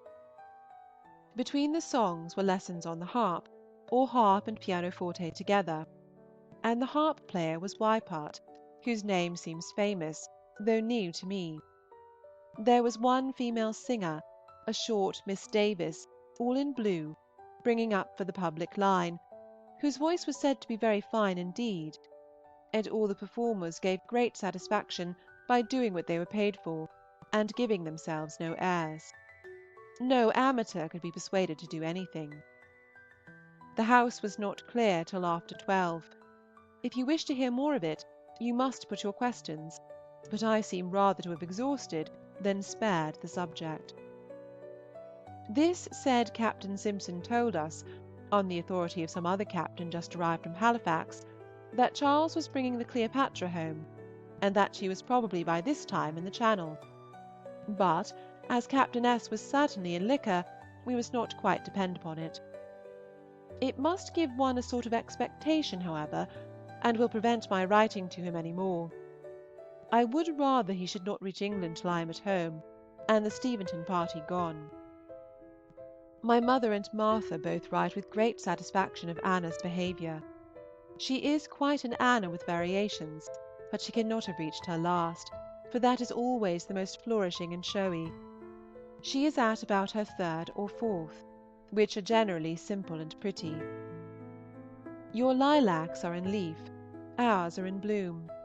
The horse-chestnuts are quite out, and the elms almost. I had a pleasant walk in Kensington Gardens on Sunday, with Henry, Mr. Smith, and Mr. Tilson. Everything was fresh and beautiful. We did go to the play after all on Saturday. We went to the Lyceum, and saw The Hypocrite, an old play taken from Molière's Tartuffe, and were well entertained. Doughton and Matthews were the good actors. Mrs. Edwin was the heroine, and her performance is just what it used to be. I have no chance of seeing Mrs. Siddons. She did act on Monday, but as Henry was told by the box-keeper that he did not think she would, the plans and all thought of it were given up. I should particularly have liked seeing her in Constance, and could swear at her with little effort for disappointing me. Henry has been to the water-colour exhibition, which opened on Monday, and is to meet us there again some morning. If Eliza cannot go, and she has a cold at present, Miss Beatty will be invited to be my companion. Henry leaves town on Sunday afternoon, but he means to write soon himself to Edward, and will tell his own plans. The tea is this moment setting out. Do not have your coloured muslin unless you really want it, because I am afraid I could not send it to the coach without giving trouble here. Eliza caught her cold on Sunday in our way to the D'Entraigues. The horses actually jibbed on this side of Hyde Park gate, A load of fresh gravel made it a formidable hill to them, and they refused the collar.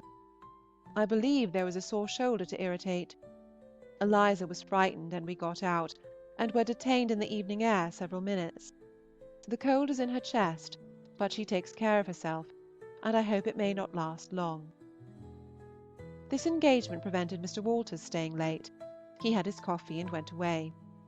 Eliza enjoyed her evening very much, and means to cultivate the acquaintance. And I see nothing to dislike in them but their taking quantities of snuff.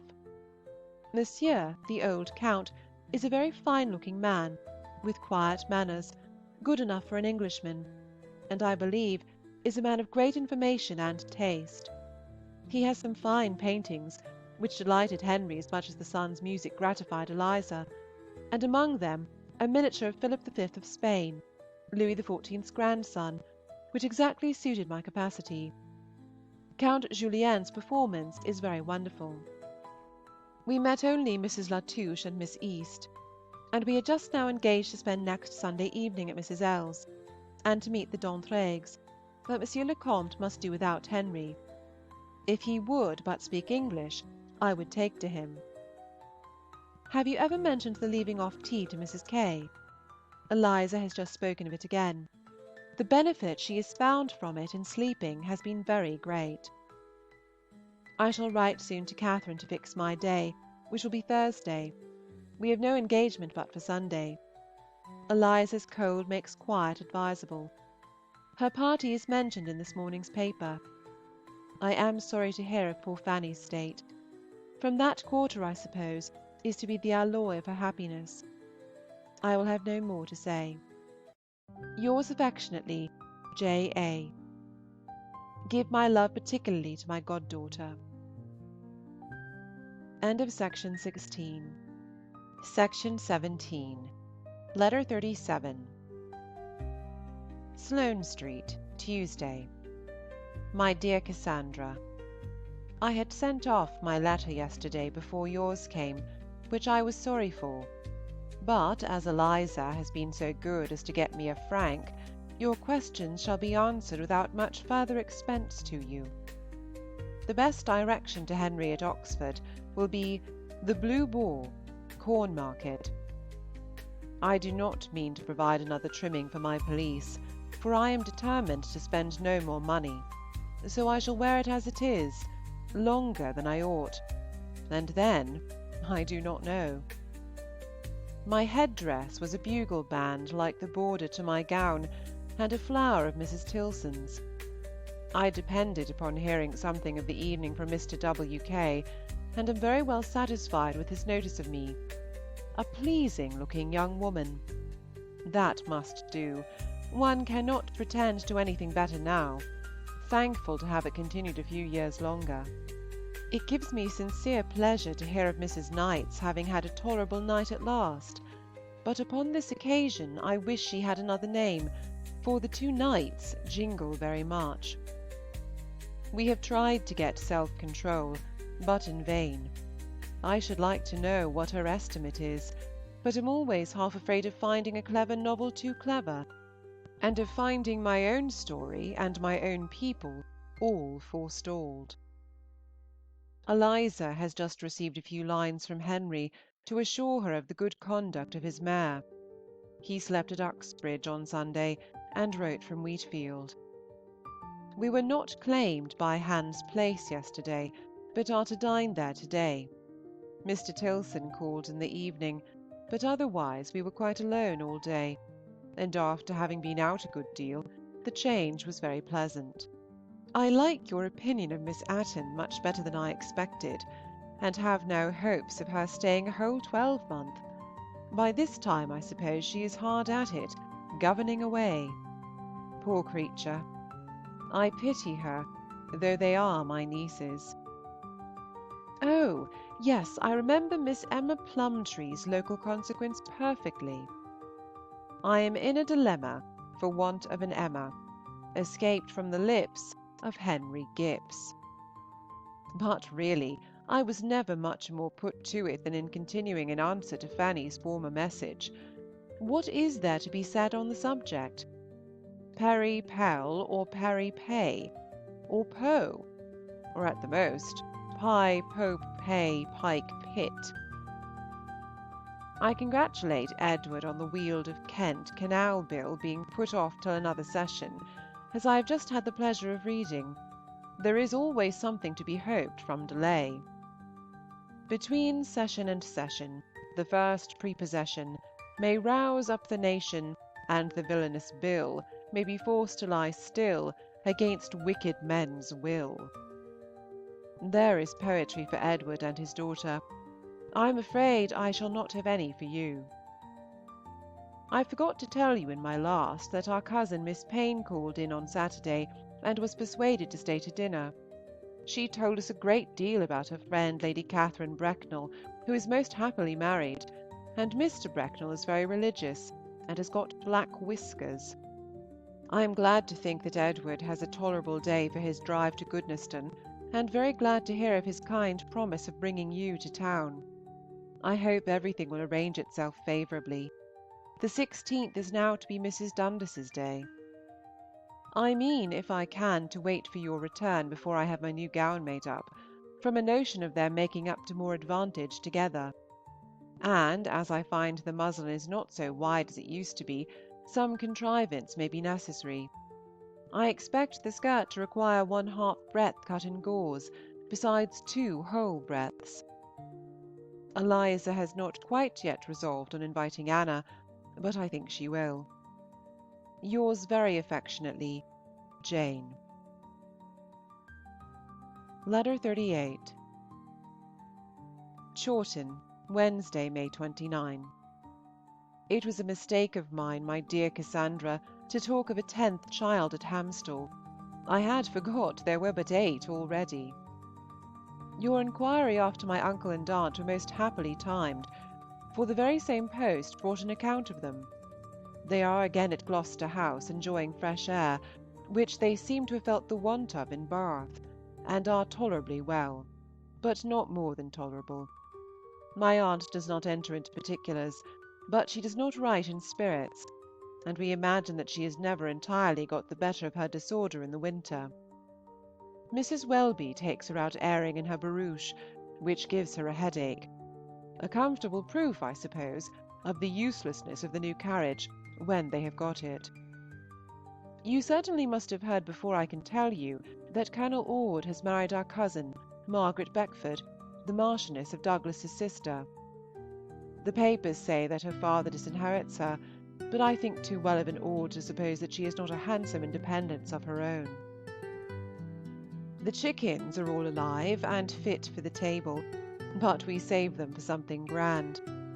Some of the flower seeds are coming up very well, but your mignonette makes a wretched appearance. Miss Benn has been equally unlucky as to hers. She had seed from 4 different people, and none of it comes up. Our young peony at the foot of the fir tree has just blown, and looks very handsome, and the whole of the shrubbery border will be soon very gay with pinks and sweet williams, in addition to the columbines already in bloom. The syringas, too, are coming out. We are likely to have a great crop of Orleans plums, but not many greengages. On the standard scarcely any, 3 or 4 dozen perhaps against the wall. I told you differently when I first came home, but I can now judge better than I could then.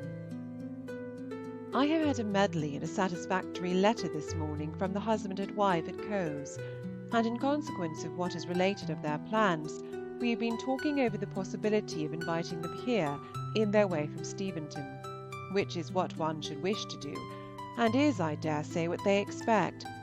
But, supposing Martha to be at home, it does not seem a very easy thing to accommodate so large a party.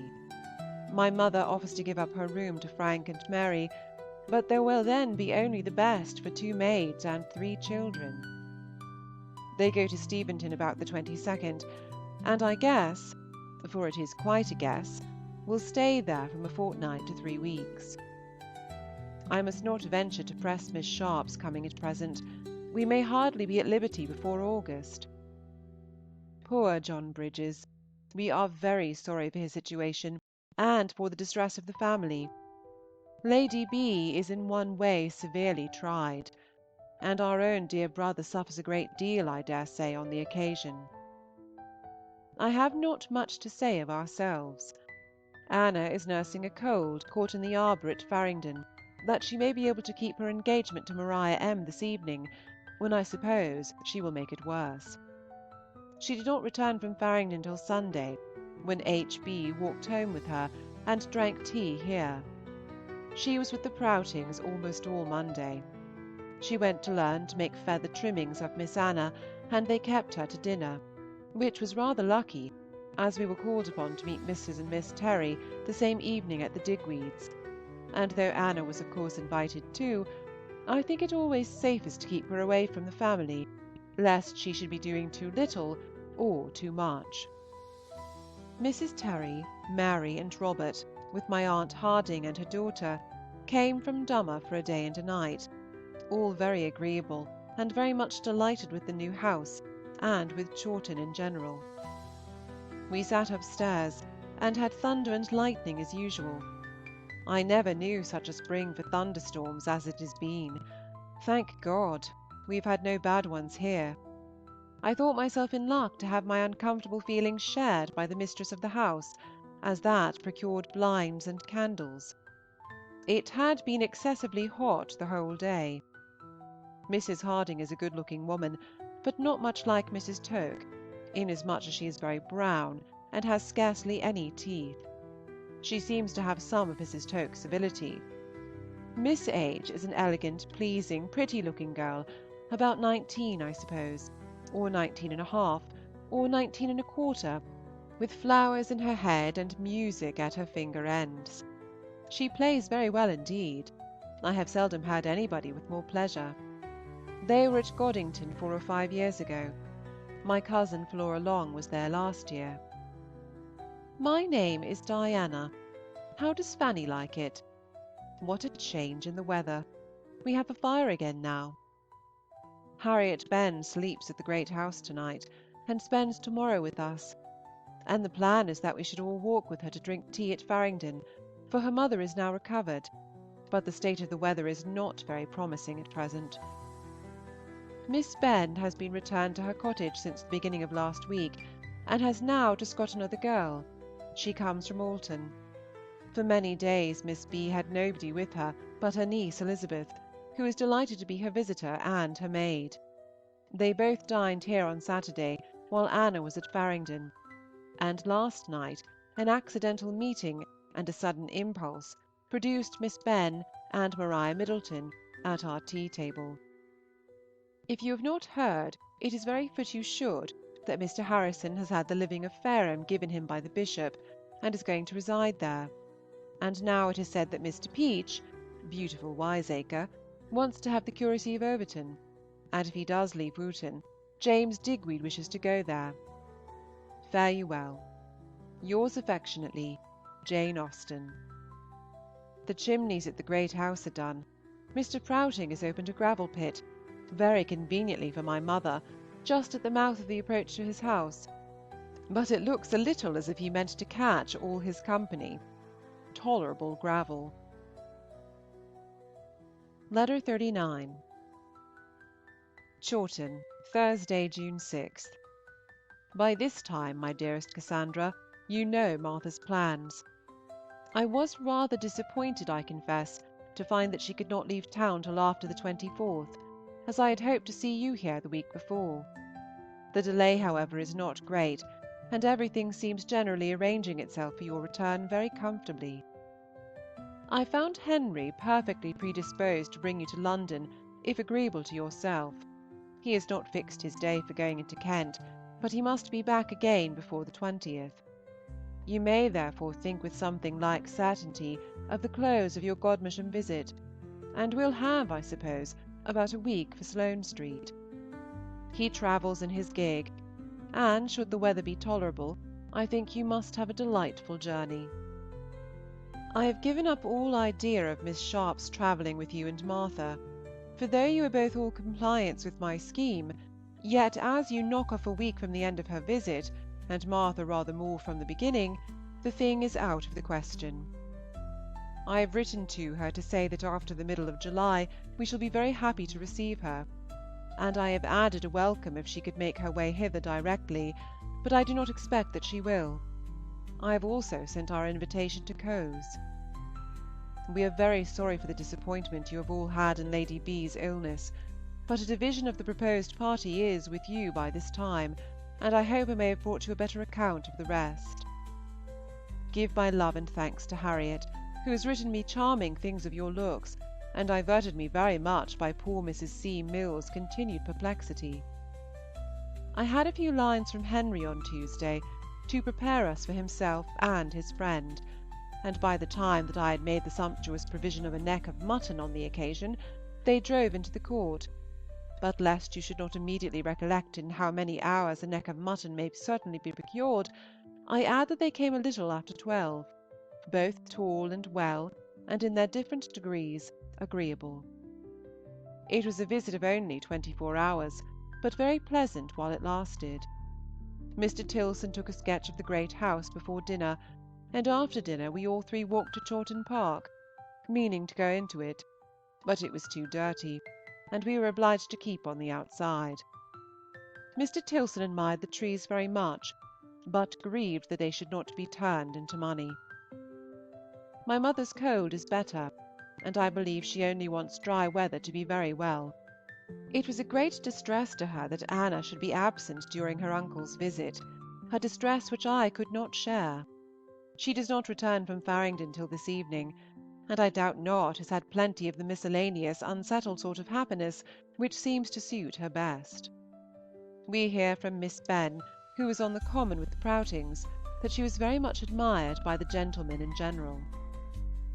I like your new bonnets exceedingly.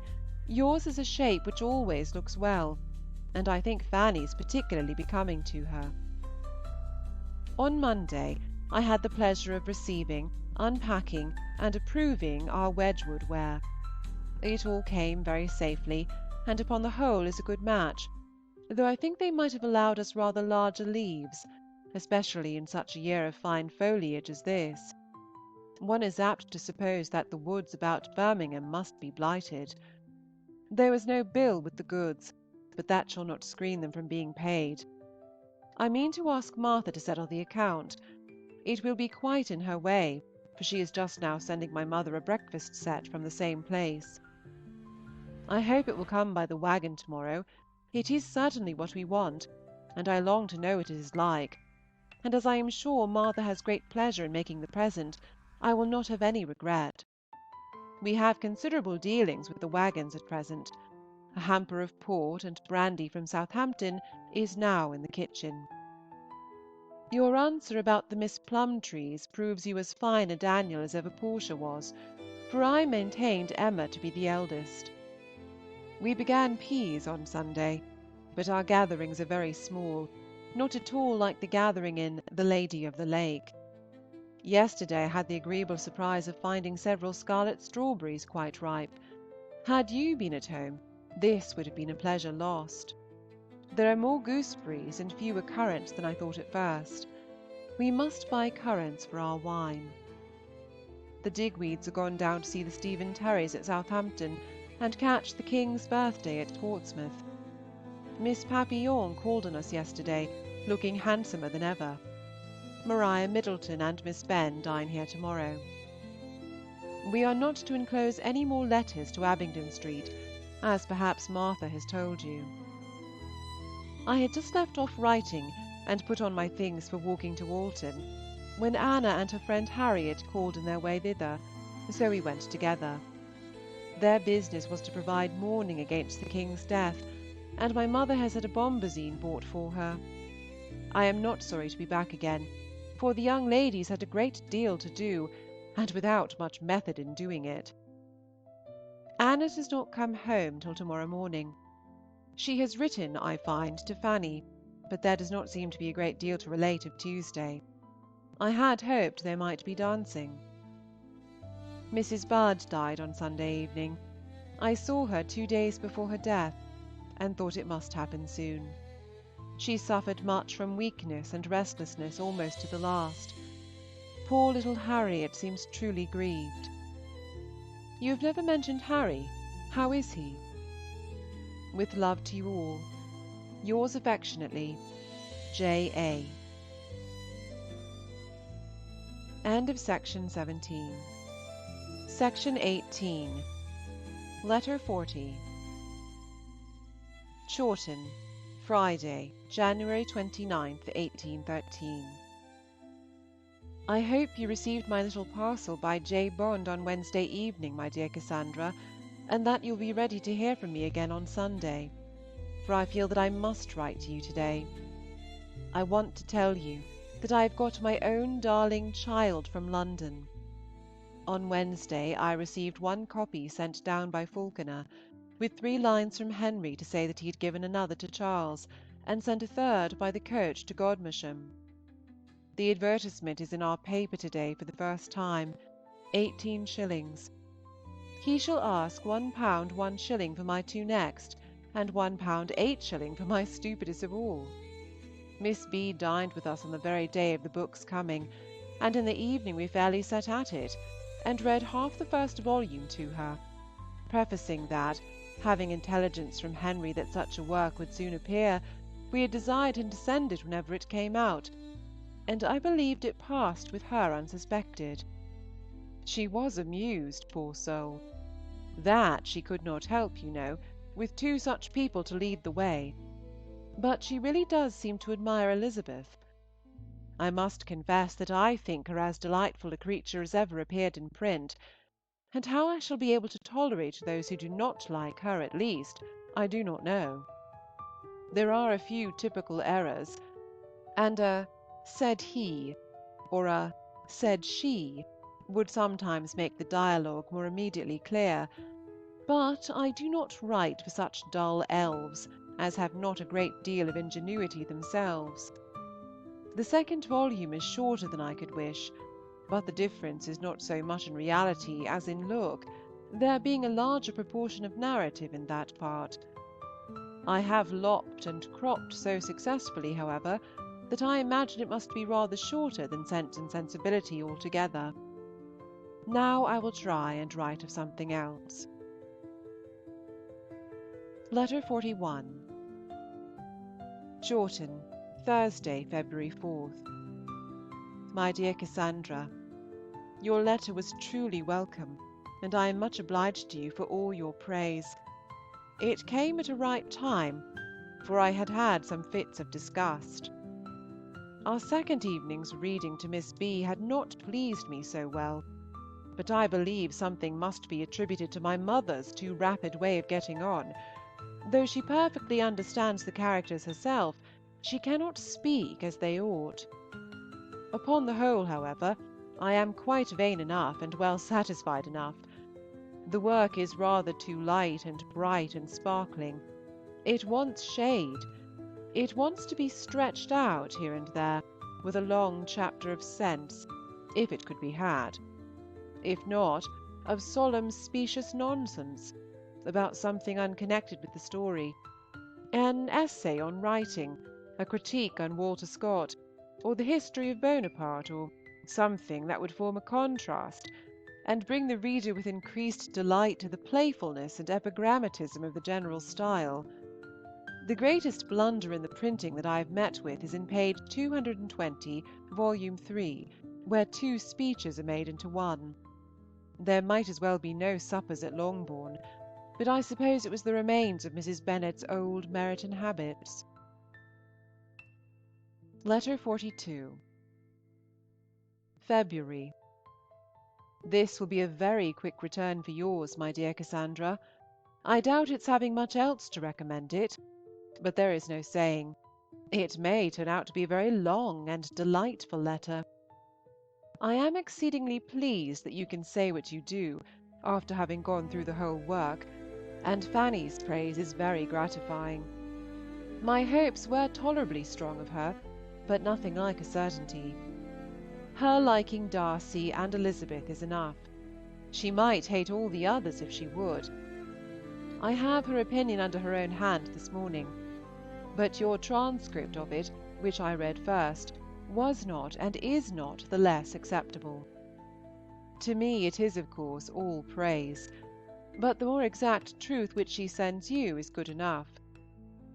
Our party on Wednesday was not unagreeable, though we wanted a master of the house less anxious and fidgety, and more conversable.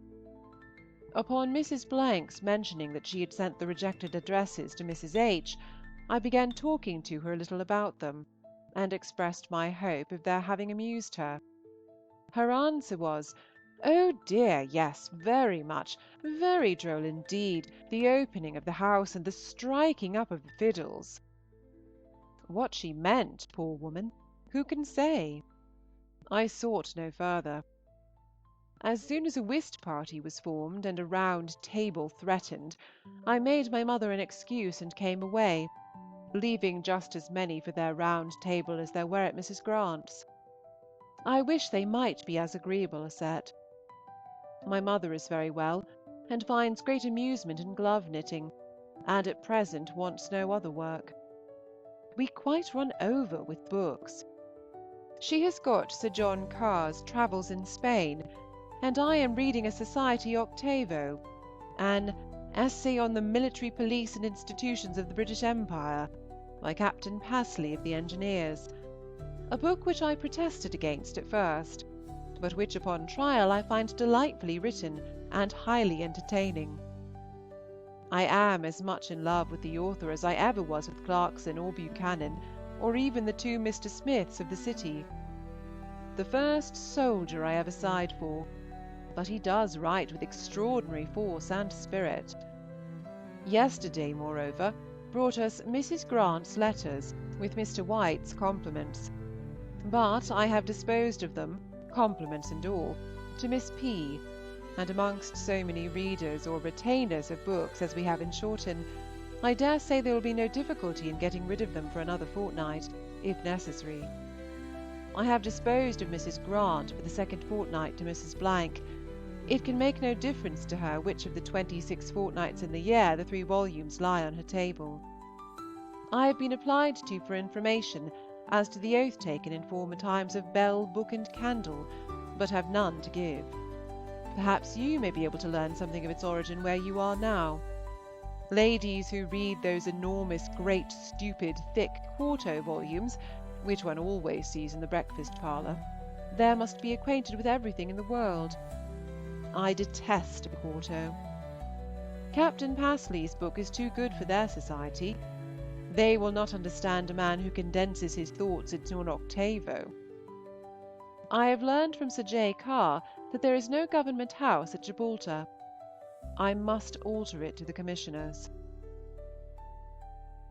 Letter 43. Sloane Street, Thursday, May 20th. My dear Cassandra, before I say anything else, I claim a paper full of halfpence on the drawing-room mantelpiece. I put them there myself, and forgot to bring them with me. I cannot say that I have yet been in any distress for money, but I choose to have my due, as well as the devil.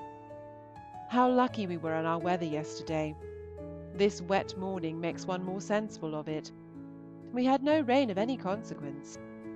The head of the curricle was put half up 3 or 4 times, but our share of the showers was very trifling, though they seemed to be heavy all round us, when we were in the Hog's Back, and I fancied it might then be raining so hard at Chawton as to make you feel for us much more than we deserved. 3 hours and a quarter took us to Guildford, where we stayed barely 2 hours, and had only just time enough for all we had to do there, that is, eating a long and comfortable breakfast, watching the carriages, paying Mr. Harrington, and taking a little stroll afterwards. From some views which that stroll gave us, I think most highly of the situation of Guildford. We wanted all our brothers and sisters to be standing with us in the bowling green, and looking towards Horsham. I was very lucky in my gloves, got them at the first shop I went to, though I went into it rather because it was near than because it looked at all like a glove shop, and gave only 4 shillings for them. After which everybody at Chawton will be hoping and predicting that they cannot be good for anything, and their worth certainly remains to be proved. But I think they look very well. We left Guildford at 20 minutes before 12. I hope somebody cares for these minutiae. and we're at Esher in about 2 hours more. I was very much pleased with the country in general. Between Guildford and Ripley I thought it particularly pretty, also about Painshill, and from a Mr. Spicer's grounds at Esher, which we walked into before dinner, the views were beautiful. I cannot say what we did not see, but I should think there could not be a wood, or a meadow, or palace, or remarkable spot in England that was not spread out before us on one side or another. Claremont is going to be sold, and Mr. Ellis has it now. It is a house that seems never to have prospered. After dinner we walked forward to be overtaken at the coachman's time, and before he did overtake us we were very near Kingston. I fancy it was about 6:30 when we reached this house, a 12 hours' business, and the horses did not appear more than reasonably tired. I was very tired too, and glad to get to bed early, but am quite well to-day. I am very snug in the front drawing-room all to myself, and would not say thank you for any company but you. The quietness of it does me good. I have contrived to pay my 2 visits, though the weather made me a great while about it, and left me only a few minutes to sit with Charlotte Craven. She looks very well, and her hair is done up with an elegance to do credit to any education. Her manners are as unaffected and pleasing as ever. She has heard from her mother to-day. Mrs. Craven spends another fortnight at Chilton. I saw nobody but Charlotte, which pleased me best. I was shown upstairs into a drawing-room when she came to me, and the appearance of the room, so totally unschool-like, amused me very much. It was full of modern elegancies. Yours very affectionately, J. A. End of Section 18. Section 19. Letter 44. Sloane Street, Monday, May 24th. My dearest Cassandra, I am very much obliged to you for writing to me. You must have hated it after a worrying morning. Your letter came just in time to save my going to Remnant's, and fit me for Christian's, where I bought Fanny's dimity. I went the day before, Friday, to Leighton's as I promised, and got my mother's gown, 7 yards at 6s. 6d. I then walked into No. 10, which is all dirt and confusion, but in a very promising way, and after being present at the opening of a new account, to my great amusement, Henry and I went to the exhibition in Spring Gardens. It is not thought a good collection, but I was very well pleased, particularly, pray tell Fanny, with a small portrait of Mrs. Bingley, excessively like her. I went in hopes of seeing one of her sister, but there was no Mrs. Darcy. Perhaps, however, I may find her in the great exhibition, which we shall go to if we have time. I have no chance of her in the collection of Sir Joshua Reynolds' paintings, which is now showing in Pall Mall, and which we are also to visit. Mrs. Bingley's is exactly herself, size, shaped face, features, and sweetness. There never was a greater likeness. She is dressed in a white gown with green ornaments, which convinces me of what I had always supposed, that green was a favourite colour with her. I dare say Mrs. D. will be in yellow. Friday was our worst day as to weather. We were out in a very long and very heavy storm of hail, and there had been others before, but I heard no thunder. Saturday was a good deal better, dry and cold. I gave 2s. 6d. for the dimity. I do not boast of any bargains, but I think both the sarcenet and dimity good of their sort. I have bought your locket, but was obliged to give 18s. for it, which must be rather more than you intended. It is neat and plain, set in gold. We were to have gone to the Somerset House exhibition on Saturday, but when I reached Henrietta Street, Mr. Hampson was wanted there, and Mr. Tilson and I were obliged to drive about town after him, and by the time we had done, it was so late for anything but home. We never found him after all. I have been interrupted by Mrs. Tilson. Poor woman! She is in danger of not being able to attend Lady Drummond Smith's party to-night. Miss Burdett was to have taken her, and now Miss Burdett has a cough and will not go. My cousin Caroline is her sole dependence.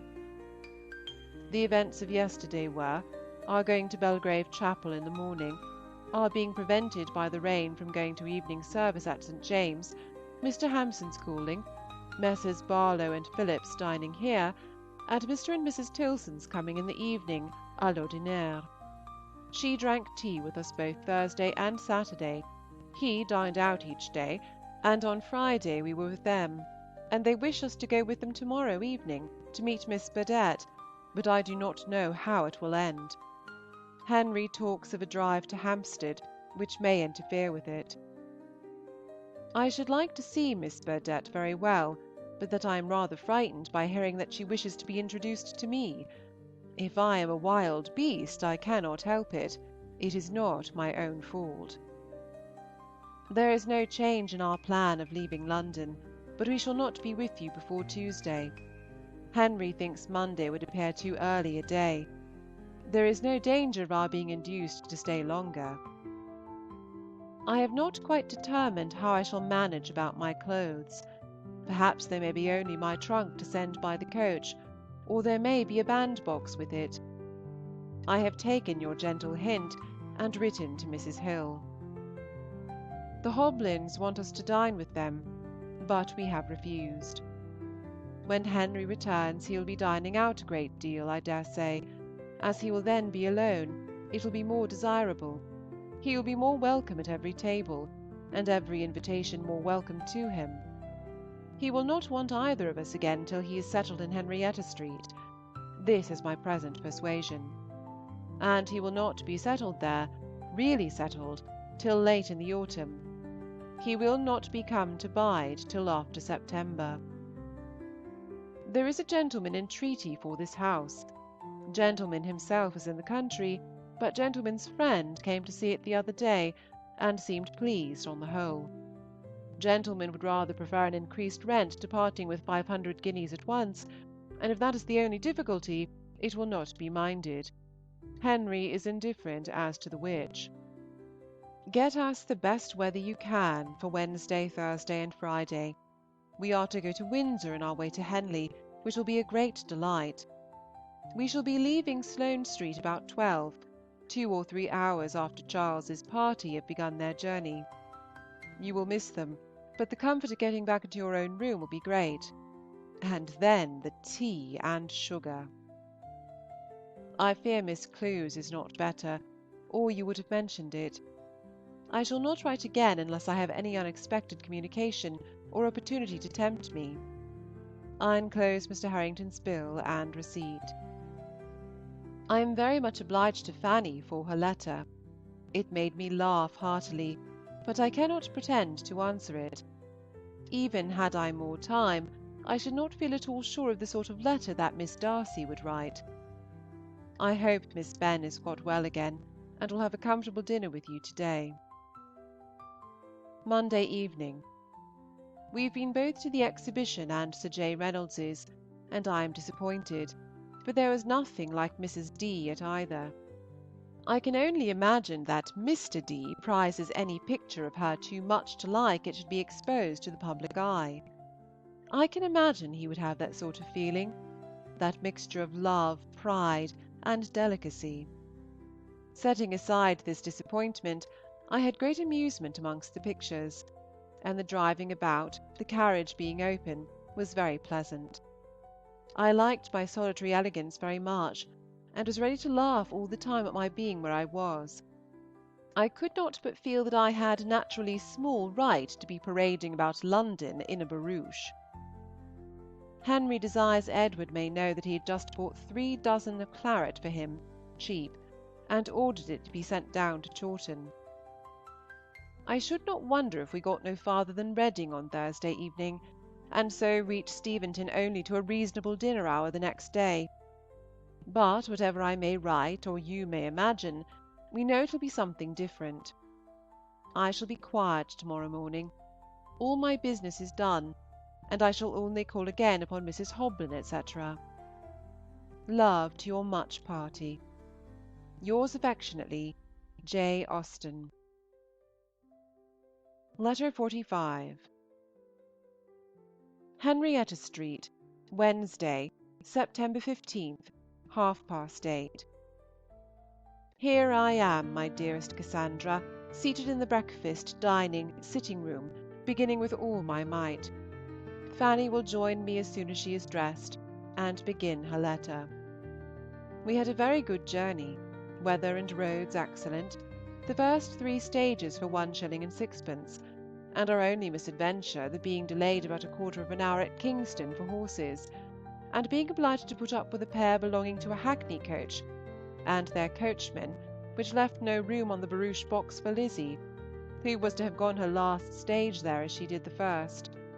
Consequently, we were all 4 within, which was a little crowded.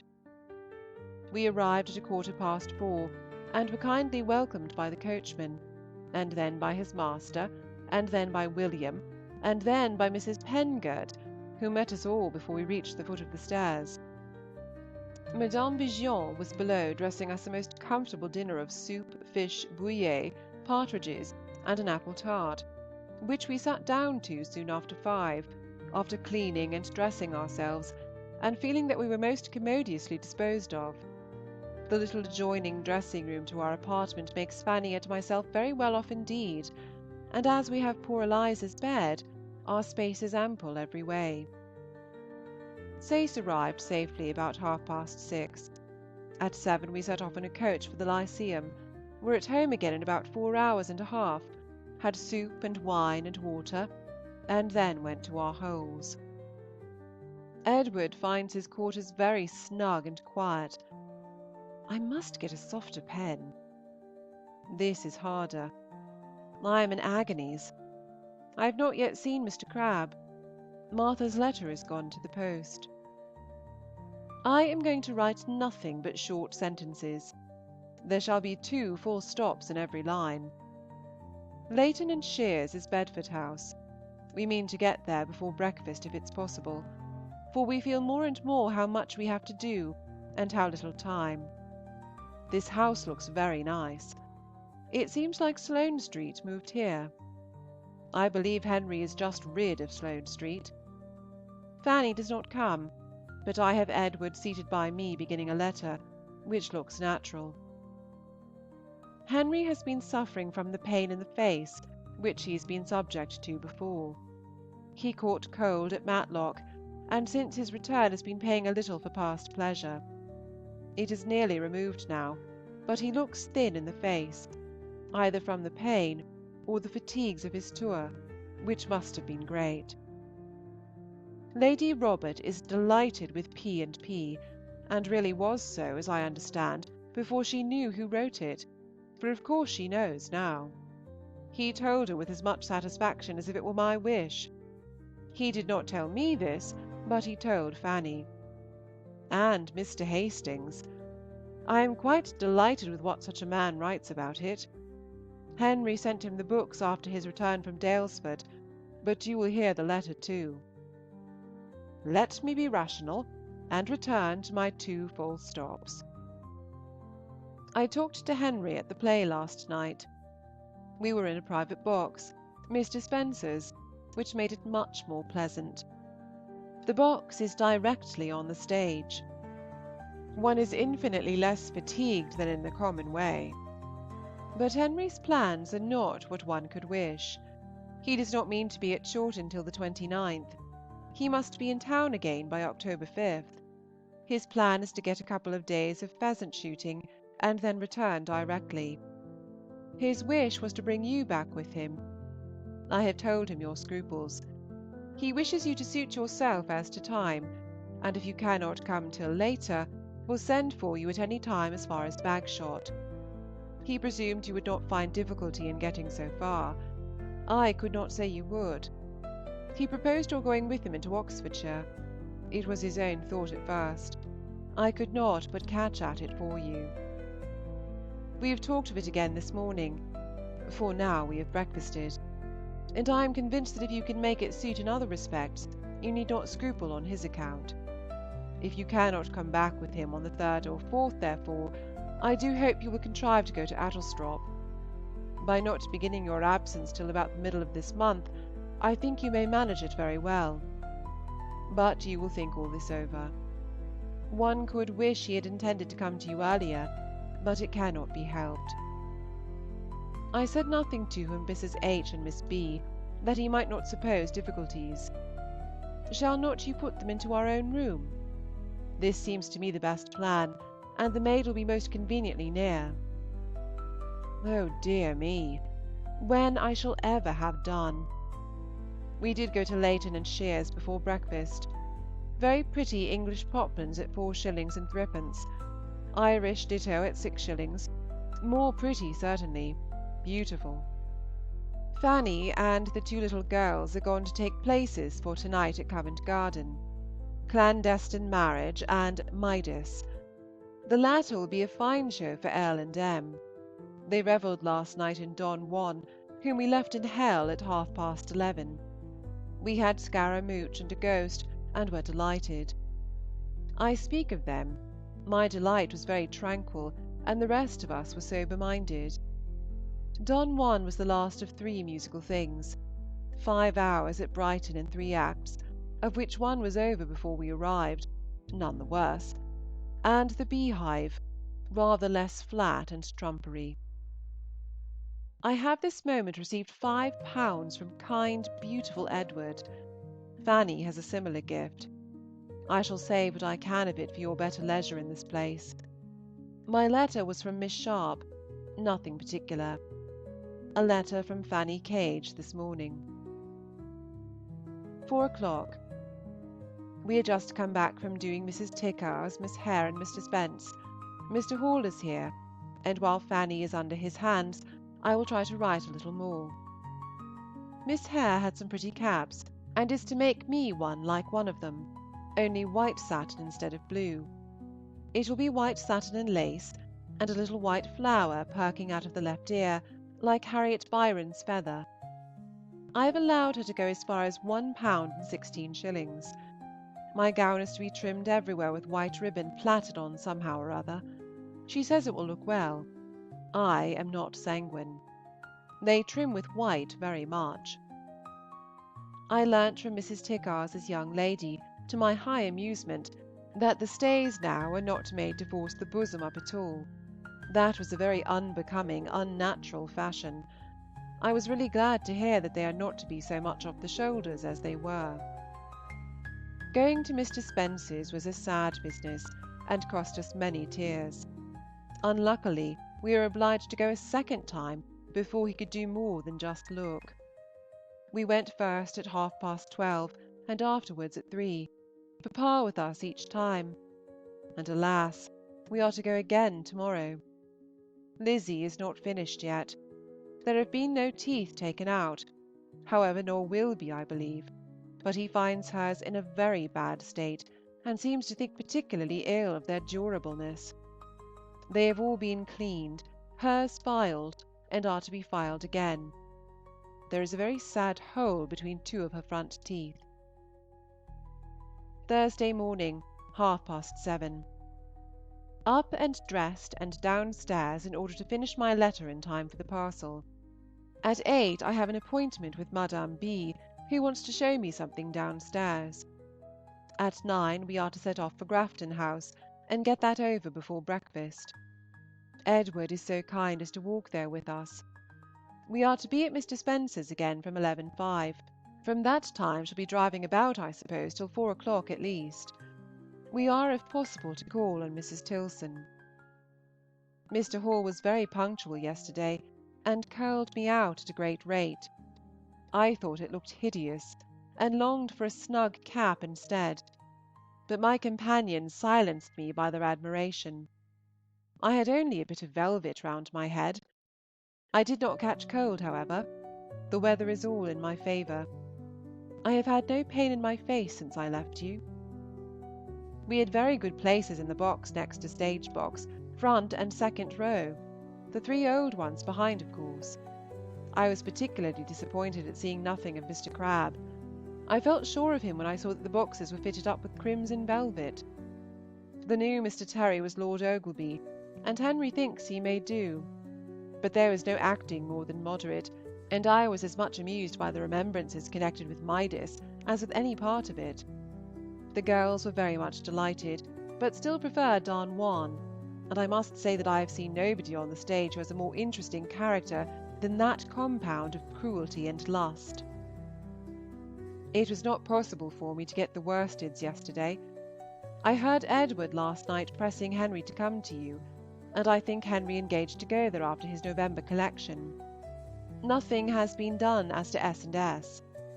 The books came to hand too late for him to have time for it before he went. Mr. Hastings never hinted at Eliza in the smallest degree. Henry knew nothing of Mr. Trimmer's death. I tell you these things that you may not have to ask them over again. There is a new clerk sent down to Alton, a Mr. Edmund Williams, a young man whom Henry thinks most highly of, and he turns out to be a son of the luckless Williamses of Grosvenor Place. I long to have you hear Mr. H.'s opinion of P&P. His admiring my Elizabeth so much is particularly welcome to me. Instead of saving my superfluous wealth for you to spend, I am going to treat myself with spending it myself. I hope at least that I shall find some poplin at Leighton and Shear's that will tempt me to buy it. If I do, it shall be sent to Chawton, as half will be for you, for I depend upon your being so kind as to accept it, being the main point. It will be a great pleasure to me. Don't say a word. I only wish you could choose too. I shall send 20 yards. Now for Bath. Poor F. Cage has suffered a good deal from her accident. The noise of the White Hart was terrible to her. They will keep her quiet, I dare say. She is not so much delighted with the place as the rest of the party, probably, as she says herself, from having been less well, but she thinks she should like it the better in the season. The streets are very empty now, and the shops not so gay as she expected. They are at No. 1 Henrietta Street, the corner of Laura Place, and have no acquaintance at present but the Bramstons. Lady Bridges drinks at the Cross Bath, her son at the Hot, and Louisa is going to bathe. Dr. Parry seems to be half starving Mr. Bridges, for he is restricted to much such a diet as James's, bread, water, and meat, and is never to eat so much of that as he wishes, and he is to walk a great deal, walk till he drops, I believe, gout or no gout. It really is to that purpose. I have not exaggerated. Charming weather for you and us, and the travellers, and everybody. You will take your walk this afternoon, and... End of section 19. Section 20. Letter 46. Henrietta Street, Thursday, September 16th, after dinner. Thank you, my dearest Cassandra, for the nice long letter I sent off this morning. I hope you've had it by this time, and that it has found you all well, and my mother no more in need of leeches. Whether this will be delivered to you by Henry on Saturday evening, or by the postman on Sunday morning, I know not, as he has lately recollected something of an engagement for Saturday, which perhaps may delay his visit. He seems determined to come to you soon, however. I hope you will receive the gown tomorrow, and may be able with tolerable honesty to say you like the colour. It was bought at Grafton House, where, by going very early, we got immediate attendance and went on very comfortably. I only forgot the one particular thing which I had always resolved to buy there, a white silk handkerchief, and was therefore obliged to give 6 shillings for one at Crook and Bresford's, which reminds me to say that the worsteds ought also to be at Chawton tomorrow, and that I shall be very happy to hear they are approved. I had not much time for deliberation. We are now all 4 of us young ladies sitting round the circular table in the inner room writing our letters, while the 2 brothers are having a comfortable doze in the room adjoining. It is to be a quiet evening, much to the satisfaction of 4 of the 6. My eyes are quite tired of dust and lamps. The letter you forwarded from Edward Jr. has been duly received. He has been shooting most prosperously at home, and dining at Chilham Castle with Mr. Scudamore. My cap is come home, and I like it very much. Fanny has one also. Hers is white sarcenet and lace, of a different shape from mine, more fit for morning carriage wear, which is what it is intended for, and is in shape exceedingly like our own satin and lace of last winter, shaped round the face exactly like it, with pipes and more fullness, and a round crown inserted behind. My cap has a peak in front. Large full bows of very narrow ribbon, old twopenny, are the thing. One over the right temple, perhaps, and another at the left ear. Henry is not quite well. His stomach is rather deranged. You must keep him in rhubarb, and give him plenty of port and water.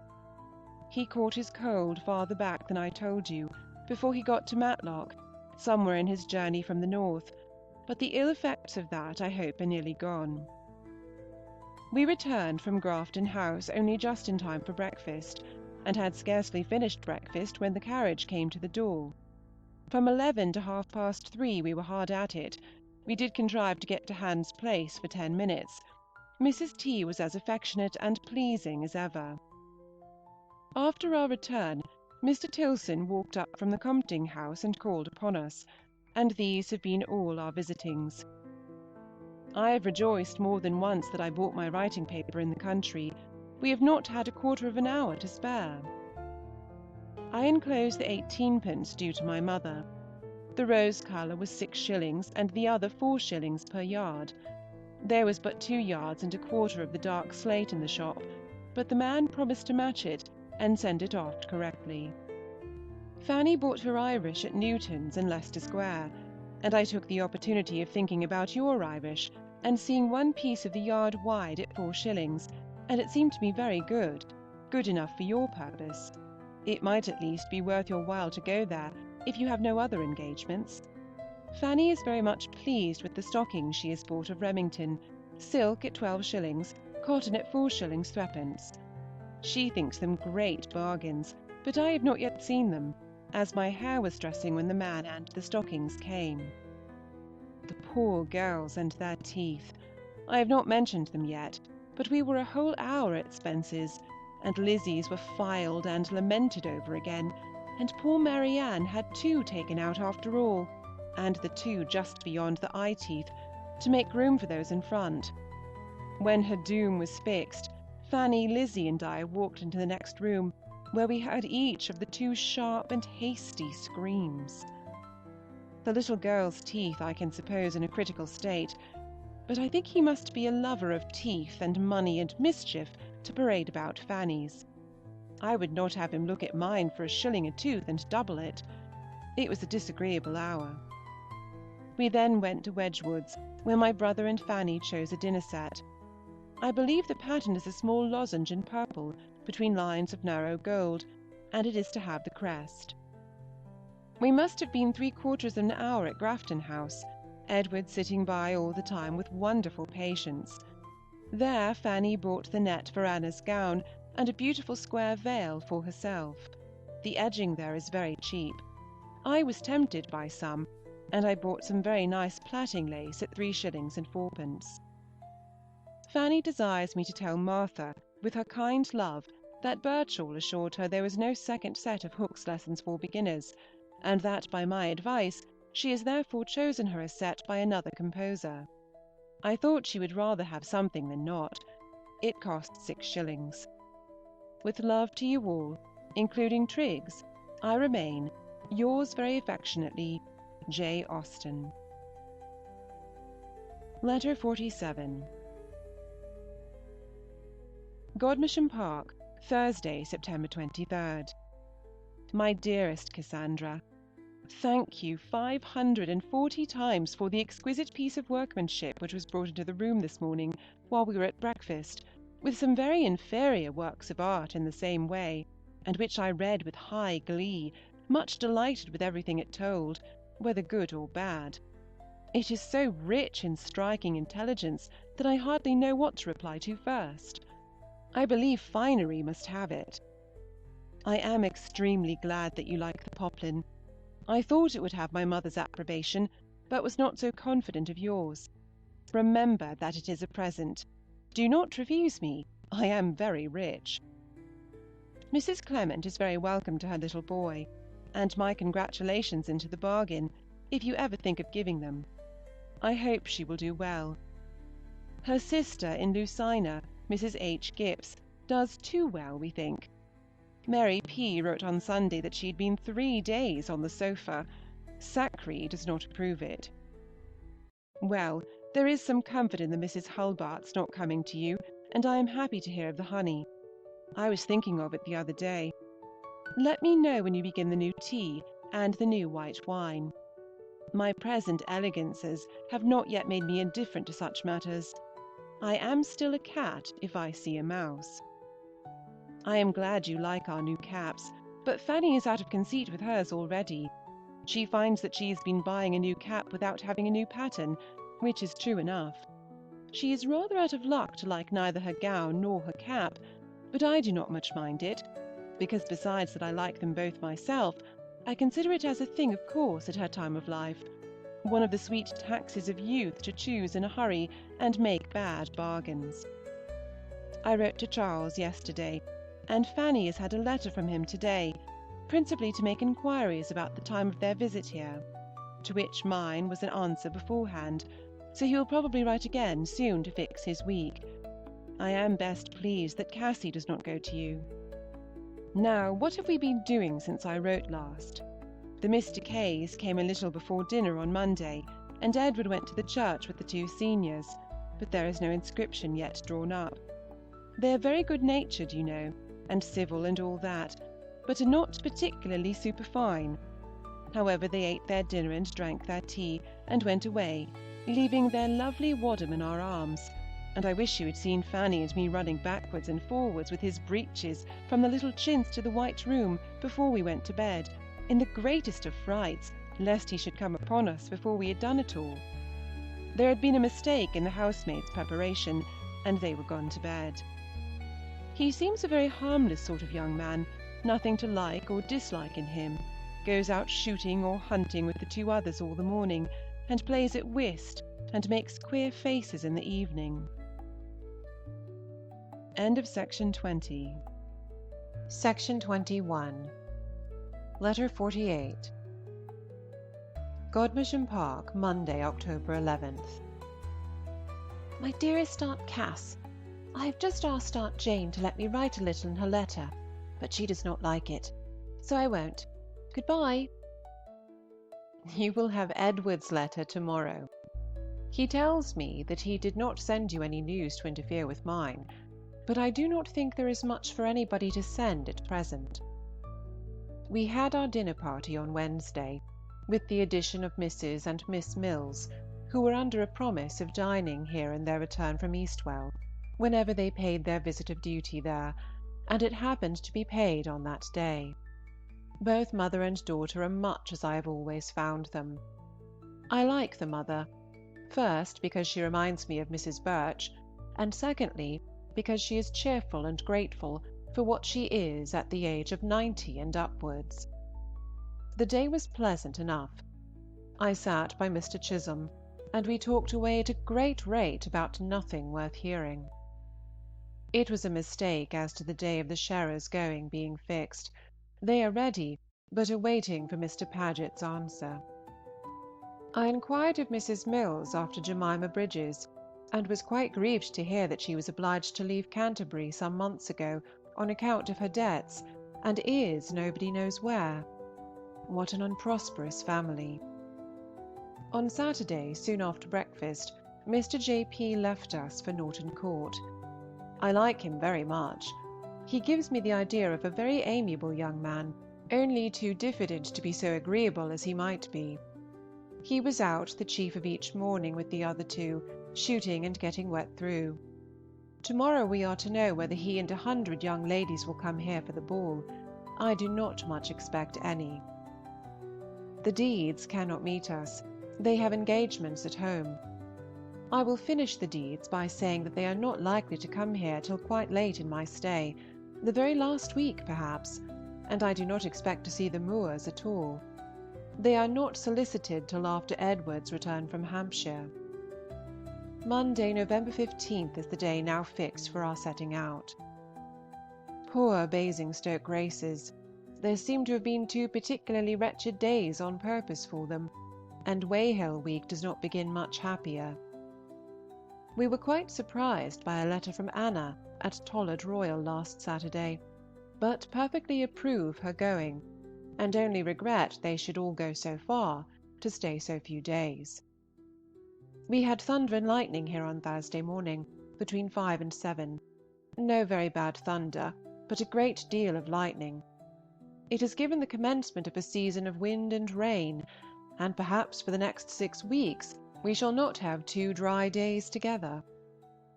Lizzie is very much obliged to you for your letter, and will answer it soon, but has so many things to do that it may be 4 or 5 days before she can. This is quite her own message, spoken in rather a desponding tone. Your letter gave pleasure to all of us. We had all the reading of it, of course. I 3 times, as I undertook, to the great relief of Lizzie, to read it to Sackree, and afterwards to Louisa. Sackree does not at all approve of Mary Doe and her nuts, on the score of propriety rather than health. She saw some signs of going after her in George and Henry, and thinks if you could give the girl a check, by rather reproving her for taking anything seriously about nuts which they said to her, it might be of use.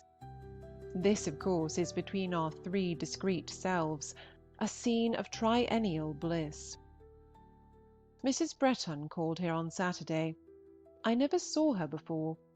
She is a large, ungenteel woman, with self-satisfied and would-be elegant manners. We are certain of some visitors to-morrow. Edward Bridges comes for 2 nights in his way from Lenham to Ramsgate, and brings a friend, name unknown, but supposed to be a Mr. Harper, a neighbouring clergyman, and Mr. R. Maskell is to shoot with the young men, which it is to be supposed will end in his staying dinner. On Thursday, Mr. Lushington, M.P. for Canterbury, and manager of the Lodge Hounds, dines here and stays the night. He is chiefly young Edward's acquaintance. If I can, I will get a frank from him, and write to you all the sooner. I suppose the Ashford ball will furnish something.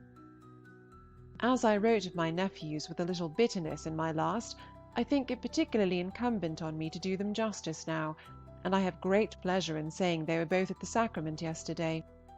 After having much praised or much blamed anybody, one is generally sensible of something just the reverse soon afterwards. Now these 2 boys, who are out with the foxhounds, will come home and disgust me again by some habit of luxury or some proof of sporting mania, unless I keep it off by this prediction. They amuse themselves very comfortably in the evening by netting. They are each about a rabbit net, and sit as deedily to it side by side as any 2 Uncle Franks could do. I am looking over self-control again, and my opinion is confirmed of its being an excellently meant, elegantly written work, without anything of nature or probability in it. I declare I do not know whether Laura's passage down the American river is not the most natural, possible, everyday thing she ever does. Tuesday. Dear me, what is to become of me? Such a long letter, 42 lines on the 2nd page. Like Harriet Byron, I ask, what am I to do with my gratitude? I can do nothing but thank you and go on. A few of your inquiries, I think, are replied to en avance. The name of F. Cage's drawing-master is O'Neill. We are exceedingly amused with your Sheldon news, and your self-reproach on the subject of Mrs. Stockwell made me laugh heartily. I rather wondered that Johncock, the only person in the room, could help laughing too. I had not heard before of her having the measles. Mrs. H. and Althea's staying till Friday was quite new to me. A good plan, however. I could not have settled it better myself, and am glad they found so much in the house to approve, and I hope they will ask Martha to visit them. I admire the sagacity and taste of Charlotte Williams. Those large dark eyes always judge well. I will compliment her by naming a heroine after her. Edward has had all the particulars of the building, etc., read to him twice over, and seems very well satisfied. A narrow door to the pantry is the only subject of solicitude. It is certainly just the door which should not be narrow, on account of the trays; but if a case of necessity, it must be borne. I knew there was sugar in the tin, but had no idea of there being enough to last through your company. All the better. You ought not to think this new loaf better than the other, because that was the first of 5 which all came together. Something of fancy, perhaps, and something of imagination. Dear Mrs. Digweed, I cannot bear that she should not be foolishly happy after a ball. I hope Miss Yates and her companions were all well the day after their arrival. I am thoroughly rejoiced that Miss Benn has placed herself in lodgings, though I hope they may not be long necessary. No letter from Charles yet. Southey's Life of Nelson. I am tired of Lives of Nelson, being that I never read any. I will read this, however, if Frank is mentioned in it. Here am I in Kent, with one brother in the same county, and another brother's wife, and see nothing of them, which seems unnatural. It will not last so forever, I trust. I should like to have Mrs. F.A. and her children here for a week, but not a syllable of that nature is ever breathed. I wish her last visit had not been so long a one. I wonder whether Mrs. Tilson has ever lain in. Mention it if it ever comes to your knowledge, and we shall hear of it by the same post from Henry. Mr. Rob Maskell breakfasted here. He eats a great deal of butter. I dined upon goose yesterday, which I hope will secure a good sale of my second edition. Have you any tomatoes? Fanny and I regale on them every day. Disastrous letters from the Plumptrees and Oxendens. Refusals everywhere.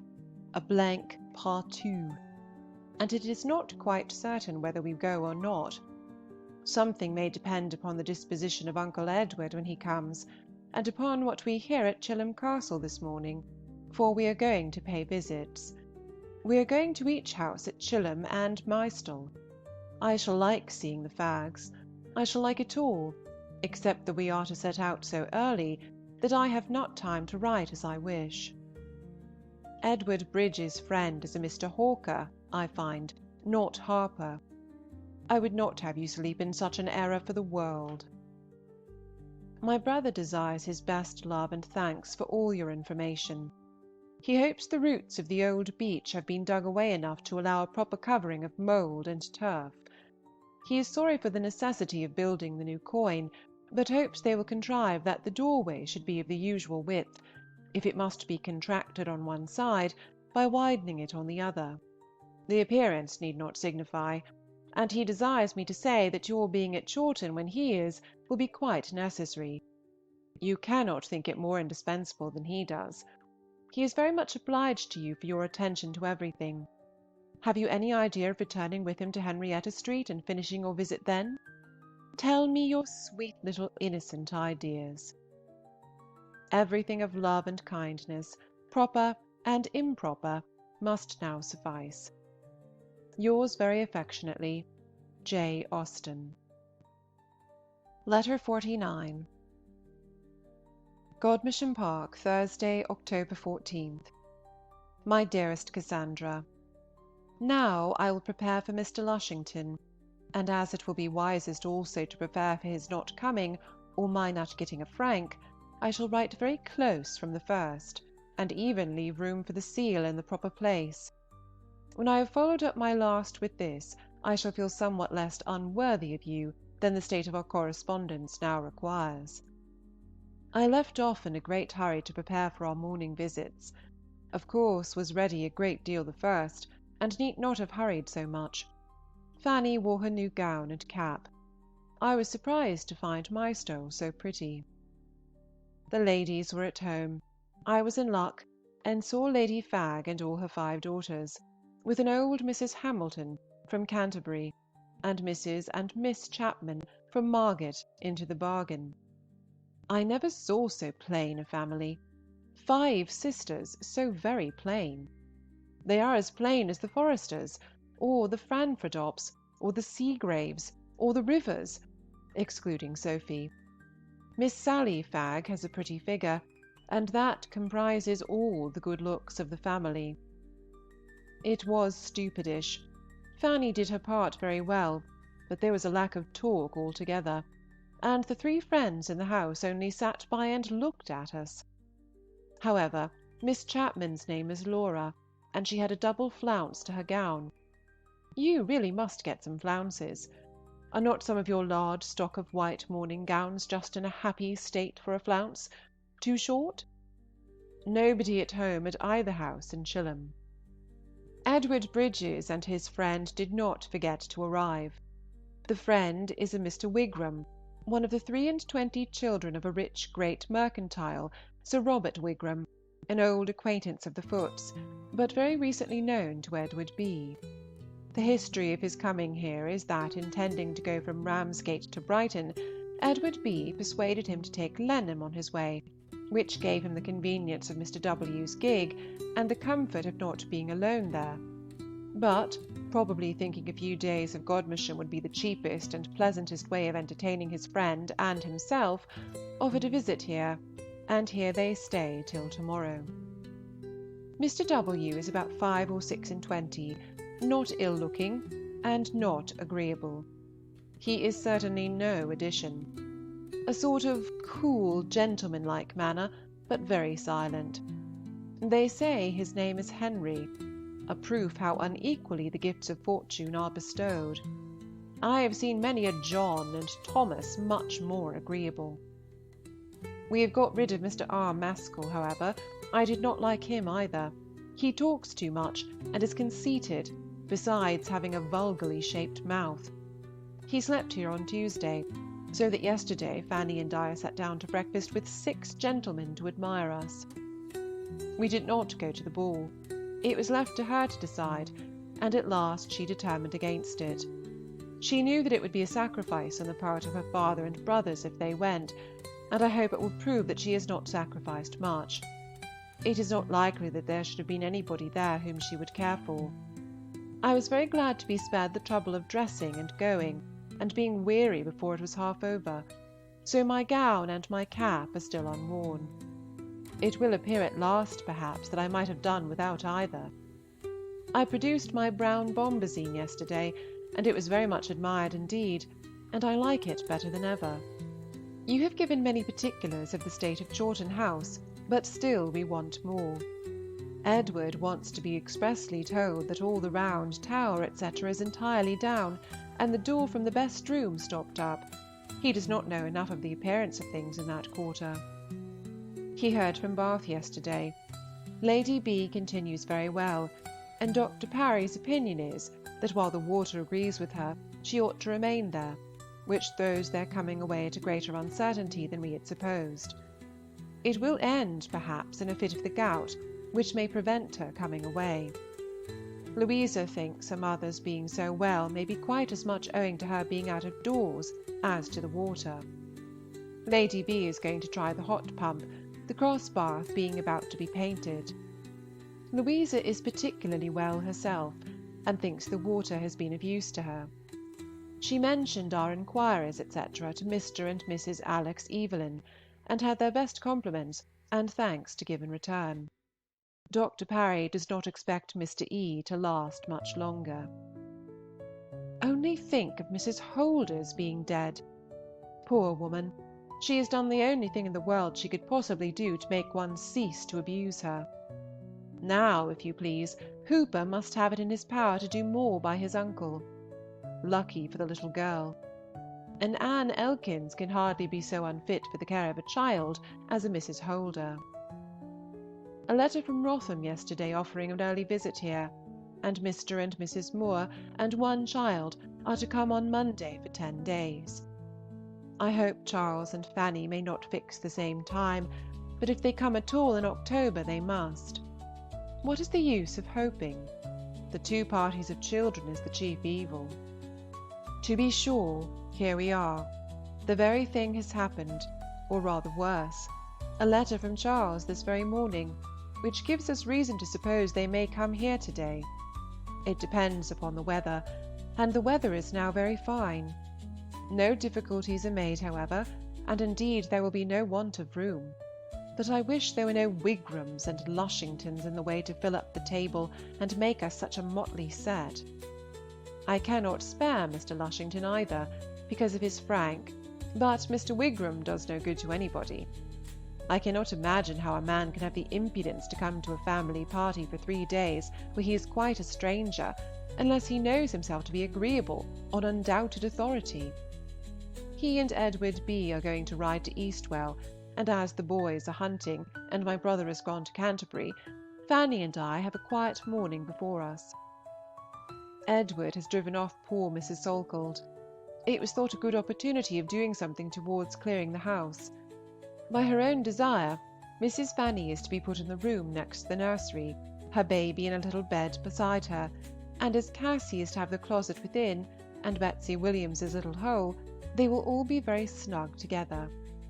I shall be most happy to see dear Charles, and he'll be as happy as he can with a cross child, or some such care, pressing on him at the time. I should be very happy in the idea of seeing little Cassie again too, did not I fear she would disappoint me by some immediate disagreeableness. The comfort of the billiard table here is very great. It draws all the gentlemen to it whenever they are within, especially after dinner, so that my brother, Fanny, and I have the library to ourselves and delightful quiet.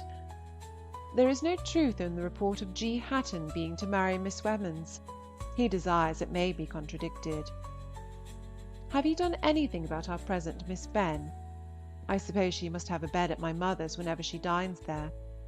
How will they manage as to inviting her when you are gone? And if they invite, how will they continue to entertain her?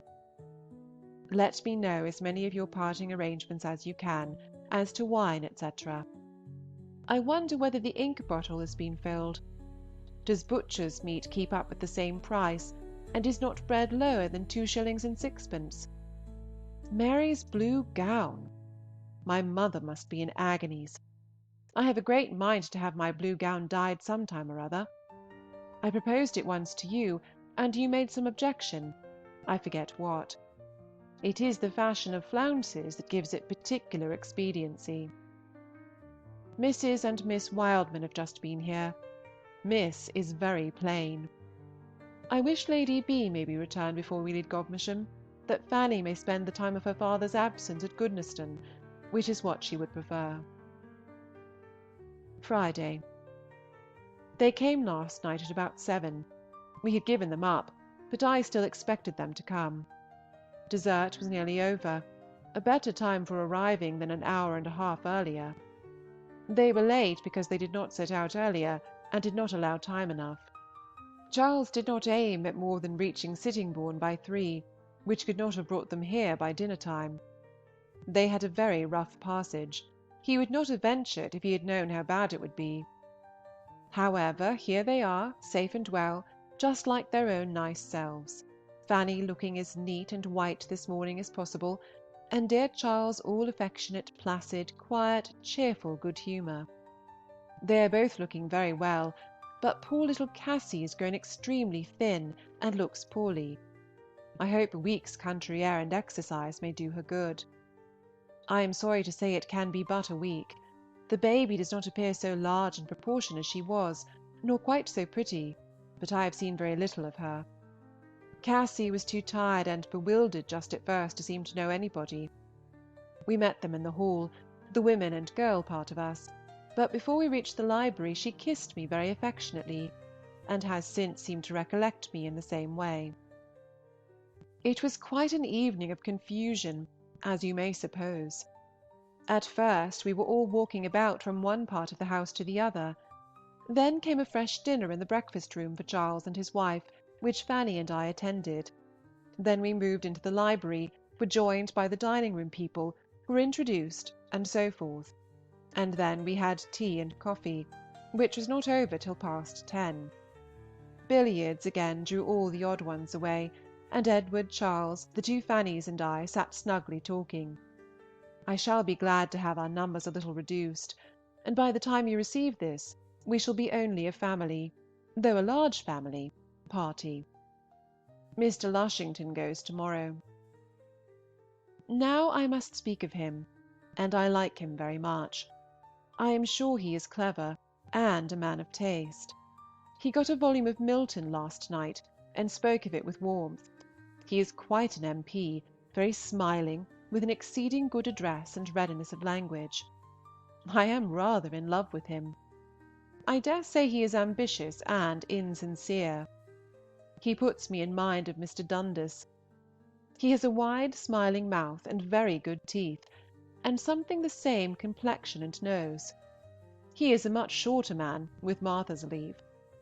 Does Martha never hear from Mrs. Craven? Is Mrs. Craven never at home? We breakfasted in the dining-room to-day, and are now all pretty well dispersed and quiet. Charles and George are gone out shooting together, to Winnigates and Seaton Wood. I asked on purpose to tell Henry. Mr. Lushington and Edward are gone some other way. I wish Charles may kill something, but this high wind is against their sport. Lady Williams is living at the Rose in Sittingbourne. They called upon her yesterday. She cannot live at Sheerness, and as soon as she gets to Sittingbourne is quite well. In return for all your matches, I announce that her brother William is going to marry a Miss Austen of a Wiltshire family, who say they are related to us. I talked to Cassie about Chawton. She remembers much, but does not volunteer on the subject. Poor little love! I wish she were not so very Palmery, but it seems stronger than ever. I never knew a wife's family features have such undue influence. Papa and mamma have not made up their mind as to parting with her or not. The chief, indeed the only difficulty with mamma is a very reasonable one, the child's being very unwilling to leave them. When it was mentioned to her, she did not like the idea of it at all. At the same time, she has been suffering so much lately from sea-sickness that her mamma cannot bear to have her much on board this winter. Charles is less inclined to part with her. I do not know how it will end, or what is to determine it. He desires his best love to you, and has not written because he has not been able to decide. They are both very sensible of your kindness on the occasion. I have made Charles furnish me with something to say about young Kendall. He is going on very well. When he first joined the Namur, my brother did not find him forward enough to be what they call put in the office, and therefore placed him under the schoolmaster. But he is very much improved, and goes into the office now every afternoon, still attending school in the morning. This cold weather comes very fortunately for Edward's nerves, with such a house full. It suits him exactly. He is all alive and cheerful. Poor James, on the contrary, must be running his toes into the fire. I find that Mary Jane Fowle was very near returning with her brother and paying them a visit on board. I forget exactly what hindered her. I believe the Cheltenham scheme. I am glad something did. They are to go to Cheltenham on Monday se'nnight. I don't vouch for their going, you know. It only comes from one of the family. Now, I think I have written you a good-sized letter, and may deserve whatever I can get in reply. Infinities of love. I must distinguish that of Fanny Senior, who particularly desires to be remembered to you all. Yours very affectionately, J. Austen. End of section 21. Section 22. Letter 50. Godmersham Park, October 18th. My dear Aunt Cassandra, I am very much obliged to you for your long letter and for the nice account of Chawton. We are all very glad to hear that the Adams are gone, and hope Dame Libscombe will be more happy now with her deafy child, as she calls it, but I am afraid there is not much chance of her remaining long sole mistress of her house. I am sorry you had not any better news to send us of our hare, poor little thing. I thought it would not live long in that pondy house. I don't wonder that Mary Doe is very sorry it is dead, because we promised her that if it was alive when we came back to Chawton, we would reward her for her trouble. Papa is very much obliged to you for ordering the scrubby firs to be cut down. I think he was rather frightened at first about the great oak. Fanny quite believed it, for she exclaimed, Dear me, what a pity! How could they be so stupid? I hope by this time they have to put up some hurdles for the sheep, or turn out the cart horses from the lawn. Pray tell grandmamma that we have begun getting seeds for her. I hope we shall be able to get her a nice collection, but I am afraid this wet weather is very much against them. How glad I am to hear that she had such good success with her chickens, but I wish there had been some more bantams among them. I am very sorry to hear of poor Lizzie's fate. I must now tell you something about our poor people. I believe you know old Mary Croucher. She gets madderer and madderer every day. Aunt Jane has been to see her, but it was on one of her rational days. Poor Will Amos hopes your skewers are doing well. He has left his house in the Poor Row and lives in a barn at Bilting. We asked him why he went away, and he said the fleas were so starved when he came back from Chawton that they all flew upon him and entermost ate him up. How unlucky it is that the weather is so wet. Poor Uncle Charles has come home half drowned every day. I don't think little Fanny is quite so pretty as she was. One reason is because she wears short petticoats, I believe. I hope Cook is better. She was very unwell the day before we went away. Papa has given me a half-dozen new pencils, which are very good ones indeed. I draw every other day. I hope you go and whip Lucy Chalcraft every night. Miss Clews begs me to give her very best respects to you. She is very much obliged to you for your kind inquiries after her. Pray give my duty to grandmamma and love to Miss Floyd. I remain, my dear Aunt Cassandra, your very affectionate niece, Elizabeth Knight. Thursday. I think Lizzie's letter will entertain you. Thank you for yours just received. Tomorrow shall be fine if possible. You will be at Guildford before our party set off. They only go to Key Street, as Mr. Street the purser lives there, and they have promised to dine and sleep with him. Cassie's looks are much mended. She agrees pretty well with her cousins, but is not quite happy among them. They are too many and too boisterous for her. I have given her your message, but she said nothing, and did not look as if the idea of going to Chawton again was a pleasant one. They have Edward's carriage to Ospringe. I think I have just done a good deed, extracted Charles from his wife and children upstairs, and made him get ready to go out shooting, and not keep Mr. Moore waiting any longer. Mr. and Mrs. Shearer and Joseph dined here yesterday very prettily. Edward and George were absent, gone for a night to Eastling. The two Fannys went to Canterbury in the morning, and took Lou and Cass to try on new stays. Harriet and I had a comfortable walk together.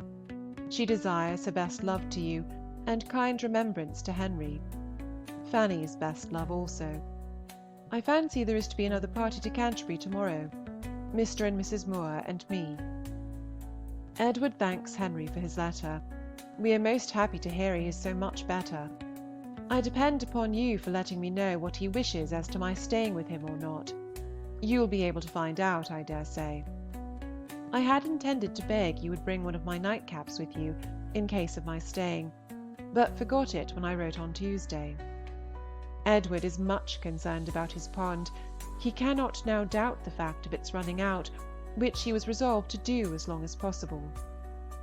I suppose my mother will like to have me write to her. I shall try at least. No, I have never seen the death of Mrs. Crabbe. I have only just been making out from one of his prefaces that he probably was married. It is almost ridiculous. Poor woman! I will comfort him as well as I can, but I do not undertake to be good to her children. She had better not leave any. Edward and George set off this day week for Oxford. Our party will then be very small, as the Moores will be going about the same time. To enliven us, Fanny proposes spending a few days soon afterwards at Fredville. It will really be a good opportunity, as her father will have a companion. We shall all three go to Wrotham, but Edward and I stay only a night, perhaps. Love to Mr. Tilson. Yours very affectionately, J. A. Letter 51. Godmersham Park, Wednesday, November 3rd. My dearest Cassandra, I will keep this celebrated birthday by writing to you. and as my pen seems inclined to write large, I will put my lines very close together. I had but just time to enjoy your letter yesterday before Edward and I set off in the chair for Canterbury, and I allowed him to hear the chief of it as we went along. We rejoice sincerely in Henry's gaining ground as he does, and hope there will be weather for him to get out every day this week, as the likeliest way of making him equal to what he plans for the next. If he is tolerably well, the going into Oxfordshire will make him better, by making him happier. Can it be that I have not given you the minutiae of Edward's plans? See, here they are. To go to Wrotham on Saturday the 13th, spend Sunday there, and be in town on Monday to dinner, and, if agreeable to Henry, spend one whole day with him, which day is likely to be Tuesday, and so go down to Chawton on Wednesday. But now I cannot be quite easy without staying a little while with Henry, unless he wishes it otherwise. His illness and the dull time of year together make me feel that it would be horrible of me not to offer to remain with him, and therefore, unless you know of any objection, I wish you would tell him with my best love that I shall be most happy to spend 10 days or a fortnight in Henrietta Street if he will accept me. I do not offer more than a fortnight, because I shall then have been some time from home, but it will be a great pleasure to be with him, as it always is. I have the less regret and scruple on your account, because I shall see you for a day and a half, and because you will have Edward for at least a week. My scheme is to take Bookham in my way home for a few days, and my hope that Henry will be so good as to send me some part of the way thither. I have a most kind repetition of Mrs. Cook's 2 or 3 dozen invitations, with the offer of meeting me anywhere in one of her airings. Fanny's cold is much better. By dozing and keeping her room on Sunday, she got rid of the worst of it, but I am rather afraid of what this day may do for her. She is gone to Canterbury with Miss Clews, Liz, and Marianne, and is but roguish weather for any one in a tender state. Miss Clews has been going to Canterbury ever since her return, and it is just now accomplishing. Edward and I had a delightful morning for our drive there. I enjoyed it thoroughly, but the day turned off before we were ready, and we came home in some rain and the apprehension of a great deal. It has not done us any harm, however. He went to inspect the gaol as a visiting magistrate, and took me with him. I was gratified, and went through all the feelings which people must go through, I think, in visiting such a building. We paid no other visits, only walked about snugly together, and shopped. I bought a concert ticket, and a sprig of flowers for my old age. To vary the subject from gay to grave with inimitable address, I shall now tell you something of the Bath party, and still a Bath party they are, for a fit of the gout came on last week. The accounts of Lady B. are as good as can be under such a circumstance. Dr. P. says it appears a very good sort of gout, and her spirits are better than usual, but as to her coming away, it is of course all uncertainty. I have very little doubt of Edward's going down to Bath, if they have not left it when he is in Hampshire. If he does, he will go on from Steventon, and then return direct to London, without coming back to Chawton. This detention does not suit his feelings. It may be rather a good thing, however, that Dr. P. should see Lady B. with the gout on her. Harriet was quite wishing for it.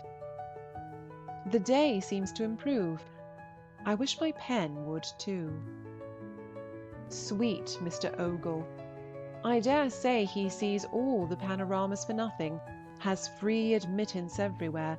He is so delightful. Now you need not see anybody else.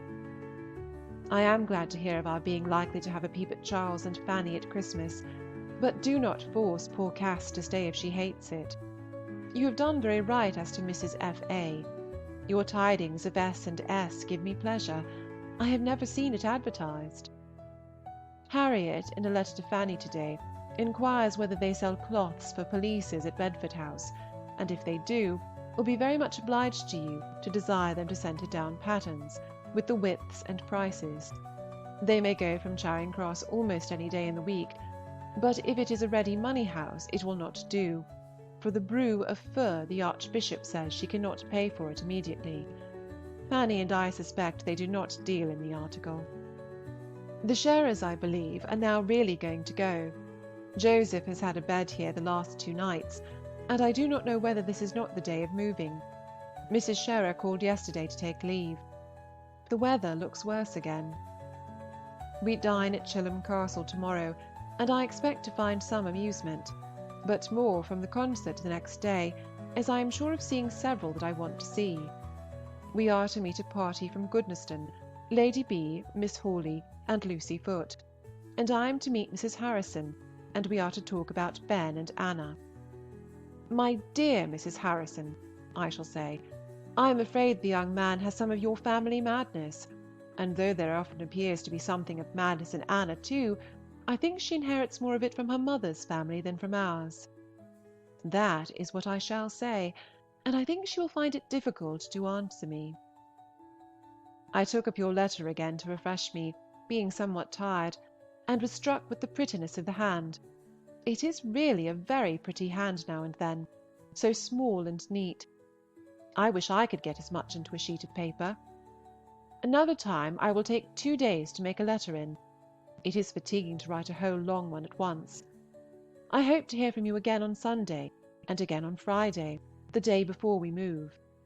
On Monday, I suppose, you'll be going to Streatham, to see quiet Mr. Hill, and eat very bad baker's bread. A fall in bread, by the by. I hope my mother's bill next week will show it. I have had a very comfortable letter from her, one of her foolscap sheets quite full of little home news. Anna was there the first of the 2 days. An Anna sent away and an Anna fetched are different things. This will be an excellent time for Ben to pay his visit, now that we, the Formidables, are absent. I did not mean to eat, but Mr. Johncock has brought in the tray, so I must. I am all alone. Edward is gone into his woods. At this present time I have 5 tables, 28 chairs, and 2 fires all to myself. Miss Clews is to be invited to go to the concert with us. There will be my brother's place and ticket for her, as he cannot go. He and the other connections of the Cages are to meet at Millgate that very day, to consult about a proposed alteration of the Maidstone road, in which the Cages are very much interested. Sir Brooke comes here in the morning, and they are to be joined by Mr. Deedes at Ashford. The loss of the concert will be no great evil to the squire. We shall be a party of 3 ladies, therefore, and to meet 3 ladies.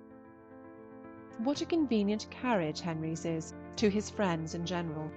Who has it next? I am glad William's going is voluntary, and on no worse grounds. An inclination for the country is a venial fault. He has more of Cowper than of Johnson in him, fonder of tame hares and blank verse than of the full tide of human existence at Charing Cross. Oh, I have more of such sweet flattery from Miss Sharp. She is an excellent, kind friend. I am read and admired in Ireland too. There is a Mrs. Fletcher, the wife of a judge, an old lady, and very good and very clever, who is all curiosity to know about me, what I am like, and so forth. I am not known to her by name, however. This comes through Mrs. Carrick, not through Mrs. Gore. You are quite out there. I do not despair of having my picture in the exhibition at last, all white and red, with my head on one side, or perhaps I may marry young Mr. D'Arblay. I suppose in the meantime I shall owe dear Henry a great deal of money for printing, etc. I hope Mrs. Fletcher will indulge herself with S&S. If I am to stay in HS, and you should be writing home soon, I wish you would be so good as to give a hint of it, for I am not likely to write there again these 10 days, having written yesterday. Fanny has set her heart upon its being a Mr. Brett, who is going to marry a Miss Dora Best, of this country. I dare say Henry has no objection. Pray, where did the boys sleep? The Deedes come here on Monday to stay till Friday, so that we shall end with a flourish the last canto. They bring Isabella and one of the grown-ups, and will come in for a Canterbury ball on Thursday. I shall be glad to see them. Mrs. Deedes and I must talk rationally together, I suppose. Edward does not write to Henry, because of my writing so often. God bless you. I shall be so glad to see you again, and I wish you many happy returns of this day. Poor Lord Howard, how he does cry about it. Yours very truly, J. A. End of section 22. Section 23. Letter 52. Godmersham Park, Saturday, November 6th. My dearest Cassandra, having half an hour before breakfast, very snug in my own room, lovely morning, excellent fire, fancy me! I will give you some account of the last 2 days. And yet what is there to be told? I shall get foolishly minute unless I cut the matter short. We met only the Bretons at Chilham Castle, besides a Mr. and Mrs. Osborne and a Miss Lee staying in the house, and were only 14 altogether. My brother and Fanny thought it the pleasantest party they had ever known there, and I was very well entertained by bits and scraps. I had long wanted to see Dr. Breton, and his wife amuses me very much with her affected refinement and elegance.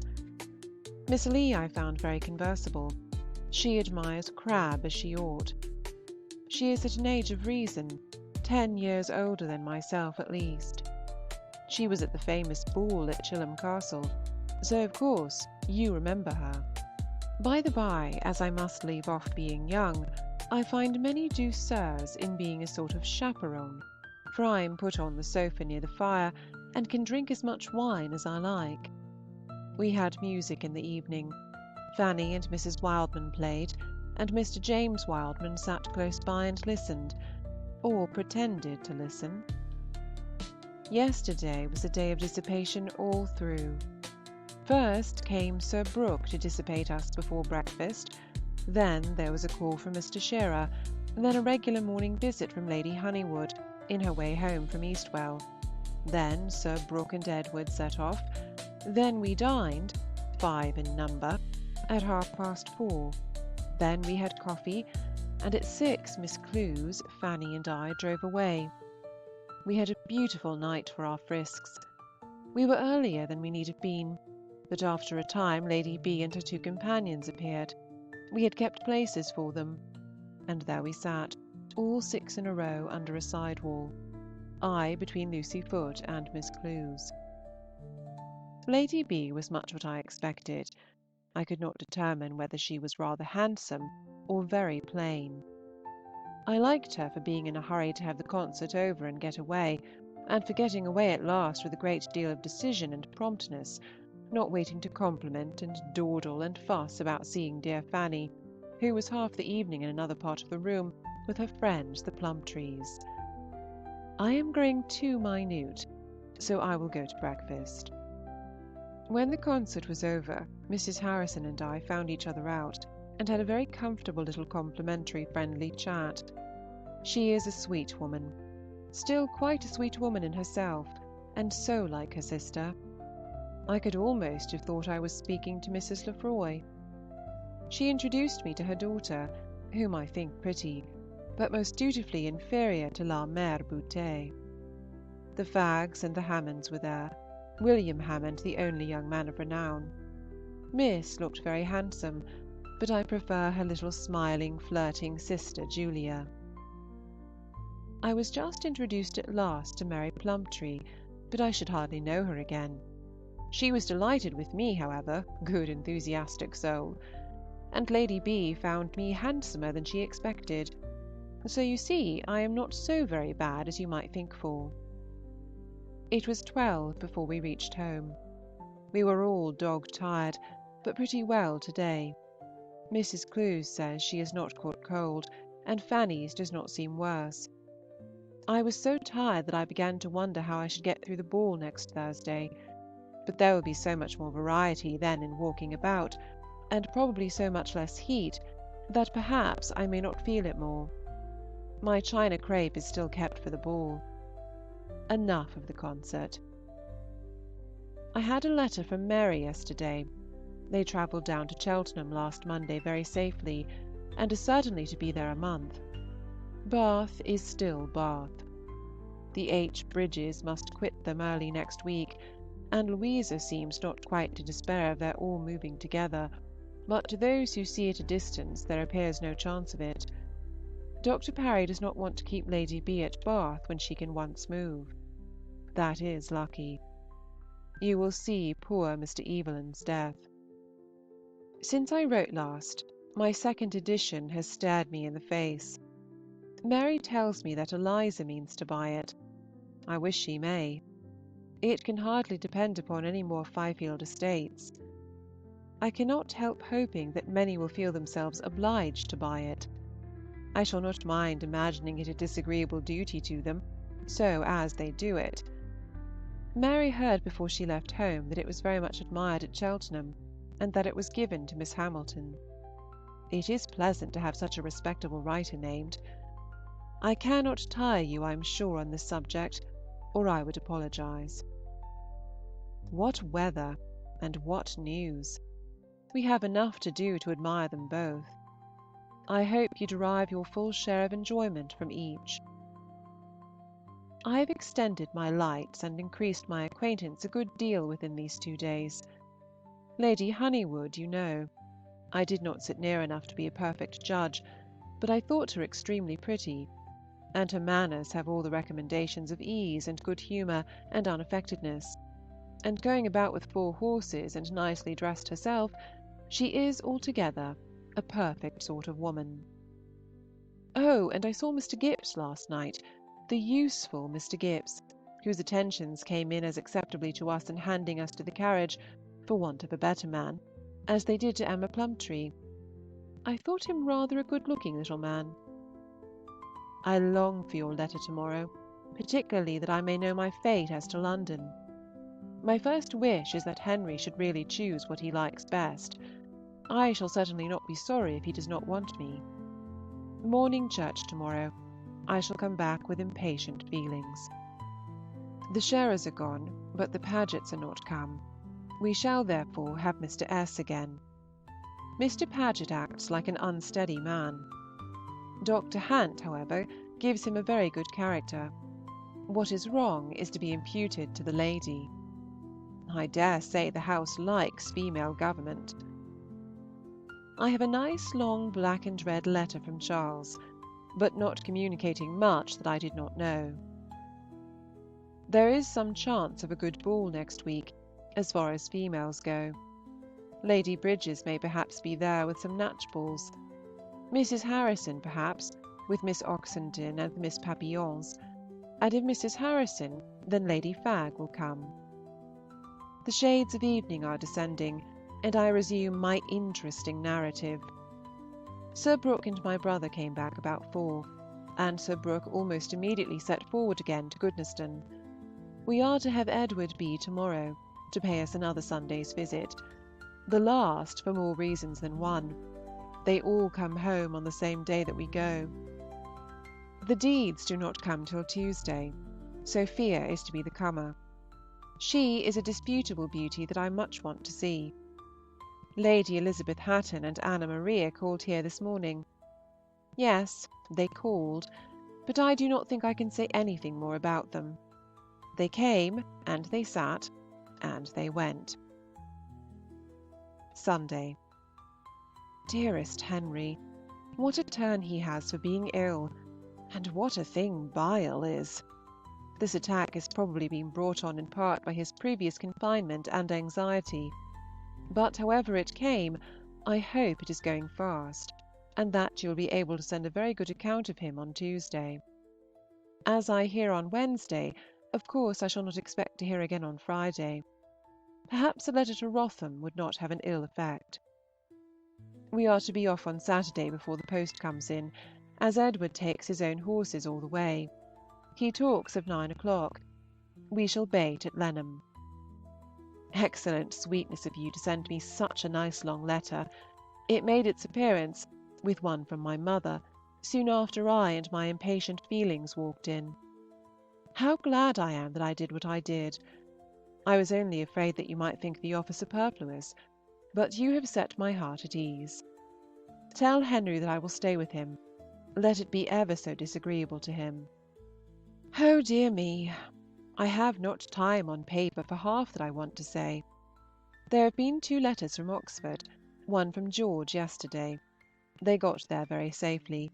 Edward 2 hours behind the coach, having lost his way in leaving London. George writes cheerfully and quietly, hopes to have Utterson's rooms soon, went to lecture on Wednesday, states some of his expenses, and concludes with saying, "I am afraid I shall be poor." I am glad he thinks about it so soon. I believe there is no private tutor chosen yet, but my brother is to hear from Edward on the subject shortly.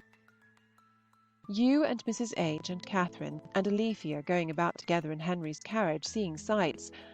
I am not used to the idea of it yet. All that you are to see of Streatham seen already. Your Streatham and my Bookham may go hang. The prospect of being taken down to Chawton by Henry perfects the plan to me. I was in hopes of your seeing some illuminations, and you have seen them. I thought you would come, and you did come.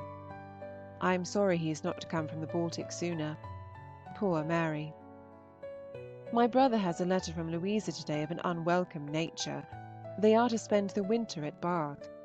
It was just decided on.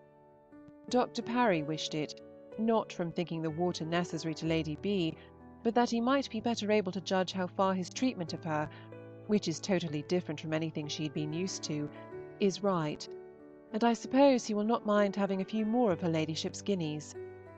His system is a lowering one. He took 12 ounces of blood from her when the gout appeared, and forbids wine, etc. Hitherto the plan agrees with her. She is very well satisfied to stay, but it is a sore disappointment to Louisa and Fanny. The H. Bridges leave them on Tuesday, and they mean to move into a smaller house. You may guess how Edward feels. There can be no doubt of his going to Bath now. I should not wonder if he brought Fanny Cage back with him. You shall hear from me once more, some day or other. Yours very affectionately, J. A. We do not like Mr. Hampson's scheme. Letter 53. Henrietta Street, Wednesday, March 2nd, 1814. We had altogether a very good journey, and everything at Cobham was comfortable. I could not pay Mr. Harrington. That was the only alas of the business. I shall therefore return his bill, and my mother's £2, that you may try your luck. We did not begin reading till Bentley Green. Henry's approbation is hitherto even equal to my wishes. He says it is different from the other 2, but does not appear to think it at all inferior. He has only married Mrs. R. I am afraid he has gone through the most entertaining part. He took to Lady B. and Mrs. N. most kindly, and gives great praise to the drawing of the characters. He understands them all, likes Fanny, and, I think, foresees how it will all be. I finished the heroine last night, and was very much amused by it. I wonder James did not like it better. It diverted me exceedingly. We went to bed at 10. I was very tired, but slept to a miracle, and am lovely to-day, and at present Henry seems to have no complaint. We left Cobham at 8:30, stopped to bait and breakfast at Kingston, and were in this house considerably before 2. Nice, smiling Mr. Barlow met us at the door, and in reply to inquiries after news, said that peace was generally expected. I have taken possession of my bedroom, unpacked my bandbox, sent Miss P.'s 2 letters to the twopenny post, have been visited by Madame B., and am now writing by myself at the new table in the front room. It is snowing. We had some snowstorms yesterday, and a smart frost at night, which gave us a hard road from Cobham to Kingston. But as it was then getting dirty and heavy, Henry had a pair of leaders put on to the bottom of Sloane Street. His own horses, therefore, cannot have had hard work. I watched for veils as we drove through the streets, and had the pleasure of seeing several upon vulgar heads. And now, how do you all do? You, in particular, after the worry of yesterday and the day before. I hope Martha had a pleasant visit again, and that you and my mother could eat your beef pudding. Depend upon my thinking of the chimney sweeper as soon as I wake to-morrow. places are secured at Drury Lane for Saturday, but so great is the rage for seeing Kean that only a third and fourth row could be got. As it is a front box, however, I hope we shall do pretty well. Shylock, a good play for Fanny. She cannot be much affected, I think. Mrs. Perigord has just been here. She tells me that we owe her master for the silk dyeing. My poor old muslin has never been dyed yet. It has been promised to be done several times. What wicked people dyers are! They begin with dipping their own souls in scarlet sin. It is evening. We have drank tea, and I have torn through the third volume of the Heroine. I do not think it falls off. It is a delightful burlesque, particularly on the Radcliffe style. Henry is going on with Mansfield Park. He admires H. Crawford. I mean properly, as a clever, pleasant man. I tell you all the good I can, as I know how much you will enjoy it. We hear that Mr. Kean is more admired than ever. There are no good places to be got in Drury Lane for the next fortnight, but Henry means to secure some for Saturday fortnight, when you are reckoned upon. Give my love to little Cass. I hope she found my bed comfortable last night. I have seen nobody in London yet with such a long chin as Dr. Syntax, nor anybody quite so large as Gog Magolicus. Yours affectionately, J. Austen. End of section 23. Section 24. Letter 54. Henrietta Street, Wednesday, March 9th. Well, we went to the play again last night, and as we were out a great part of the morning too, shopping and seeing the Indian jugglers, I am very glad to be quiet now till dressing time. We are to dine at the Tilsons, and to-morrow at Mr. Spencer's. We had not done breakfast yesterday when Mr. J. Plumptree appeared to say that he had secured a box.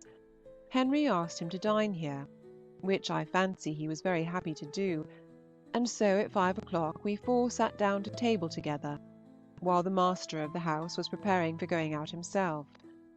The farmer's wife is a musical thing in 3 acts, and as Edward was steady in not staying for anything more, we were home before 10. Fanny and Mr. J. P. are delighted with Miss S., and her merit in singing is, I dare say, very great. That she gave me no pleasure is no reflection upon her, nor, I hope, upon myself, being what nature made me on that article. All that I am sensible of in Miss S. is a pleasing person, and no skill in acting. We had Matthews, Liston, and Emery. Of course, some amusement. Our friends were off before 8:30 this morning, and had the prospect of a heavy cold journey before them. I think they both liked their visit very much. I am sure Fanny did. Henry sees decided attachment between her and his new acquaintance. I have a cold too, as well as my mother and Martha. Let it be a generous emulation between us which can get rid of it first. I wear my gauze gown to-day, long sleeves and all. I shall see how they succeed, but as yet I have no reason to suppose long sleeves are allowable. I have lowered the bosom, especially at the corners, and plaited black satin ribbon round the top. Such will be my costume of vine leaves and paste. Prepare for a play the very first evening.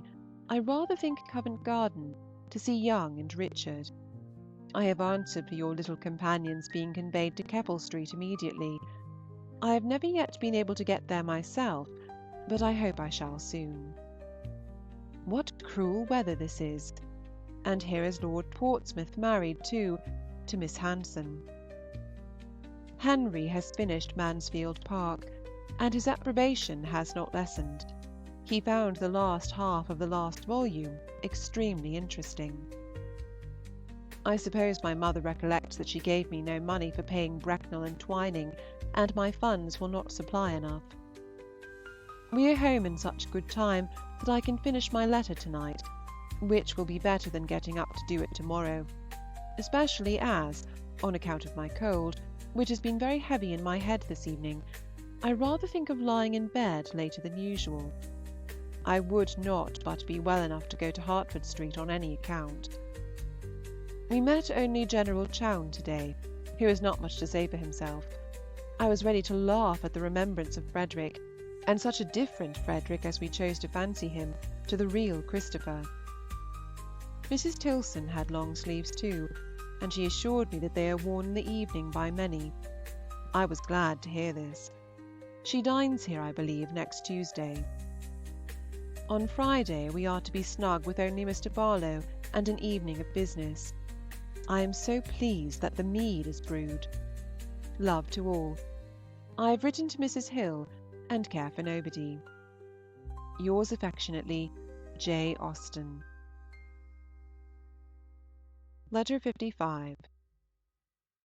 Chawton, Tuesday, June 13th. My dearest Cassandra, Fanny takes my mother to Alton this morning, which gives me an opportunity of sending you a few lines without any other trouble than that of writing them. This is a delightful day in the country, and I hope not much too hot for town. Well, you had a good journey, I trust, and all that, and not rain enough to spoil your bonnet.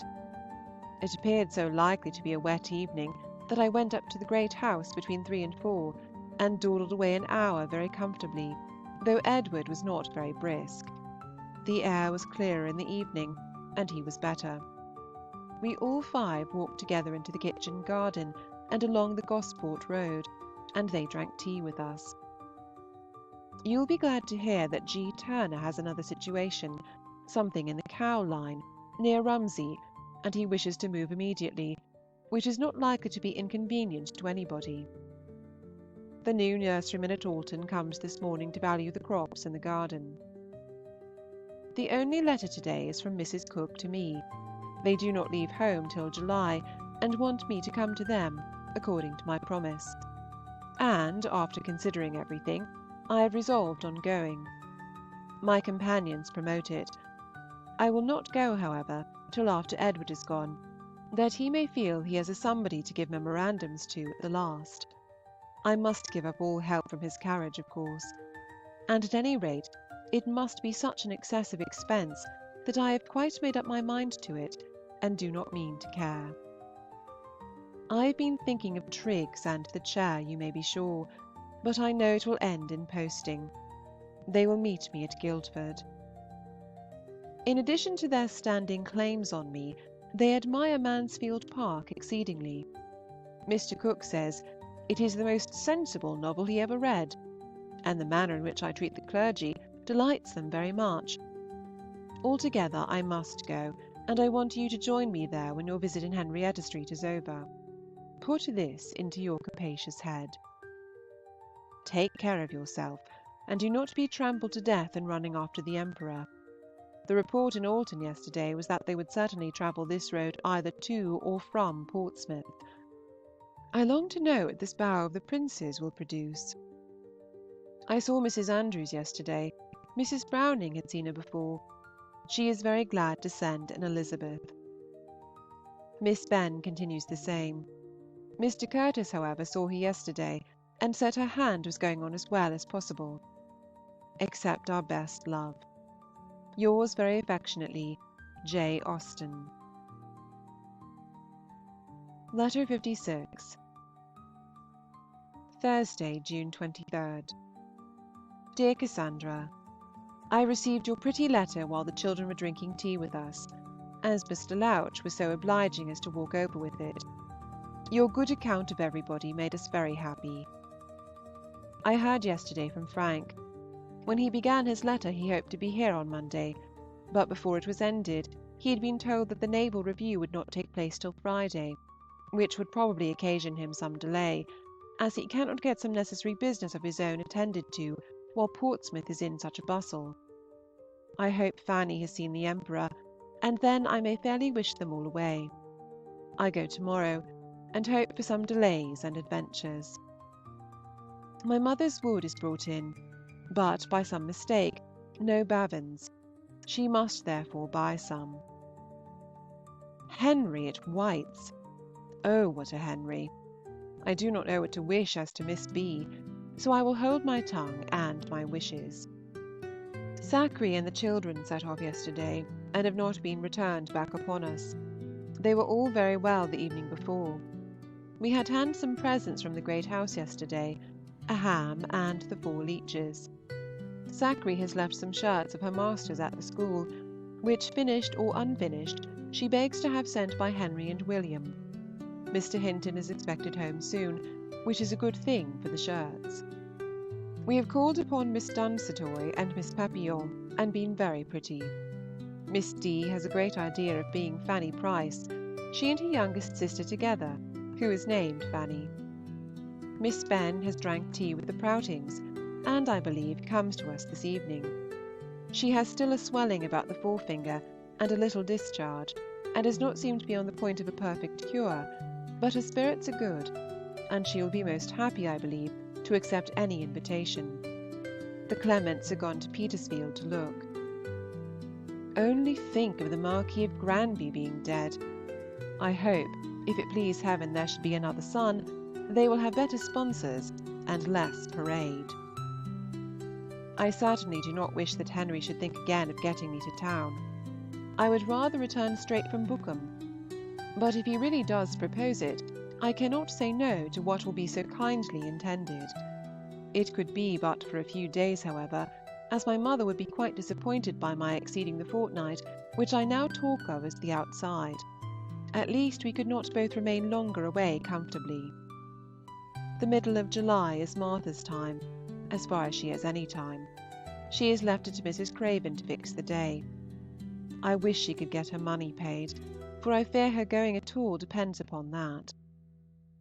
Instead of Bath, the Deans Dundases have taken a house at Clifton, Richmond Terrace, and she is as glad of the change as even you and I should be, or almost. She will now be able to go on from Berkshire and visit them without any fears from heat. This post has brought me a letter from Miss Sharp. Poor thing, she has been suffering indeed, but is now in a comparative state of comfort. She is at Sir W. P.'s in Yorkshire with the children, and there is no appearance of her quitting them. Of course we lose the pleasure of seeing her here. She writes highly of Sir William. I do so want him to marry her. There is a Dowager Lady P. presiding there to make it all right. The man is the same, but she does not mention what he is by profession or trade. She does not think Lady P. was privy to his scheme on her, but on being in his power, yielded.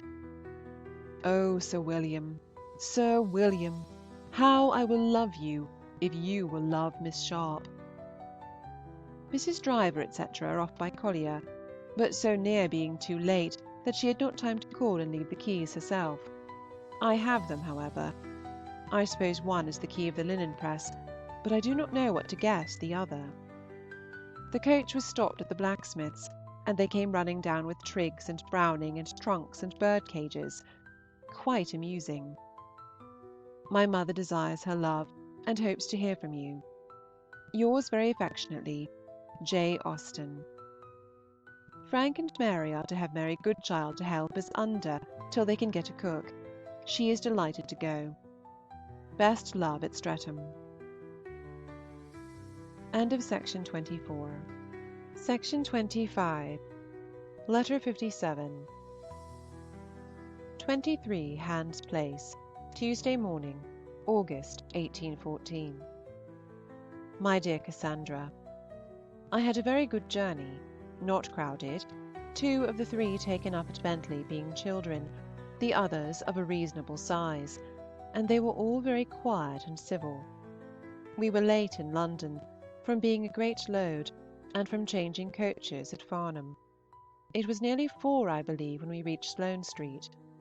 Henry himself met me, and as soon as my trunk and basket could be routed out from all the other trunks and baskets in the world, we were on our way to Hand's Place, in the luxury of a nice, large, cool, dirty hackney coach. There were 4 in the kitchen part of Yalden, and I was told 15 at top, among them Percy Benn. We met in the same room at Egham, but poor Percy was not in his usual spirits. He would be more chatty, I dare say, in his way from Woolwich.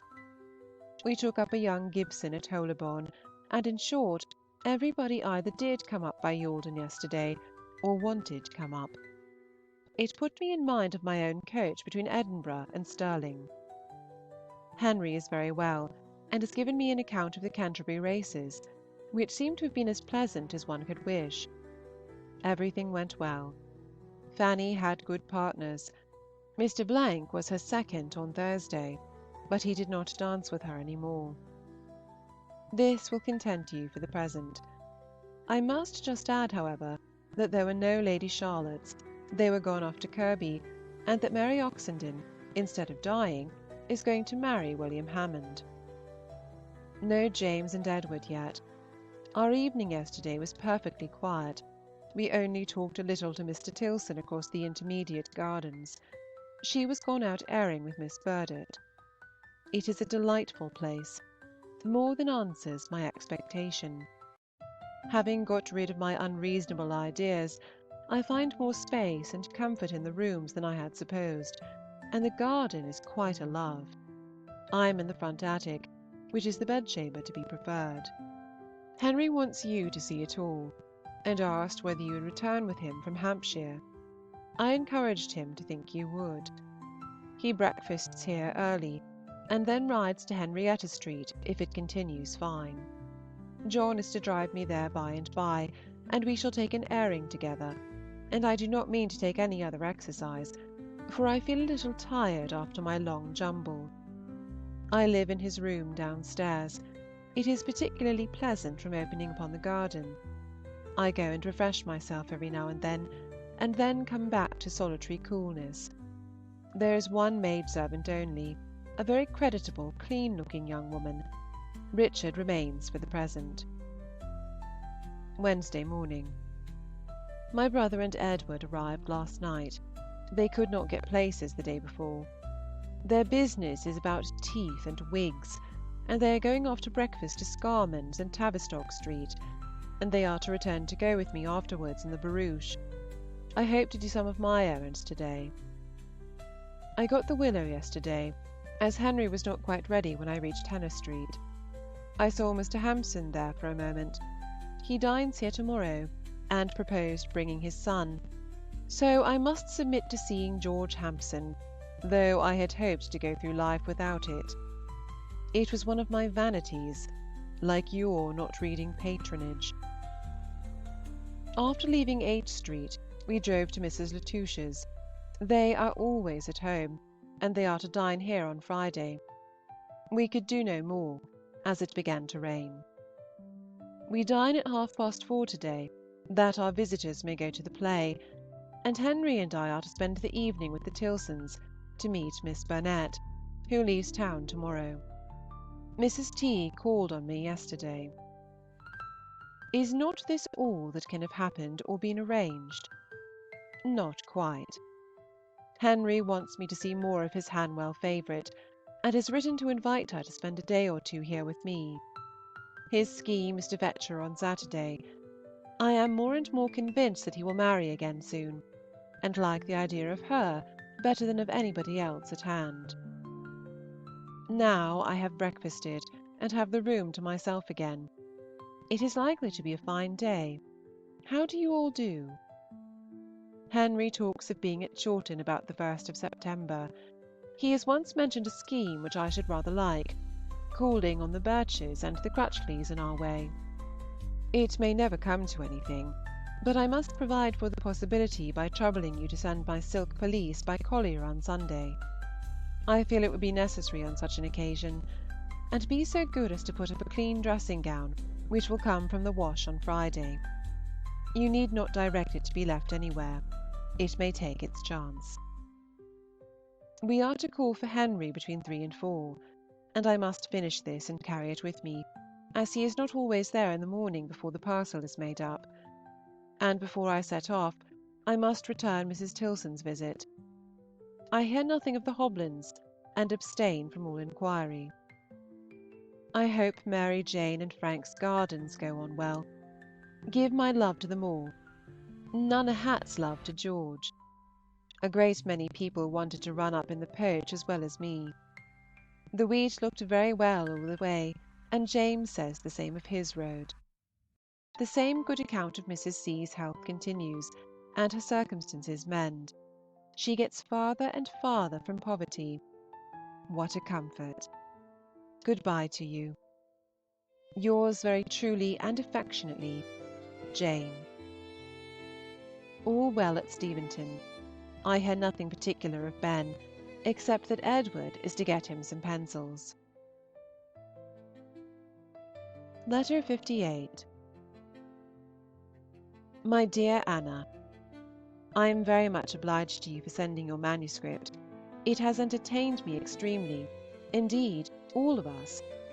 I read it aloud to your grandmamma and Aunt Cass, and we were very much pleased. The spirit does not droop at all. Sir Thomas, Lady Helen, and St. Julian are very well done, and Cecilia continues to be interesting in spite of her being so amiable. It is very fit you should advance her age. I like the beginning of Devereux Foster very much, a great deal better than if he had been very good or very bad. A few verbal corrections are all that I felt tempted to make. The principal of them is a speech of St. Julian to Lady Helen, which you see I have presumed to alter. As Lady H. is Cecilia's superior, it would not be correct to talk of her being introduced. It is Cecilia who must be introduced. And I do not like a lover speaking in the third person. It is too much like the part of Lord Overtley, and I think it not natural. If you think differently, however, you need not mind me. I am impatient for more, and only wait for a safe conveyance to return this. Yours affectionately, J. A. Letter 59. August 10th, 1814. My dear Anna, I am quite ashamed to find that I have never answered some question of yours in a former note. I kept it on purpose to refer to it at a proper time, and then forgot it. I like the name, which is the heroine, very well, and I dare say shall grow to like it very much in time, but enthusiasm was something so very superior that my common title must appear to disadvantage. I am not sensible of any blunders about Dawlish. The library was pitiful and wretched 12 years ago, and not likely to have anybody's publications. There is no such title as Desborough, either among dukes, marquises, earls, viscounts, or barons. These were your inquiries. I will now thank you for your envelope received this morning. Your Aunt Cass is as well pleased with St. Julian as ever, and I am delighted with the idea of seeing Progillian again. Wednesday, 17th. We have now just finished the first of the 3 books I had the pleasure of receiving yesterday. I read it aloud, and we were all very much amused, and I like the work quite as well as ever. I depend on getting through another book before dinner, but there is really a good deal of respectable reading in your 48 pages. I have no doubt 6 would make a very good-sized volume. You must have been quite pleased to have accomplished so much. I like Lord Portman and his brother very much. I am only afraid that Lord P.'s good nature will make most people like him better than he deserves. The whole family are very good, and Lady Anne, who is your great dread, you have succeeded particularly well with. Belle Griffin is just what she should be. My corrections have not been more important than before. Here and there we have thought the sense could be expressed in fewer words, and have scratched out Sir Thomas from walking with the others to the stables, etc., the very day after breaking his arm. For though I find your papa did walk out immediately after his arm was set, I think it can be so little usual as to appear unnatural in a book. Lynn will not do. Lynn is 40 miles from Dawlish, and would not be talked of there. I have put Starcross instead. If you prefer Easton, that must always be safe. I have also scratched out the introduction between Lord Portman and his brother and Mr. Griffin. A country surgeon, don't tell Mr. C. Lyford, would not be introduced to men of their rank, and when Mr. P. is first brought in, he would not be introduced as the Honourable. That distinction is never mentioned at such times, at least I believe not. Now we have finished the 2nd book, or rather the 5th. I do think you had better omit Lady Helena's postscript. To those that are acquainted with Pride and Prejudice, it will seem an imitation. And your Aunt C. and I both recommend your making a little alteration in the last scene between Devereux F. and Lady Clanmurray and her daughter. We think they press him too much, more than sensible or well-bred women would do. Lady C. at least should have discretion enough to be sooner satisfied with his determination of not going with them. I am very much pleased with Egerton as yet.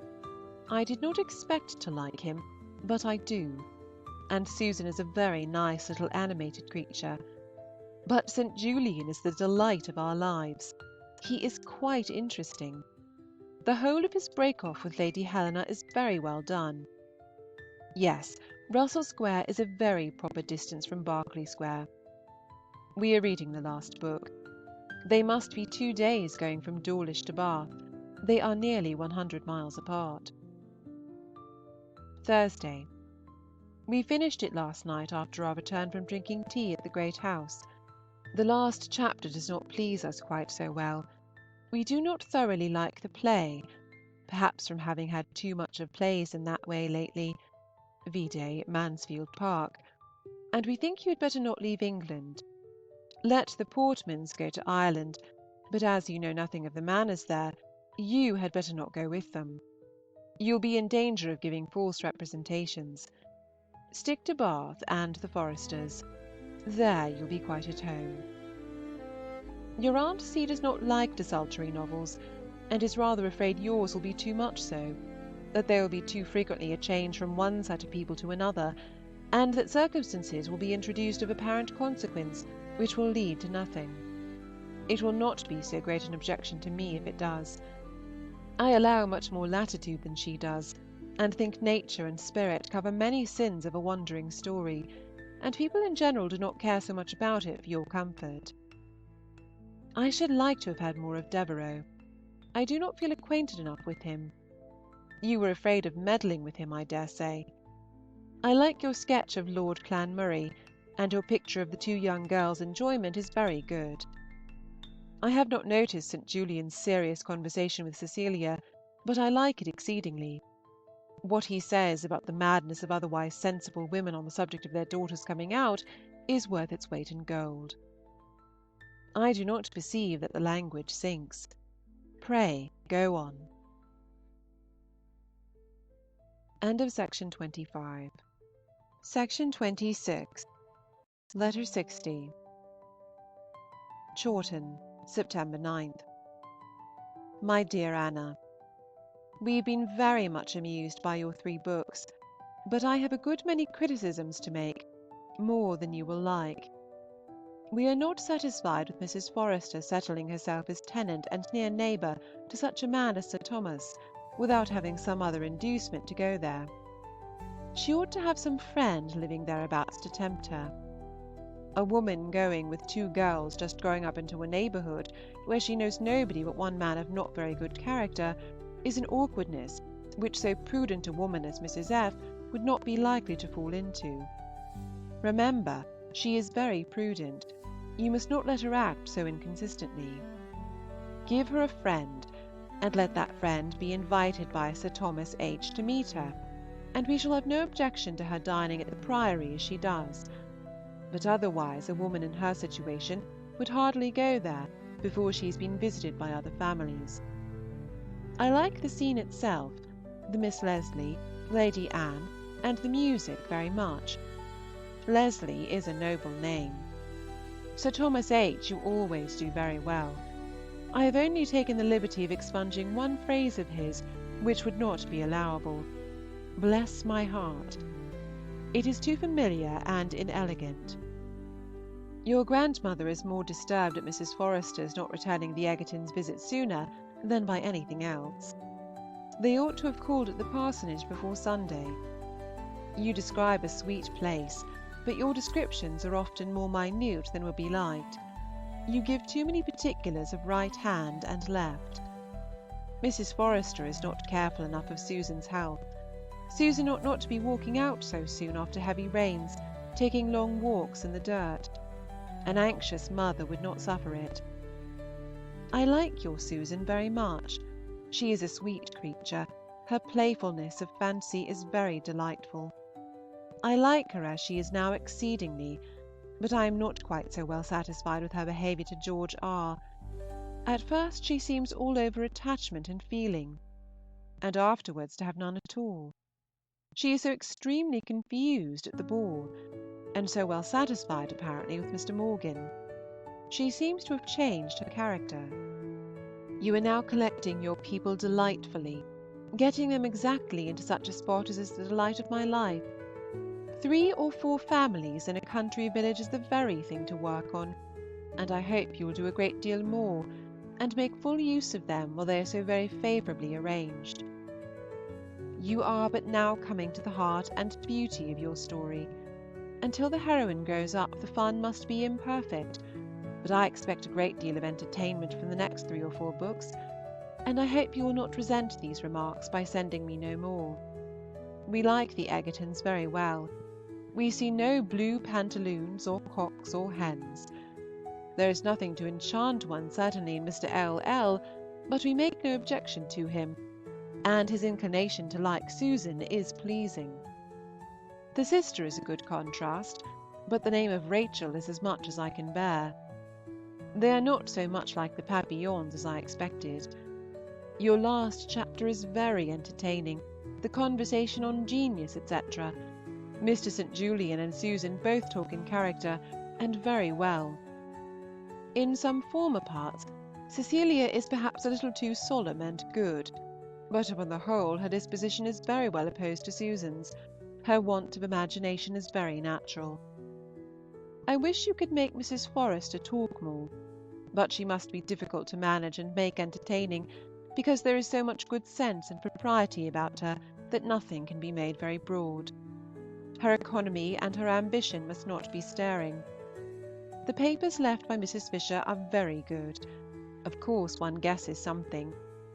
I hope when you have written a great deal more, you will be equal to scratching out some of the past. The scene with Mrs. Mellish I should condemn. It is prosy and nothing to the purpose, and indeed the more you can find in your heart to curtail between Dawlish and Newton Priors, the better I think it will be. One does not care for girls until they are grown up. Your Aunt C. quite understands the exquisiteness of that name. Newton Priors is really a nonpareil. Milton would have given his eyes to have thought of it. Is not the cottage taken from Tollard Royal? Thus far the letter was written on the 9th, but before it was finished, news arrived at Chawton of the death of Mrs. Charles Austen. She died in her confinement, and the baby died also. She left 3 little girls, Cassie, Harriet, and Fanny. It was not until the 18th that Jane resumed her letter as follows. Sunday. I am very glad, dear Anna, that I wrote as I did before this sad event occurred. I have only to add that your grandmamma does not seem the worse now for the shock. I shall be very happy to receive more of your work if more is ready, and you write so fast that I have great hopes Mr. Digweed will come back freighted with such a cargo as not all his hops or his sheep could equal the value of. Your grandmamma desires me to say that she will have finished your shoes to-morrow, and thinks they will look very well, and that she depends upon seeing you, as you promised, before you quit the country, and hopes you will give her more than a day. Yours affectionately, J. Austen. Letter 61. Chawton, Wednesday, September 28th. My dear Anna, I hope you do not depend on having your book again immediately. I kept it that your grandmamma may hear it, for it has not been possible yet to have any public reading. I have read it to your Aunt Cassandra, however, in our own room at night, while we undressed, and with a great deal of pleasure. We like the first chapter extremely, with only a little doubt whether Lady Helena is not almost too foolish.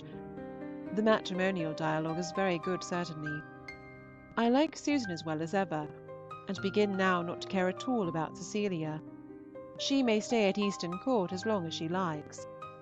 Henry Mellish will, I am afraid, be too much in the common novel style.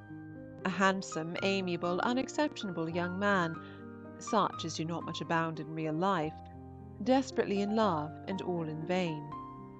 But I have no business to judge him so early. Jane Egerton is a very natural, comprehensible girl, and the whole of her acquaintance with Susan and Susan's letter to Cecilia are very pleasing and quite in character. But Miss Egerton does not entirely satisfy us. She is too formal and solemn, we think, in her advice to her brother not to fall in love, and it is hardly like a sensible woman. It is putting it into his head. We should like a few hints from her better. We feel really obliged to you for introducing a Lady Kenrick. It will remove the greatest fault in the work, and I give you credit for considerable forbearance as an author in adopting so much of our opinion. I expect high fun about Mrs. Fisher and Sir Thomas. You have been perfectly right in telling Ben Lefroy of your work, and I am very glad to hear how much he likes it. His encouragement and approbation must be quite beyond everything. I do not at all wonder at his not expecting to like anybody so well as Cecilia at first, but I shall be surprised if he does not become a Susanite in time. Devereux Foster's being ruined by his vanity is extremely good, but I wish you would not let him plunge into a vortex of dissipation. I do not object to the thing, but I cannot bear the expression. It is such a thorough novel slang, and so old that I dare say Adam met with it in the first novel he opened. Indeed, I did very much like to know Ben's opinion. I hope you will continue to be pleased with it, and I think he must, but I cannot flatter him with there being much incident. We have no great right to wonder at his not valuing the name of Progillian. That is a source of delight which even he can hardly be quite competent to. Walter Scott has no business to write novels, especially good ones. It is not fair. He has fame and profit enough as a poet, and should not be taking the bread out of the mouths of other people. I do not like him, and I do not mean to like Waverley if I can help it, but fear I must. I am quite determined, however, not to be pleased with Mrs. West's Alicia de Lacy, should I ever meet with it, which I hope I shall not. I think I can be stout against anything written by Mrs. West. I have made up my mind to like no novels really but Miss Edgeworth's, yours, and my own. What can you do with Egerton to increase the interest for him? I wish you could contrive something, some family occurrence to bring out his good qualities more, some distress among brothers and sisters to relieve by the sale of his curacy, something to carry him mysteriously away, and then be heard of at York or Edinburgh in an old greatcoat. I would not seriously recommend anything improbable, but if you could invent something spirited for him, it would have a good effect. He might lend all his money to Captain Morris, but then he would be a great fool if he did. Cannot the Morrises quarrel, and he reconcile them? Excuse the liberty I take in these suggestions. Your Aunt Frank's nursemaid has just given her warning, but whether she is worth your having, or would take your place, I know not. She was Mrs. Webb's maid before she went to the great house. She leaves your aunt because she could not agree with the other servants. She is in love with the man, and her head seems rather turned. He returns her affection, but she fancies everyone else is wanting him and envying her. Her previous service must have fitted her for such place as yours, and she is very active and cleanly. The Webbs are really gone. When I saw the wagons at the door, and thought of all the trouble they must have in moving, I began to reproach myself for not having liked them better. But since the wagons have disappeared, my conscience has been closed again, and I am excessively glad they are gone. I am very fond of Sherlock's sermons, and prefer them to almost any. Your affectionate aunt, J. Austen. If you wish me to speak to the maid, let me know. End of section 26. Section 27. Letter 62. To Miss Frances Austen. Chawton, Friday, November 18th, 1814. I feel quite as doubtful as you could be, my dearest Fanny, as to when my letter may be finished. for I can command very little quiet time at present. But yet I must begin, for I know you will be glad to hear as soon as possible, and I really am impatient myself to be writing something on so very interesting a subject, though I have no hope of writing anything to the purpose. I shall do very little more, I dare say, than say over again what you have said before. I was certainly a good deal surprised at first, as I had no suspicion of any change in your feelings, and I have no scruple in saying that you cannot be in love. My dear Fanny, I am ready to laugh at the idea, and yet it is no laughing matter to have had you so mistaken as to your own feelings. And with all my heart, I wish I had cautioned you on that point when first you spoke to me. But though I did not think you then much in love, I did consider you as being attached in a degree quite sufficiently for happiness, as I had no doubt it would increase with opportunity, and from the time of our being in London together, I thought you really very much in love. But you certainly are not at all. There is no conceding it. What strange creatures we are! It seems as if your being secure of him had made you indifferent. There was a little disgust, I suspect, at the races, and I do not wonder at it. His expressions then would not do for one who had rather more acuteness, penetration, and taste than love, which was your case. And yet, after all, I am surprised that the change in your feelings should be so great. He is just what he ever was, only more evidently and uniformly devoted to you. This is all the difference. How shall we account for it? My dearest Fanny, I am writing what will not be of the smallest use to you. I am feeling differently every moment, and shall not be able to suggest a single thing that can assist your mind. I could lament in one sentence and laugh in the next, but as to opinion or counsel, I am sure that none will be exacted worth having from this letter. I read yours through the very evening I received it, getting away by myself. I could not bear to leave off when I had once begun. I was full of curiosity and concern. Luckily your Aunt C. dined at the other house, therefore I had not to manoeuvre away from her, and as to anybody else, I do not care. Poor dear Mr. A. Oh dear Fanny, your mistake has been one that thousands of women fall into. He was the first young man who attached himself to you. That was the charm, and most powerful it is. Among the multitudes, however, that make the same mistake with yourself, there can be few indeed who have so little reason to regret it. His character and his attachment leave you nothing to be ashamed of. Upon the whole, what is to be done? You have no inclination for any other person. His situation in life, family, friends, and above all his character, his uncommonly amiable mind, strict principles, just notions, good habits, all that you know so well how to value, all that is really of the first importance. Everything of this nature pleads his cause most strongly. You have no doubt of his having superior abilities. He has proved it at the university. He is, I dare say, such a scholar as your agreeable idle brothers would ill bear a comparison with. Oh, my dear Fanny, the more I write about him, the warmer my feelings become, the more strongly I feel the sterling worth of such a young man, and the desirableness of your growing in love with him again. I recommend this most thoroughly. There are such beings in the world, perhaps 1 in 1,000, as the creature you and I should think perfection, where grace and spirit are united to worth, where the manners are equal to the heart and understanding. But such a person may not come in your way, or if he does, he may not be the eldest son of a man of fortune, the near relation of your particular friend, and belonging to your own county. Think of all this, Fanny. Mr. A. has advantages which we do not often meet in one person. His only fault, indeed, seems modesty. If he were less modest, he would be more agreeable, speak louder, and look impudenter. And is not it a fine character of which modesty is the only defect?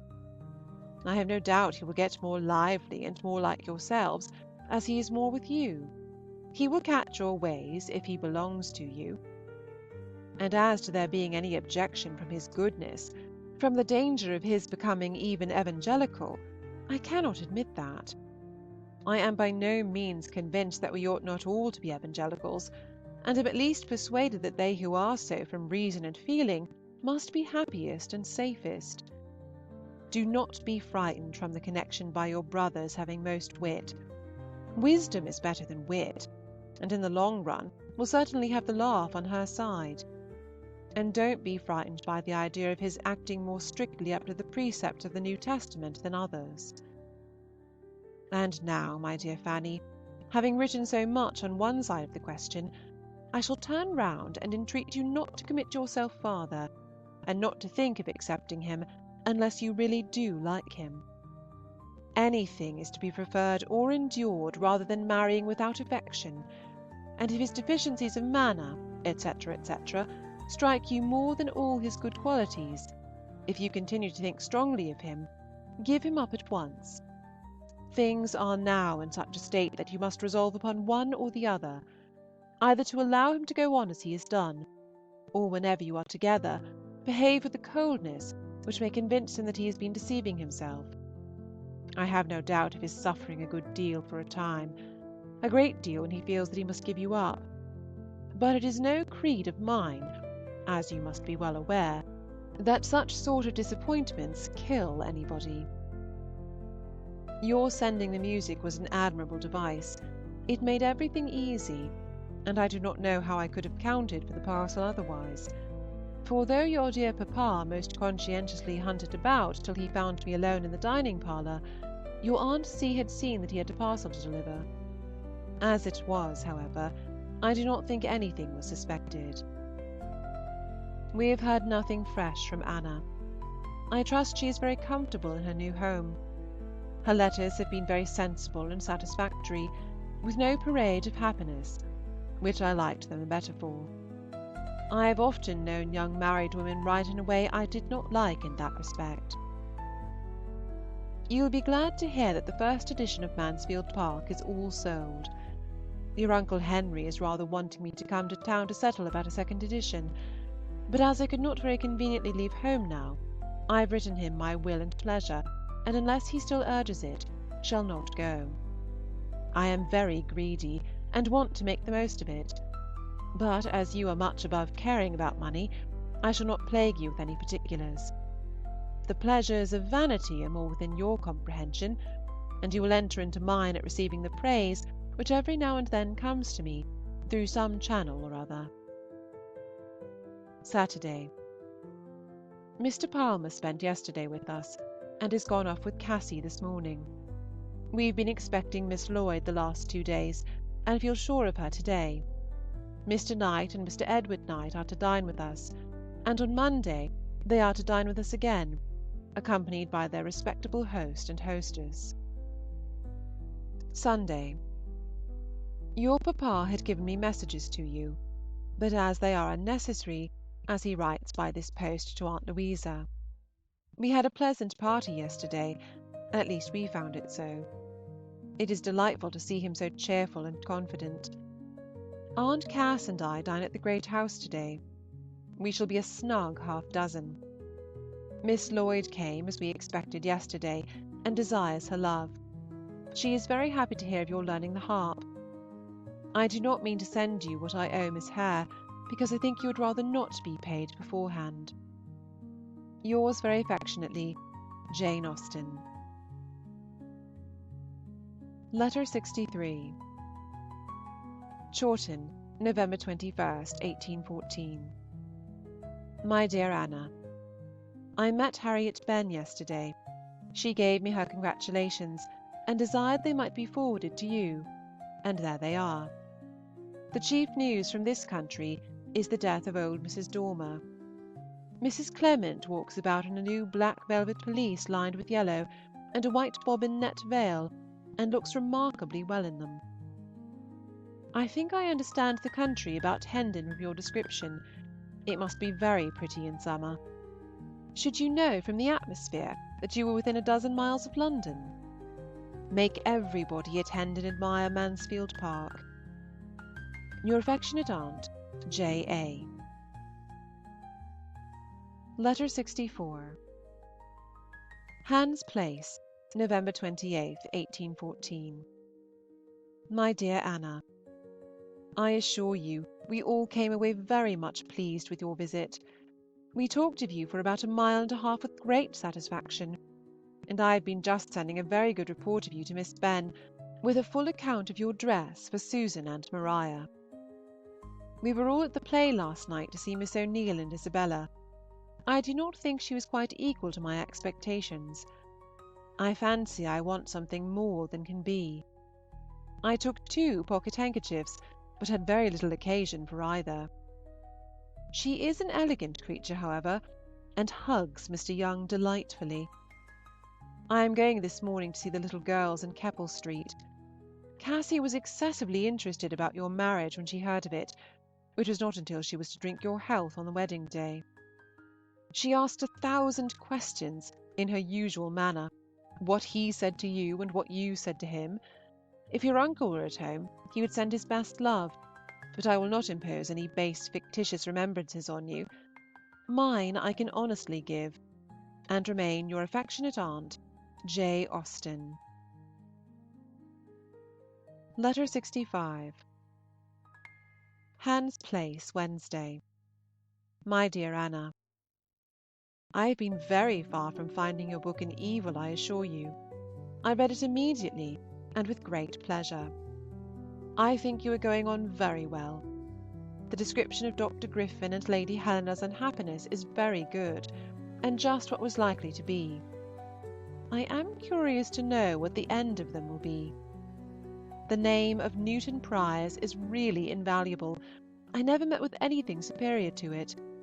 It is delightful, and one could live on the name of Newton Priors for a 12-month. Indeed, I think you get on very fast. I only wish other people of my acquaintance could compose as rapidly. I am pleased with the dog scene, and with the whole of George and Susan's love, but am more particularly struck with your serious conversations. They are very good throughout. St. Julian's history was quite a surprise to me. You had not very long known it yourself, I suspect, but I have no objection to make to the circumstance, and it is very well told. His having been in love with the aunt gives Cecilia an additional interest with him. I like the idea, a very proper compliment to an aunt. I rather imagine, indeed, that nieces are seldom chosen but out of compliment to some aunt or other. I dare say Ben was in love with me once, and would never have thought of you if he had not supposed me dead of scarlet fever. Yes, I was in a mistake as to the number of books. I thought I had read 3 before the 3 at Chawton, but fewer than 6 will not do.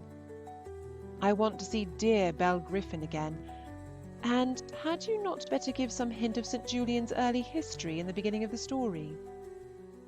We shall see nothing of Streatham while we are in town, as Mrs. Hill is to lie in of a daughter. Mrs. Blackstone is to be with her. Mrs. Heathcote and Miss Bigg are just leaving. The latter writes me word that Miss Blackford is married, but I have never seen it in the papers, and one may as well be single if the wedding is not to be in print. Your affectionate aunt, J.A. End of section 27. Section 28. Letter 66. 23 Hans Place, Wednesday, November 30th, 1814. I am very much obliged to you, my dear Fanny, for your letter, and I hope you will write again soon, that I may know you to be all safe and happy at home. Our visit to Hendon will interest you, I am sure, but I need not enter into the particulars of it, as your papa will be able to answer almost every question. I certainly could describe her bedroom and her drawers and her closet better than he can, but I do not feel that I can stop to do it.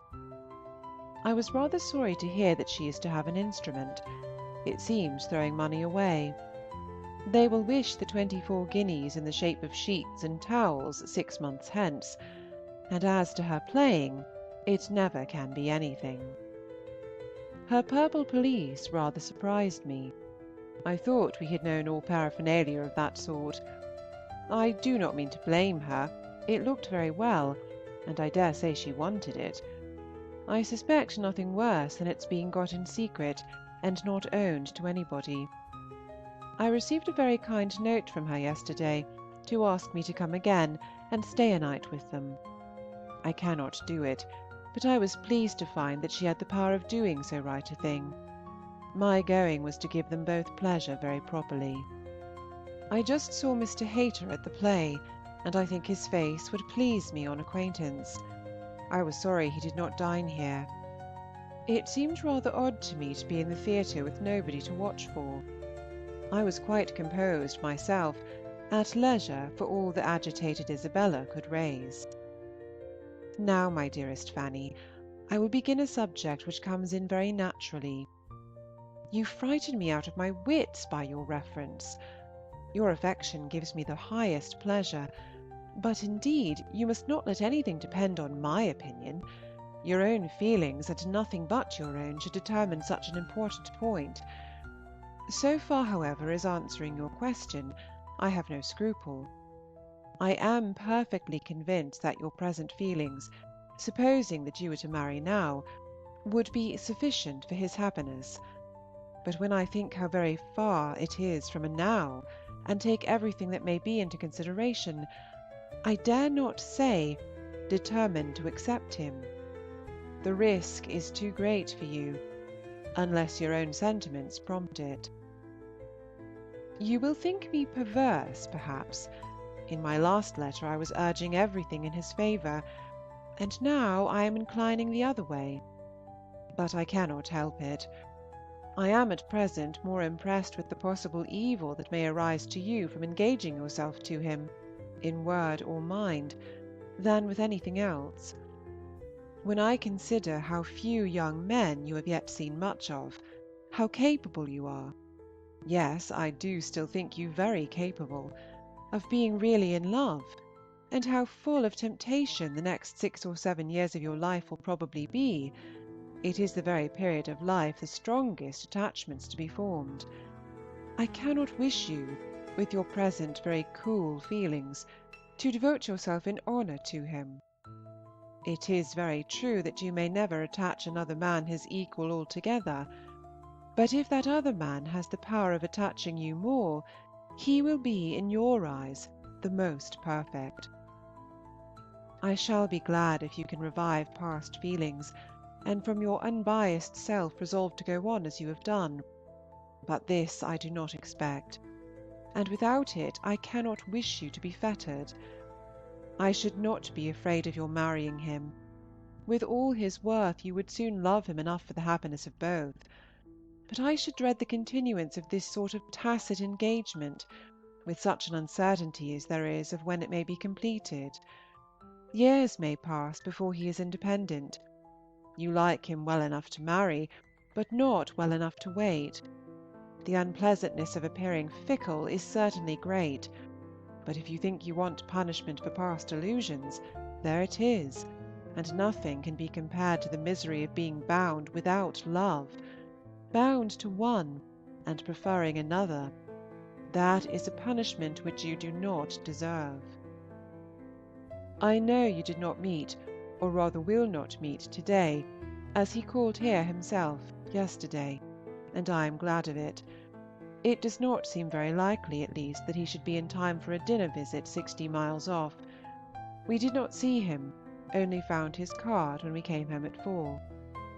Your Uncle H. merely observed that he was a day after the fair. We asked your brother on Monday, when Mr. Hayter was talked of, why he did not invite him too, saying, "I know he is in town, for I met him the other day in Bond Street." Edward answered that he did not know where he was to be found. "Don't you know his chambers?" "No." I shall be most glad to hear from you again, my dearest Fanny, but it must not be later than Saturday, as we shall be off on Monday long before the letters are delivered, and write something that may do to be read or told. I am to take the Miss Moores back on Saturday, and when I return I shall hope to find your pleasant little flowing scrawl on the table.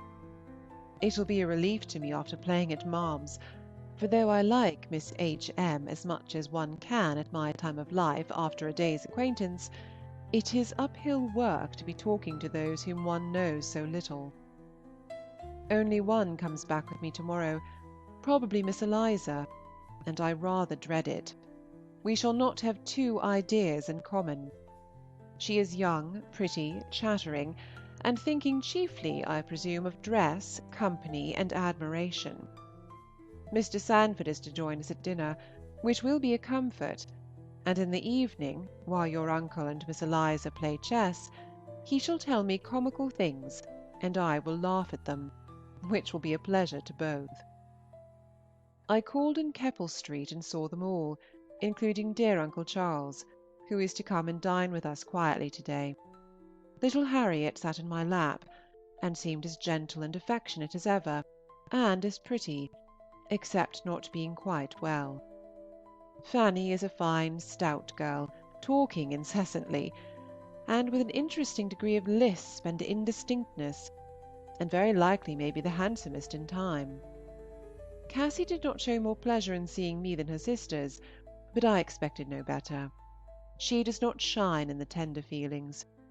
She will never be a Miss O'Neill, more in the Mrs. Siddons line.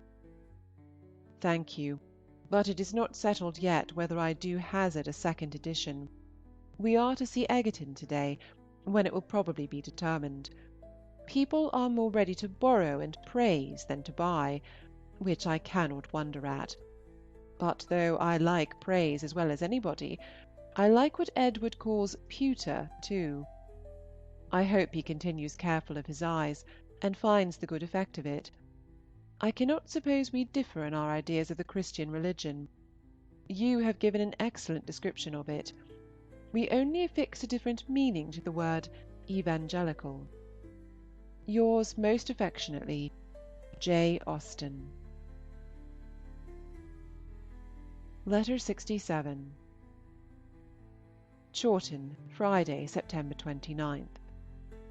My dear Anna, we told Mr. B. Lefroy that if the weather did not prevent us, we should certainly come and see you to-morrow, and bring Cassy, trusting to your being good enough to give her a dinner at about 1 o'clock, that we might be able to be with you the earlier and stay the longer. But on giving Cassy her choice between the fair at Alton or Wyatt's, it must be confessed that she has preferred the former, which we trust will not greatly affront you. If it does, you may hope that some little Anne hereafter may revenge the insult by a similar preference of an Alton fair to her cousin Cassy. In the meanwhile, we have determined to put off our visit to you until Monday, which we hope will be not less convenient. I wish the weather may not resolve on another put-off. I must come to you before Wednesday, if it be possible, for on that day I am going to London for a week or two with your Uncle Henry, who is expected here on Sunday. If Monday should appear too dirty for walking, and Mr. Lefroy would be so kind as to come and fetch me, I should be much obliged to him. Cassy might be of the party, and your Aunt Cassandra will take another opportunity. Yours very affectionately, my dear Anna, J. Austen. Note by Lord Brabourne. But before the week or two to which she had limited her visit in Hans Place was at an end, her brother fell ill, and on October 22nd he was in such danger that she wrote to Steventon to summon her father to town. The letter was 2 days on the road, and reached him on Sunday the 24th. Even then he did not start immediately. In the evening he and his wife rode to Chawton, and it was not until the next day that he and Cassandra arrived in Hans Place. The malady from which Henry Austen was suffering was low fever, and he was for some days at death's door. But he rallied soon after his brother and sisters arrived, and recovered so quickly that the former was able to leave him at the end of the week. The great anxiety and fatigue which Jane underwent at this time was supposed by some of her family to have broken down her health. She was in a very feeble and exhausted condition when the bank in which her brother Henry was a partner broke, and he not only lost all that he possessed, but most of his relations suffered severely also. Jane was well enough to pay several visits with her sister in the summer of 1816, including one to Steventon, the last she ever paid to that home of her childhood. The last note which Mrs. Lefroy had preserved is dated Letter 68, June 23rd, 1816. My dear Anna, Cassy desires her best thanks for the book. She was quite delighted to see it. I do not know when I have seen her so much struck by anybody's kindness as on this occasion. Her sensibility seems to be opening to the perception of great actions. These gloves having appeared on the pianoforte ever since you were here on Friday, we imagine they must be yours.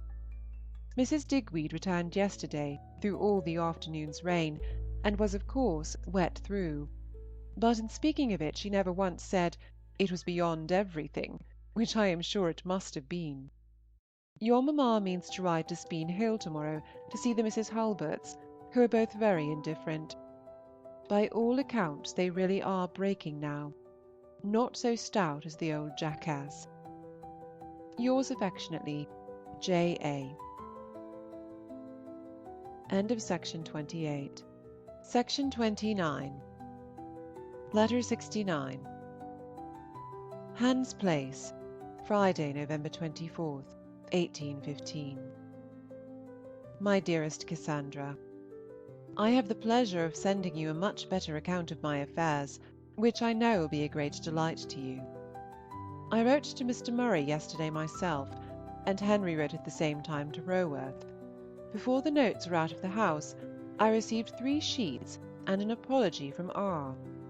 We sent the notes, however, and I had a most civil one in reply from Mr. M. He is so very polite indeed that it is quite overcoming. The printers have been waiting for paper, the blame is thrown upon the stationer, but he gives his word that I shall have no further cause for dissatisfaction. He has lent us Miss Williams and Scott, and says that any book of his will always be at my service. In short, I am soothed and complimented into tolerable comfort. We had a visit yesterday from Edward Knight, and Mr. Maskell joined him here, and this morning has brought Mr. Maskell's compliments and 2 pheasants. We have some hope of Edward's coming to dinner to-day. He will, if he can, I believe. He is looking extremely well. To-morrow Mr. Haydon is to dine with us. There is happiness. We really grow so fond of Mr. Haydon that I do not know what to expect. He and Mr. Tilson and Mr. Phillips made up our circle of wits last night. Fanny played, and he sat and listened, and suggested improvements, till Richard came in to tell him that the doctor was waiting for him at Captain Blake's. And then he was off with a speed that you can imagine. He never does appear in the least above his profession or out of humour with it, or I should think poor Captain Blake, whoever he is, in a very bad way. I must have misunderstood Henry when I told him that you were to hear from him to-day. He read me what he wrote to Edward. Part of it must have amused him. I am sure one part, alas, cannot be very amusing to anybody. I wonder that with such business to worry him he can be getting better. But he certainly does gain strength, and if you and Edward were to see him now, I feel sure that you would think him improved since Monday. He was out yesterday. It was a fine sunshiny day here. In the country, perhaps, you might have clouds and fogs. Dare I say so? I shall not deceive you if I do, as to my estimation of the climate of London. And he ventured first on the balcony, and then as far as the greenhouse. He caught no cold, and therefore has done more to-day with great delight and self-persuasion of improvement. He has been to see Mrs. Tilsing and the Mailings. By the by, you may talk to Mr. T. of his wife's being better. I saw her yesterday, and was sensible of her having gained ground in the last 2 days. Evening. We have had no Edward. Our circle is formed, only Mr. Tilson and Mr. Haydon. We are not so happy as we were.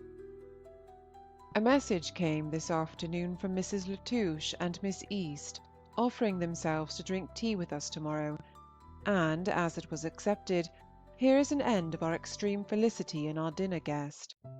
I am heartily sorry they are coming. It will be an evening spoiled to Fanny and me. Another little disappointment. Mr. H. advises Henry's not venturing with us in the carriage tomorrow. If it were spring, he says, it would be a different thing. One would rather this had not been. He seems to think his going out today rather imprudent, though acknowledging at the same time that he is better than he was in the morning. Fanny has had a letter full of commissions from Goodnestone. We shall be busy about them and her own matters, I dare say, from 12 to 4. Nothing, I trust, will keep us from Keppel Street. This day has brought a most friendly letter from Mr. Fowle, with a brace of pheasants. I did not know before that Henry had written to him a few days ago to ask for them. We shall live upon pheasants. No bad life. I send you 5 £1 notes, for fear you should be distressed for little money. Lizzie's work is charmingly done. Shall you put it to your chintz? A sheet came in this moment. First and third volumes are now at 144, second at 48. I am sure you will like particulars. We are not to have the trouble of returning the sheets to Mr. Murray any longer. The printer's boys bring and carry. I hope Mary continues to get well fast, and I send my love to little Herbert. You will tell me more of Martha's plans, of course, when you write again. Remember me most kindly to everybody, and Miss Benn besides.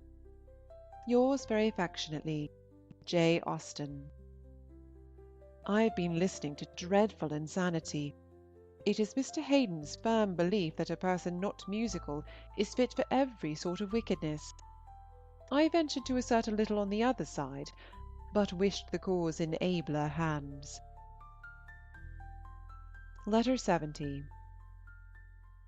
Hans Place, Sunday, November 26th. My dearest, the parcel arrived safely, and I am much obliged to you for your trouble. It cost 2 shillings and 10 pence, but as there is a certain saving of 2 shillings and 4½ pence on the other side, I am sure it is well worth doing. I send 4 pairs of silk stockings, but I do not want them washed at present. In the 3 neck handkerchiefs I include the one sent down before.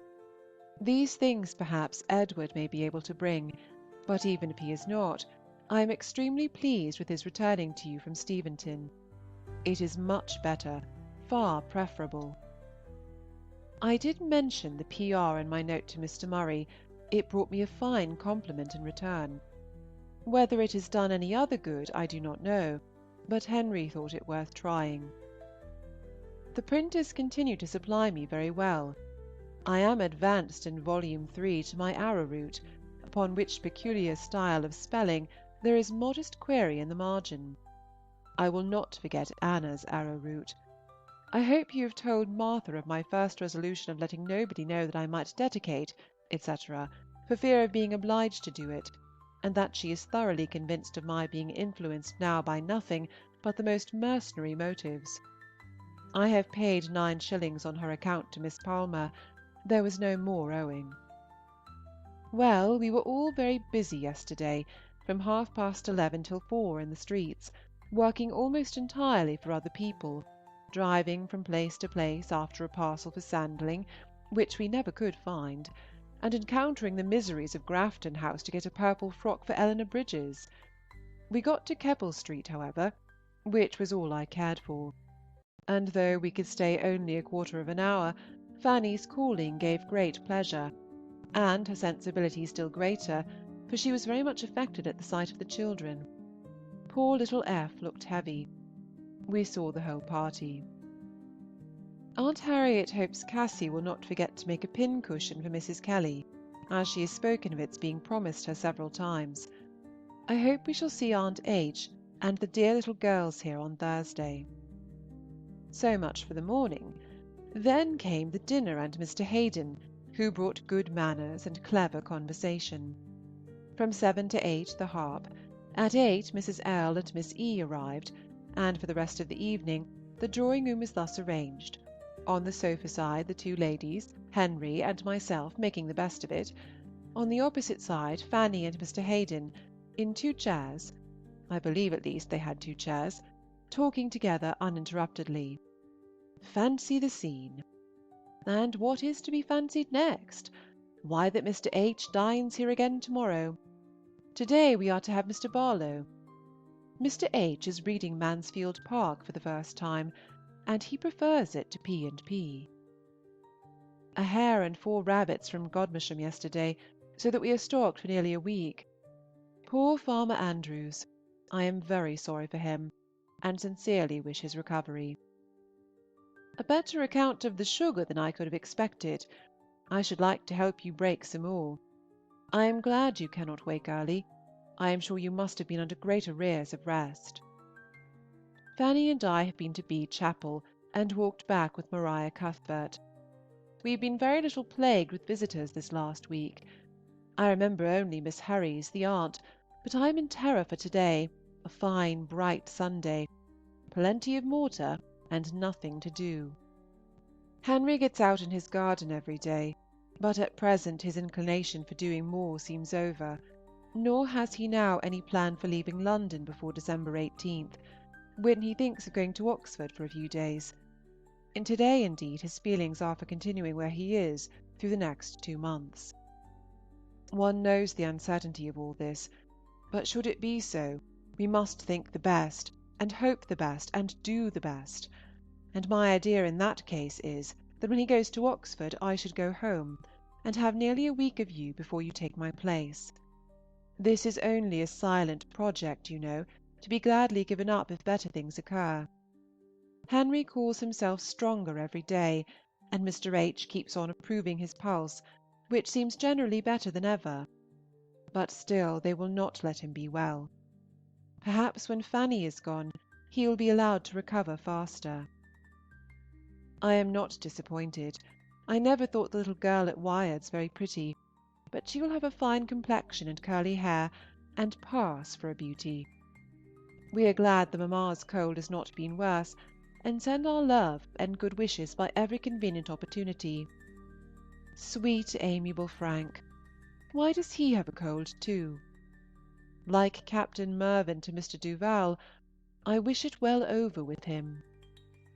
Fanny has heard all that I have said to you about herself and Mr. H. Thank you very much for the sight of dearest Charles's letter to yourself. How pleasantly and how naturally he writes, and how perfect a picture of his disposition and feelings his style conveys.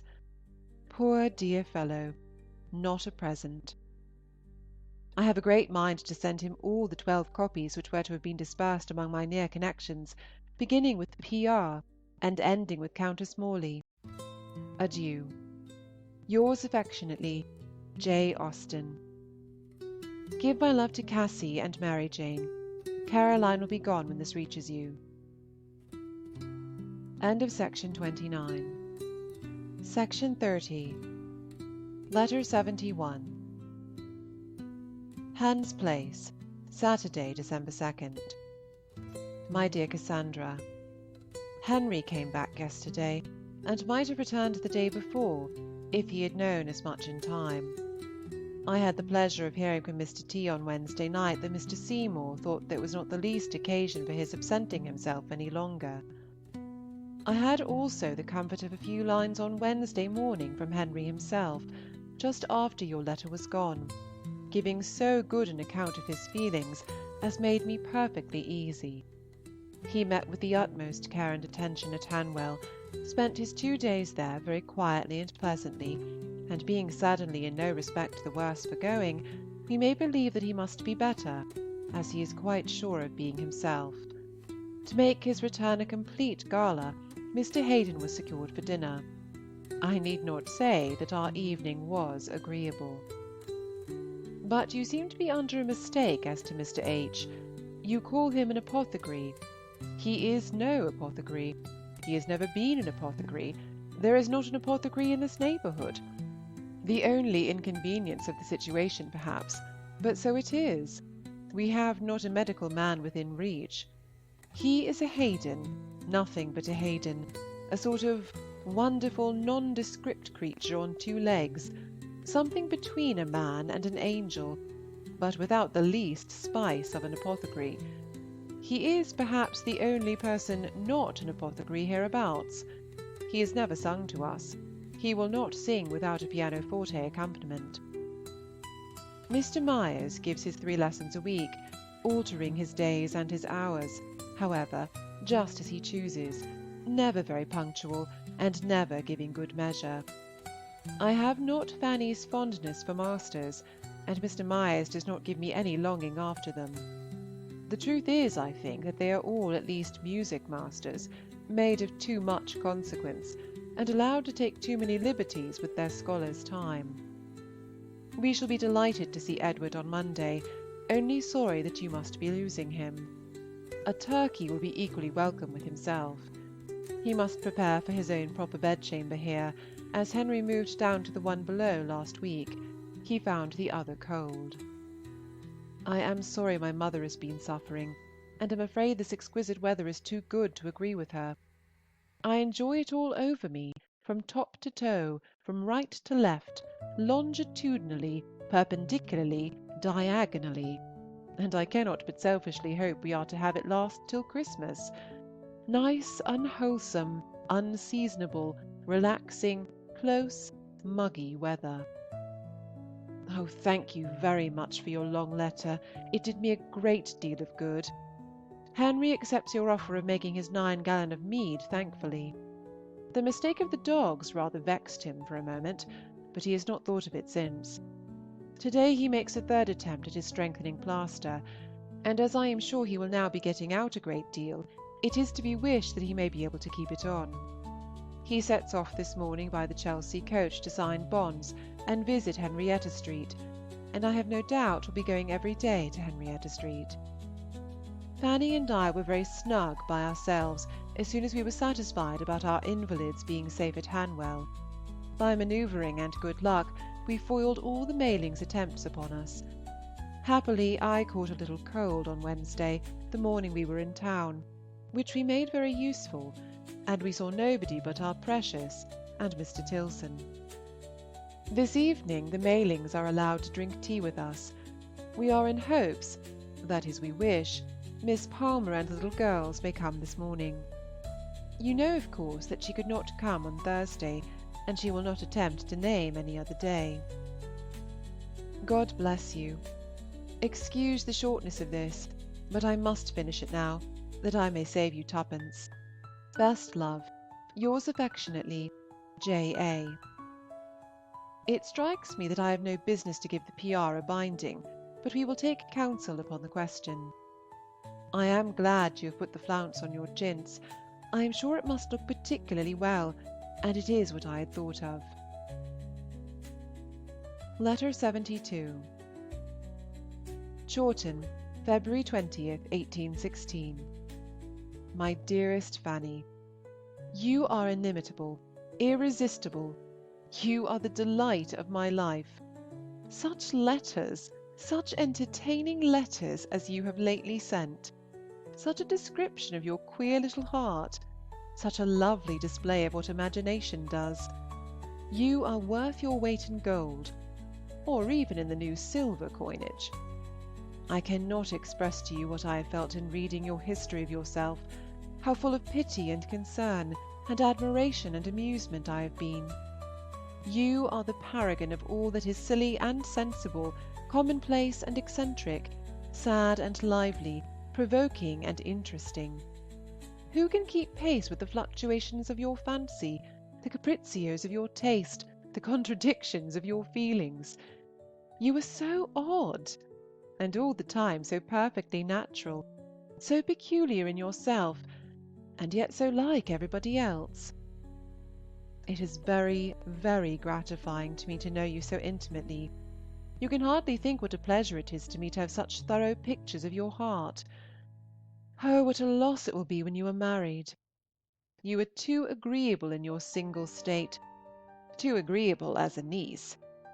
I shall hate you when your delicious play of mind is all settled down into conjugal and maternal affections. Mr. B. frightens me. He will have you. I see you at the altar. I have some faith in Mrs. C. Cage's observation, and still more in Lizzie's. and besides, I know it must be so. He must be wishing to attach you. It would be too stupid and too shameful in him to be otherwise, and all the family are seeking your acquaintance. Do not imagine that I have any real objection. I have rather taken a fancy to him than not, and I like the house for you. I only do not like that you should marry anybody. And yet I do wish you to marry very much, because I know you will never be happy till you are. But the loss of a Fanny Knight will never be made up to me. My affectionate niece F.C.B. will be but a poor substitute. I do not like your being nervous and so apt to cry. It is a sign you are not quite well, but I hope Mr. Scud, as you always write his name, your Mr. Scuds amuse me very much, will do you good. What a comfort that Cassandra should be so recovered! It was more than we had expected. I can easily believe she was very patient and very good.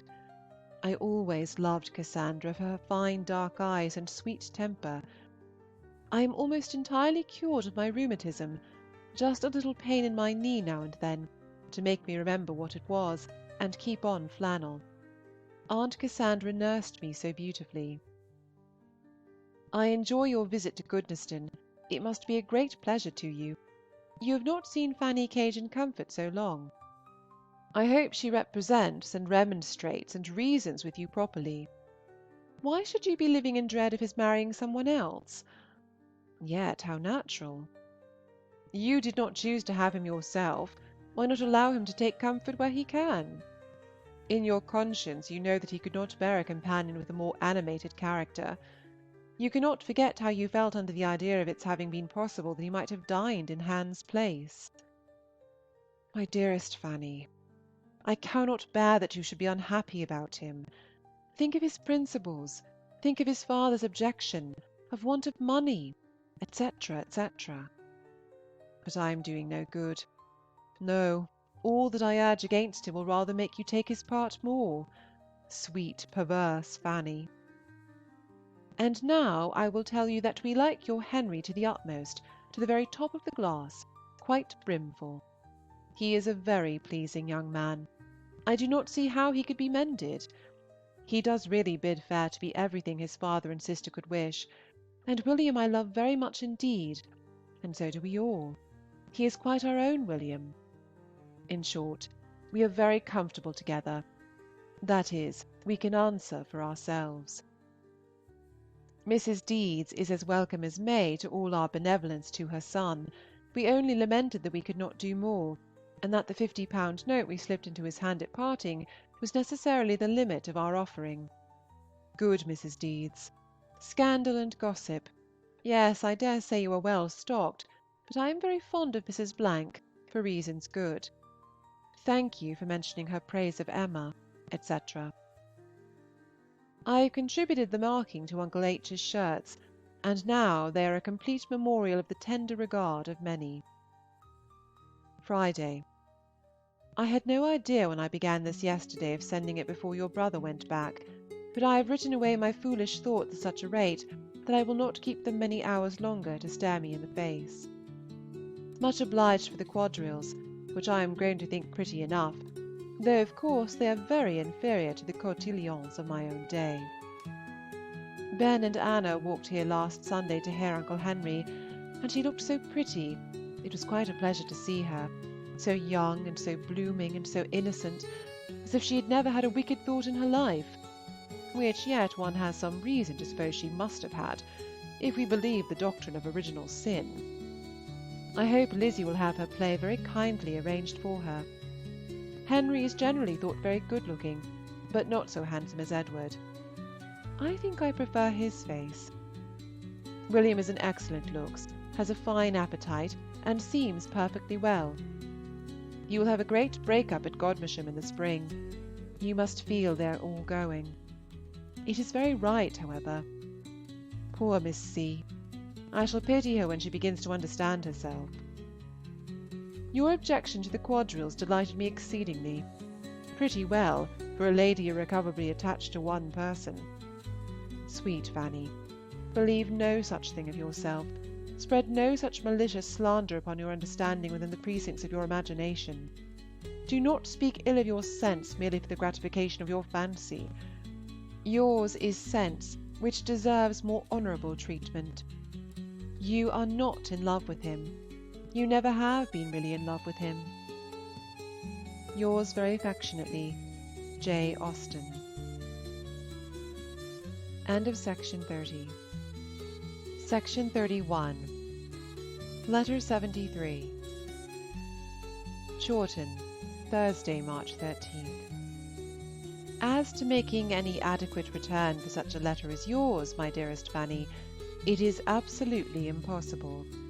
If I were to labour at it all the rest of my life, and live to the age of Methuselah, I could never accomplish anything so long and so perfect. But I cannot let William go without a few lines of acknowledgment and reply. I have pretty well done with Mr. Blank. By your description he cannot be in love with you, however he may try at it, and I could not wish the match unless there were a great deal of love on his side. I do not know what to do about Jemima Branfill. What does her dancing away with so much spirit mean? That she does not care for him, or only wishes to appear not to care for him? Who can understand a young lady? Poor Mrs. C. Mills, that she should die on the wrong day at last, after being about it so long. It was unlucky that the Goodnestone party could not meet you, and I hope her friendly, obliging, social spirit, which delighted in drawing people together, was not conscious of the division and disappointment she was occasioning. I am sorry and surprised that you speak of her as having little to leave, and must feel for Miss Mills, though she is Molly, if a material loss of income is to attend her other loss. Single women have a dreadful propensity for being poor, which is one very strong argument in favour of matrimony, but I need not dwell on such arguments with you, pretty dear. To you I shall say, as I have often said before, do not be in a hurry. The right man will come at last. You will, in the course of the next 2 or 3 years, meet with somebody more generally unexceptionable than anyone you have yet known, who will love you as warmly as possible, and who will so completely attract you that you will feel you never really loved before. Do none of the A's ever come to balls now? You have never mentioned them as being at any. And what do you hear of the Gripps, or of Fanny and her husband? Aunt Cassandra walked to Wyards yesterday with Mrs. Digweed. Anna has had a bad cold, and looks pale. She has just weaned Julia. I have also heard lately from your Aunt Harriet, and cannot understand their plans in parting with Miss S., whom she seems very much to value now that Harriet and Eleanor are both of age for a governess to be so useful to, especially as, when Caroline was sent to school some years, Miss Bell was still retained, though the others even then were nursery children. They have some good reason, I dare say, though I cannot penetrate it.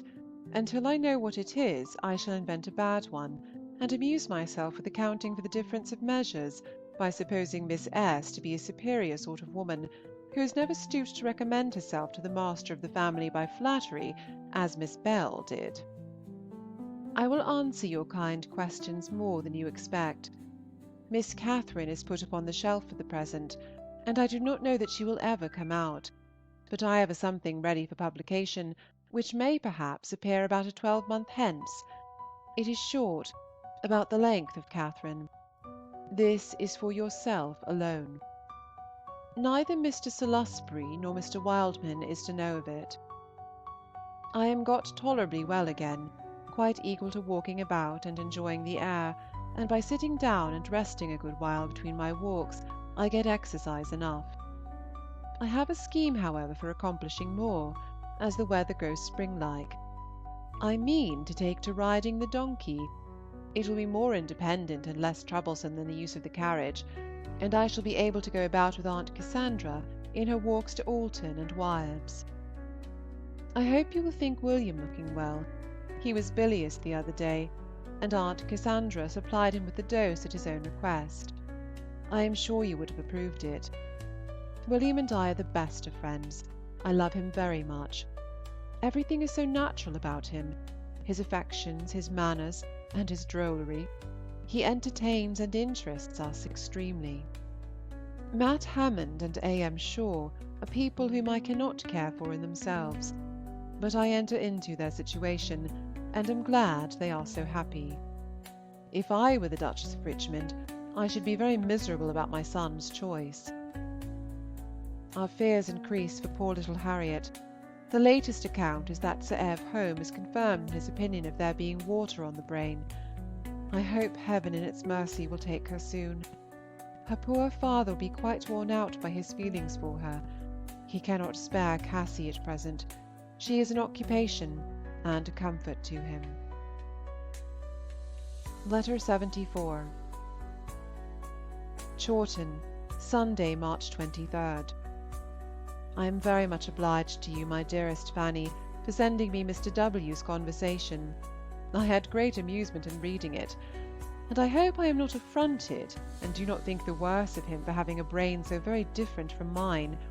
But my strongest sensation of all is astonishment at your being able to press him on the subject so perseveringly, and I agree with your papa that it was not fair.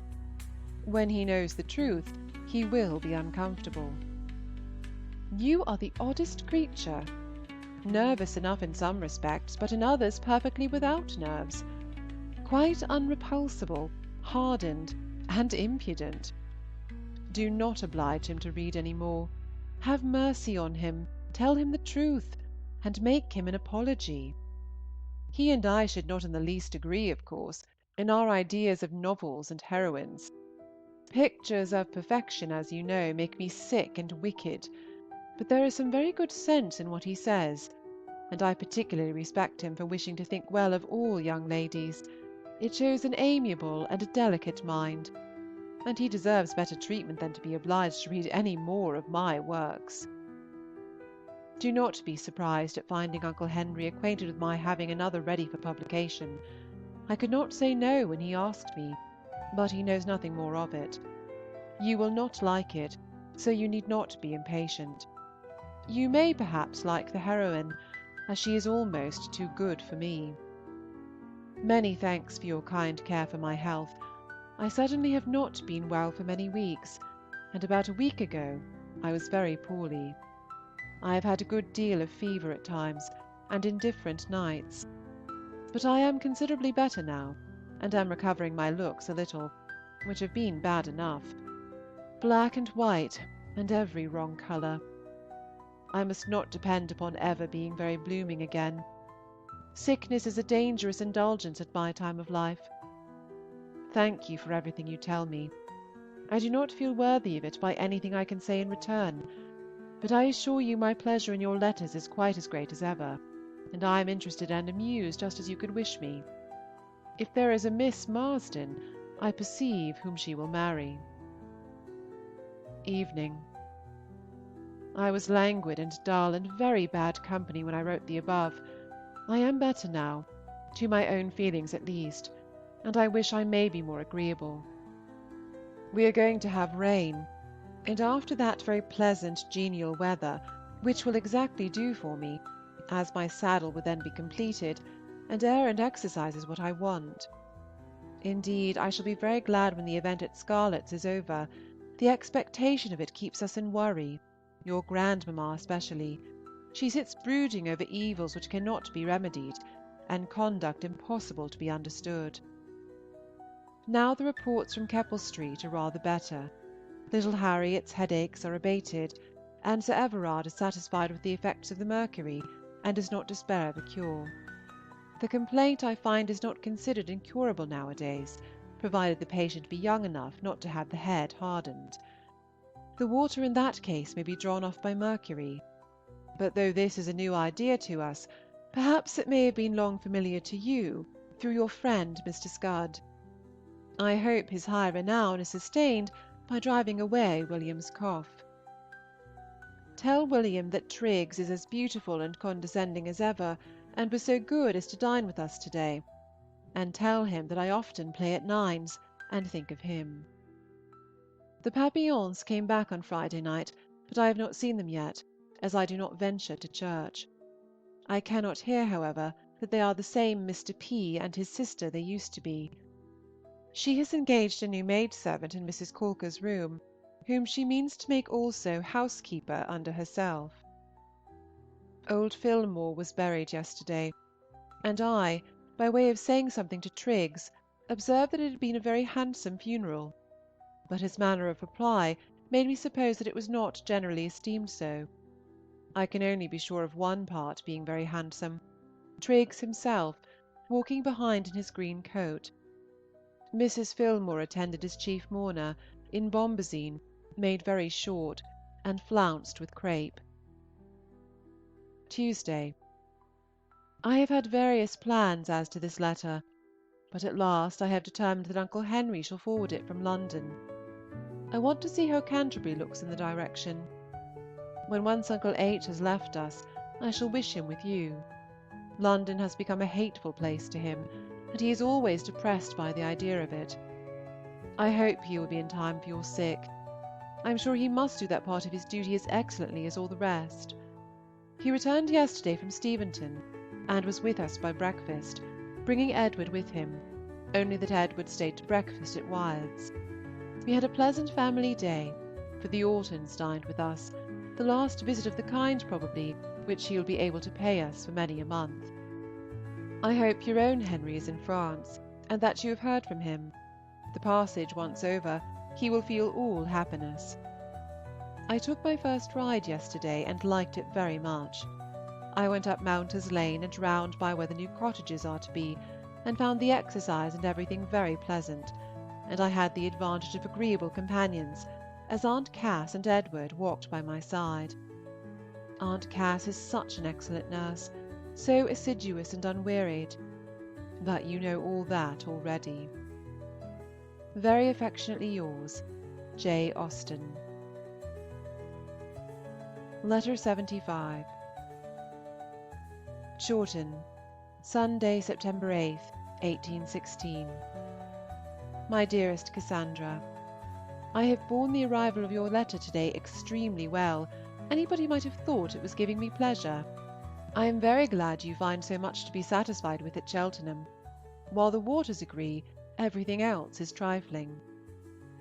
A letter arrived for you from Charles last Thursday. They are all safe and pretty well in Keppel Street, the children decidedly better for Broadstairs, and he writes principally to ask when it will be convenient to us to receive Miss P., the little girls, and himself. They would be ready to set off in 10 days from the time of his writing, to pay their visits in Hampshire and Berkshire, and he would prefer coming to Chawton first. I have answered him, and said that we hoped it might suit them to wait till the last week in September, as we could not ask them sooner, either on your account or the want of room. I mentioned the 23rd as the probable day of your return. When you have once left Cheltenham, I shall grudge every half-day wasted on the road. If there were but a coach from Hungerford to Chawton. I have desired him to let me hear again soon. He does not include a maid in the list to be accommodated, but if they bring one, as I suppose they will, we shall have no bed in the house even then for Charles himself, let alone Henry. But what can we do? We shall have the great house quite at our command. It is to be cleared of the Papillons' servants in a day or two. They themselves have been hurried off into Essex to take possession, not of a large estate left them by an uncle, but to scrape together all they can, I suppose, of the effects of a Mrs. Rawston, a rich old friend and cousin, suddenly deceased, to whom they are joint executors. So there is a happy end of the Kentish Papillons coming here. No morning service to-day, wherefore I am writing between 12 and 1 o'clock. Mr. Ben is in the afternoon, and likewise more rain again, by the look and sound of things. You left us in doubt of Mrs. Ben's situation, but she has bespoke her nurse. The F.A.'s dined with us yesterday, and had fine weather both for coming and going home, which has hardly ever happened to them before. She is still unprovided with a housemaid. Our day at Alton was very pleasant, venison quite right, children well behaved, and Mr. and Mrs. Digweed taking kindly to our charades and other games. I must also observe, for his mother's satisfaction, that Edward at my suggestion devoted himself very properly to the entertainment of Miss S. Gibson.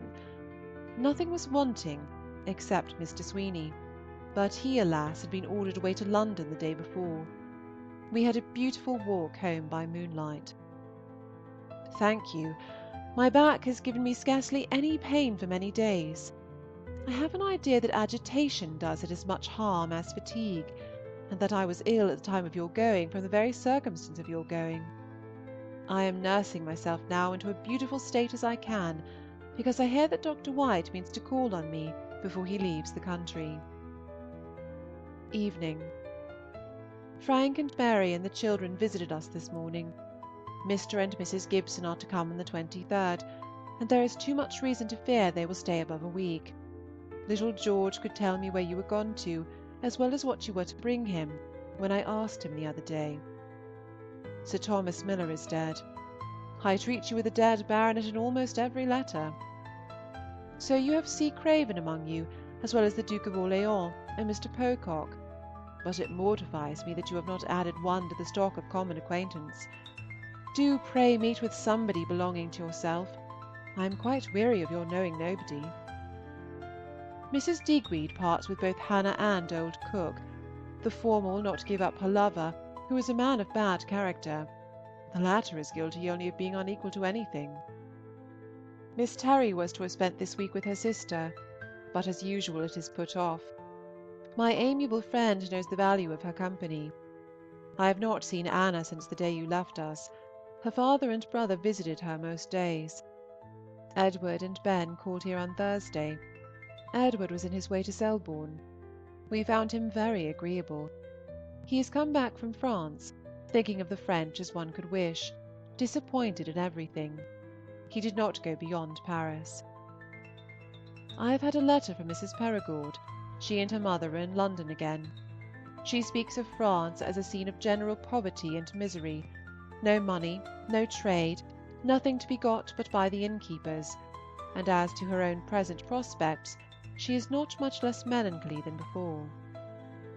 I have also a letter from Miss Sharp, quite one of her letters.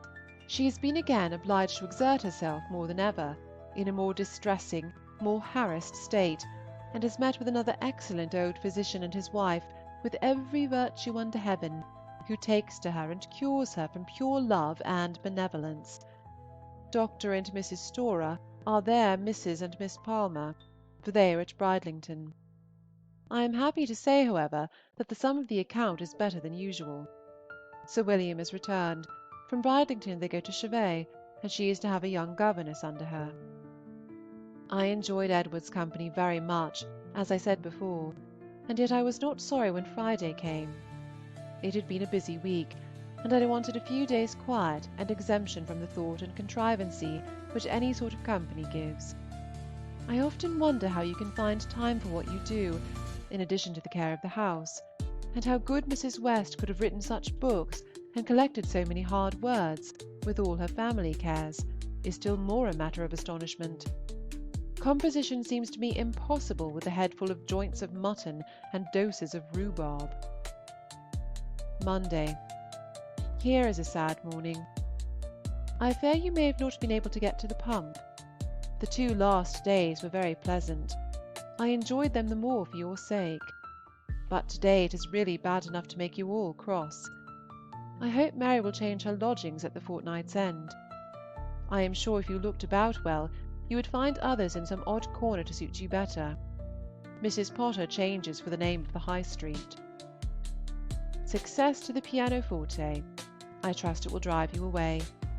We now hear that there is no honey this year. Bad news for us. We must husband our present stock of mead, and I am sorry to perceive that our 20 gallons is very nearly out. I cannot comprehend how the 14 gallons could last so long. We do not much like Mr. Cooper's new sermons. They are fuller of regeneration and conversion than ever, with the addition of his zeal in the cause of the Bible Society. Martha's love to Mary and Caroline, and she is extremely glad to find they like the police. The de Barrys are indeed odious. We are to see my brother to-morrow, but only for one night. I had no idea that he would care for the races without Edward. Remember me to all. Yours very affectionately, J. Austen. Note by Lord Brabourne.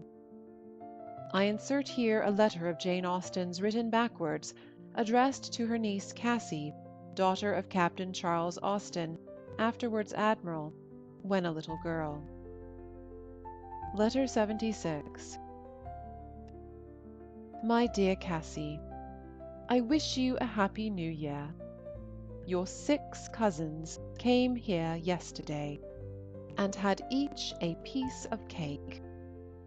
This is little Cassy's birthday, and she is 3 years old. Frank has begun learning Latin. We feed the robin every morning. Sally often inquires after you. Sally Benham has got a new green gown. Harriet Knight comes every day to read to Aunt Cassandra. Goodbye, my dear Cassy.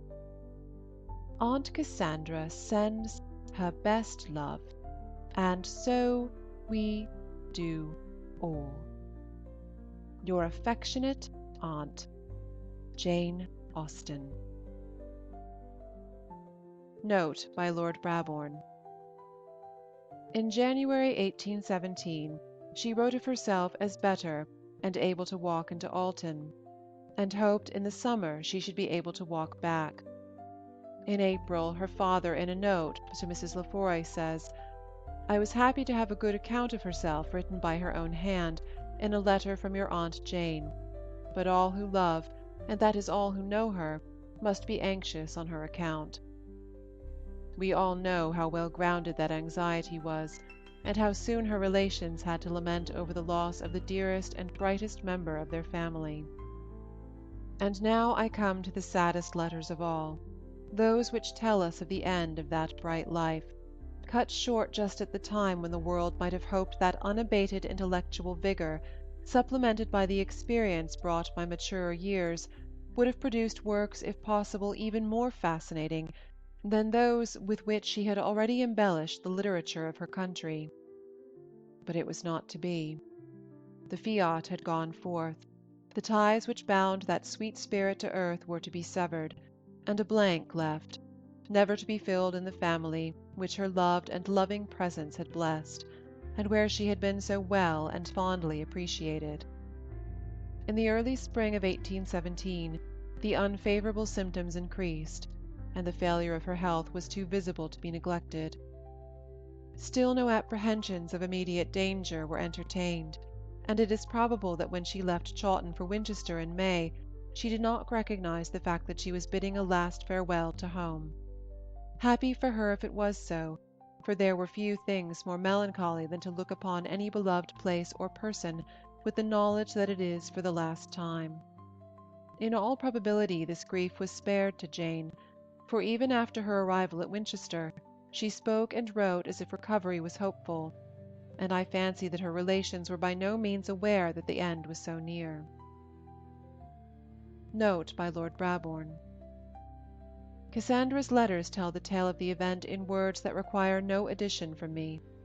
They are simple and affecting, the words of one who had been stricken by a great grief, but whose religion stood her in good stead, and enabled her to bear it with fortitude. The firm and loving bond of union which had ever united the Austen family naturally intensified their sorrow at the loss of one of their number, and that the one of whom they had been so proud as well as so fond. They laid her within the walls of the old cathedral which she had loved so much, and went sorrowfully back to their homes, with the feeling that nothing could replace to them the treasure they had lost. And most heavily of all must the blow have fallen upon the only sister, the correspondent, the companion, the other self of Jane, who had to return alone to the desolate home, and to the mother to whose comforts the two had hitherto ministered together, but who would henceforward have her alone on whom to rely. Letter from Miss Cassandra Austen to her niece, Miss Knight, after the death of her sister Jane, July 18, 1817. Letter 77. Winchester, Sunday. My dearest Fanny, doubly dear to me now for her dear sake whom we have lost, She did love you most sincerely, and never shall I forget the proofs of love you gave her during her illness in writing those kind, amusing letters at a time when I know your feelings would have dictated so different a style. Take the only reward I can give you in the assurance that your benevolent purpose was answered. You did contribute to her enjoyment. Even your last letter afforded pleasure. I merely cut the seal and gave it to her. She opened it and read it herself. Afterwards she gave it to me to read, and then talked to me a little, and not uncheerfully, of its contents. But there was then a languor about her which prevented her taking the same interest in anything that she had been used to do. Since Tuesday evening, when her complaint returned, there was a visible change. She slept more and much more comfortably. Indeed, during the last 48 hours, she was more asleep than awake. Her looks altered, and she fell away. But I perceived no material diminution of strength, and though I was then hopeless of a recovery, I had no suspicion how rapidly my loss was approaching. I have lost a treasure, such a sister, such a friend as never can have been surpassed. She was the sun of my life, the gilder of every pleasure, the soother of every sorrow. I had not a thought concealed from her, and it is as if I had lost a part of myself. I loved her only too well, no better than she deserved, but I am conscious that my affection for her made me sometimes unjust to and negligent of others, and I can acknowledge, more than as a general principle, the justice of the hand which has struck this blow. You know me too well to be at all afraid that I should suffer materially from my feelings. I am perfectly conscious of the extent of my irreparable loss, but I am not at all overpowered, and very little indisposed. Nothing but what a short time, with rest and change of air, will remove. I thank God that I was enabled to attend her to the last, and amongst my many causes of self-reproach, I have not to add any wilful neglect of her comfort. She felt herself to be dying about half an hour before she became tranquil and apparently unconscious. During that half hour was her struggle, poor soul. She said she could not tell us what she suffered, though she complained of little fixed pain. When I asked her if there was anything she wanted, her answer was that she wanted nothing but death, and some of her words were, "God grant me patience. Pray for me. Oh, pray for me." Her voice was affected, but as long as she spoke, she was intelligible. I hope I do not break your heart, my dearest Fanny, by these particulars. I mean to afford you gratification whilst I am relieving my own feelings. I could not write so to anybody else. Indeed, you are the only person I have written to at all, excepting your grandmamma. It was to her, not to Uncle Charles, I wrote on Friday. Immediately after dinner on Thursday, I went into the town to do an errand which your dear aunt was anxious about. I returned about 6:15, and found her recovering from faintness and oppression. She got so well as to be able to give me a minute account of her seizure, and when the clock struck 6, she was talking quietly to me. I cannot say how soon afterwards she was seized again with the same faintness, which was followed by the suffering she could not describe. But Mr. Lyford had been sent for, had applied something to give her ease, and she was in a state of quiet insensibility by 7 o'clock at the latest. From that time till 4:30, when she ceased to breathe, she scarcely moved a limb, so that we have every reason to think, with gratitude to the Almighty, that her sufferings were over. A slight motion of the head with every breath remained till almost the last. I sat close to her with a pillow in my lap to assist in supporting her head, which was almost off the bed, for 6 hours. Fatigue made me then resign my place to Mrs. J.A. for 2 hours and a half, when I took it again, and in about an hour more she breathed her last. I was able to close her eyes myself, and it was a great gratification to me to render her those last services. There was nothing convulsed which gave the idea of pain in her look. On the contrary, but for the continual motion of her head, she gave one the idea of a beautiful statue. And even now, in her coffin, there is such a sweet, serene air over her countenance as is quite pleasant to contemplate. This day, my dearest Fanny, you have had melancholy intelligence, and I know you suffer severely. But I likewise know that you will apply to the fountain-head for consolation, and that our merciful God is never deaf to such prayers as you will offer. The last sad ceremony is to take place on Thursday morning. Her dear remains are to be deposited in the cathedral. It is a satisfaction to me to think that they are to lie in a building she admired so much. Her precious soul, I presume to hope, reposes in a far superior mansion. May mine one day be reunited to it. Your dear papa, your Uncle Henry, and Frank and Edward Austen, instead of his father, will attend. I hope they will none of them suffer lastingly from their pious exertions. The ceremony must be over before 10 o'clock, as the cathedral service begins at that hour, so that we shall be at home early in the day, for there will be nothing to keep us here afterwards. Your Uncle James came to us yesterday, and is gone home today. Uncle H. goes to Chawton tomorrow morning. He is given every necessary direction here, and I think his company there will do good. He returns to us again on Tuesday evening. I did not think to have written a long letter when I began, but I have found the employment draw me on, and I hope I shall have been giving you more pleasure than pain. Remember me kindly to Mrs. J. Bridges. I am so glad she is with you now. And give my best love to Lizzie and all the others. I am, my dearest Fanny, most affectionately yours, Cassandra Elizabeth Austen. I have said nothing about those at Chawton, because I am sure you hear from your papa. Letter 78. Chawton, Tuesday, July 29th, 1817. My dearest Fanny, I have just read your letter for the third time, and thank you most sincerely for every kind expression to myself, and still more warmly for your praises of her, who I believe was better known to you than to any human being besides myself. Nothing of the sort could have been more gratifying to me than the manner in which you write of her. And if the dear angel is conscious of what passes here, and is not above all earthly feelings, she may perhaps receive pleasure in being so mourned. Had she been the survivor, I can fancy her speaking of you in almost the same terms. There are certainly many points of strong resemblance in your characters, in your intimate acquaintance with each other, and your mutual strong affection. You were counterparts. Thursday was not so dreadful a day to me as you imagined.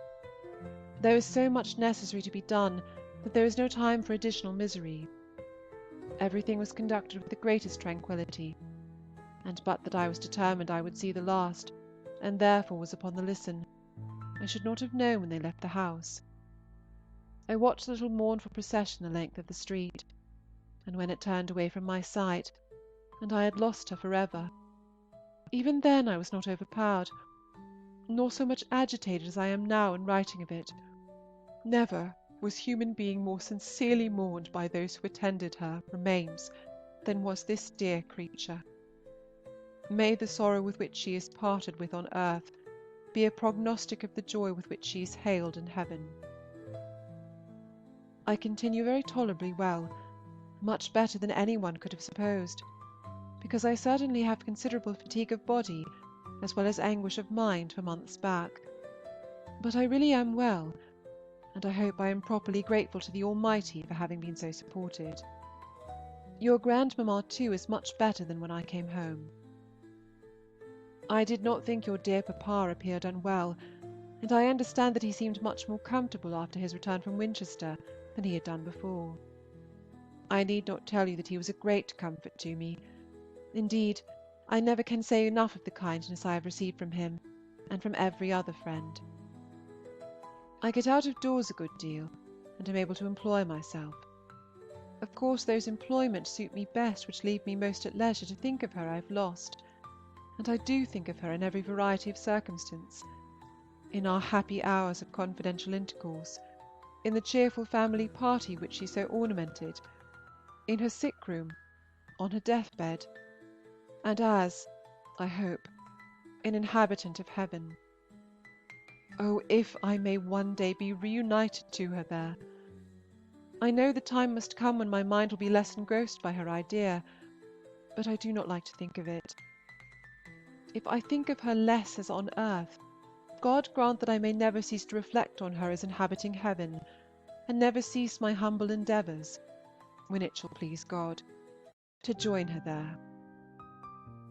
In looking at a few of the precious papers which are now my property, I have found some memorandums, amongst which she desires that one of her gold chains may be given her goddaughter Louisa, and a lock of her hair be set for you.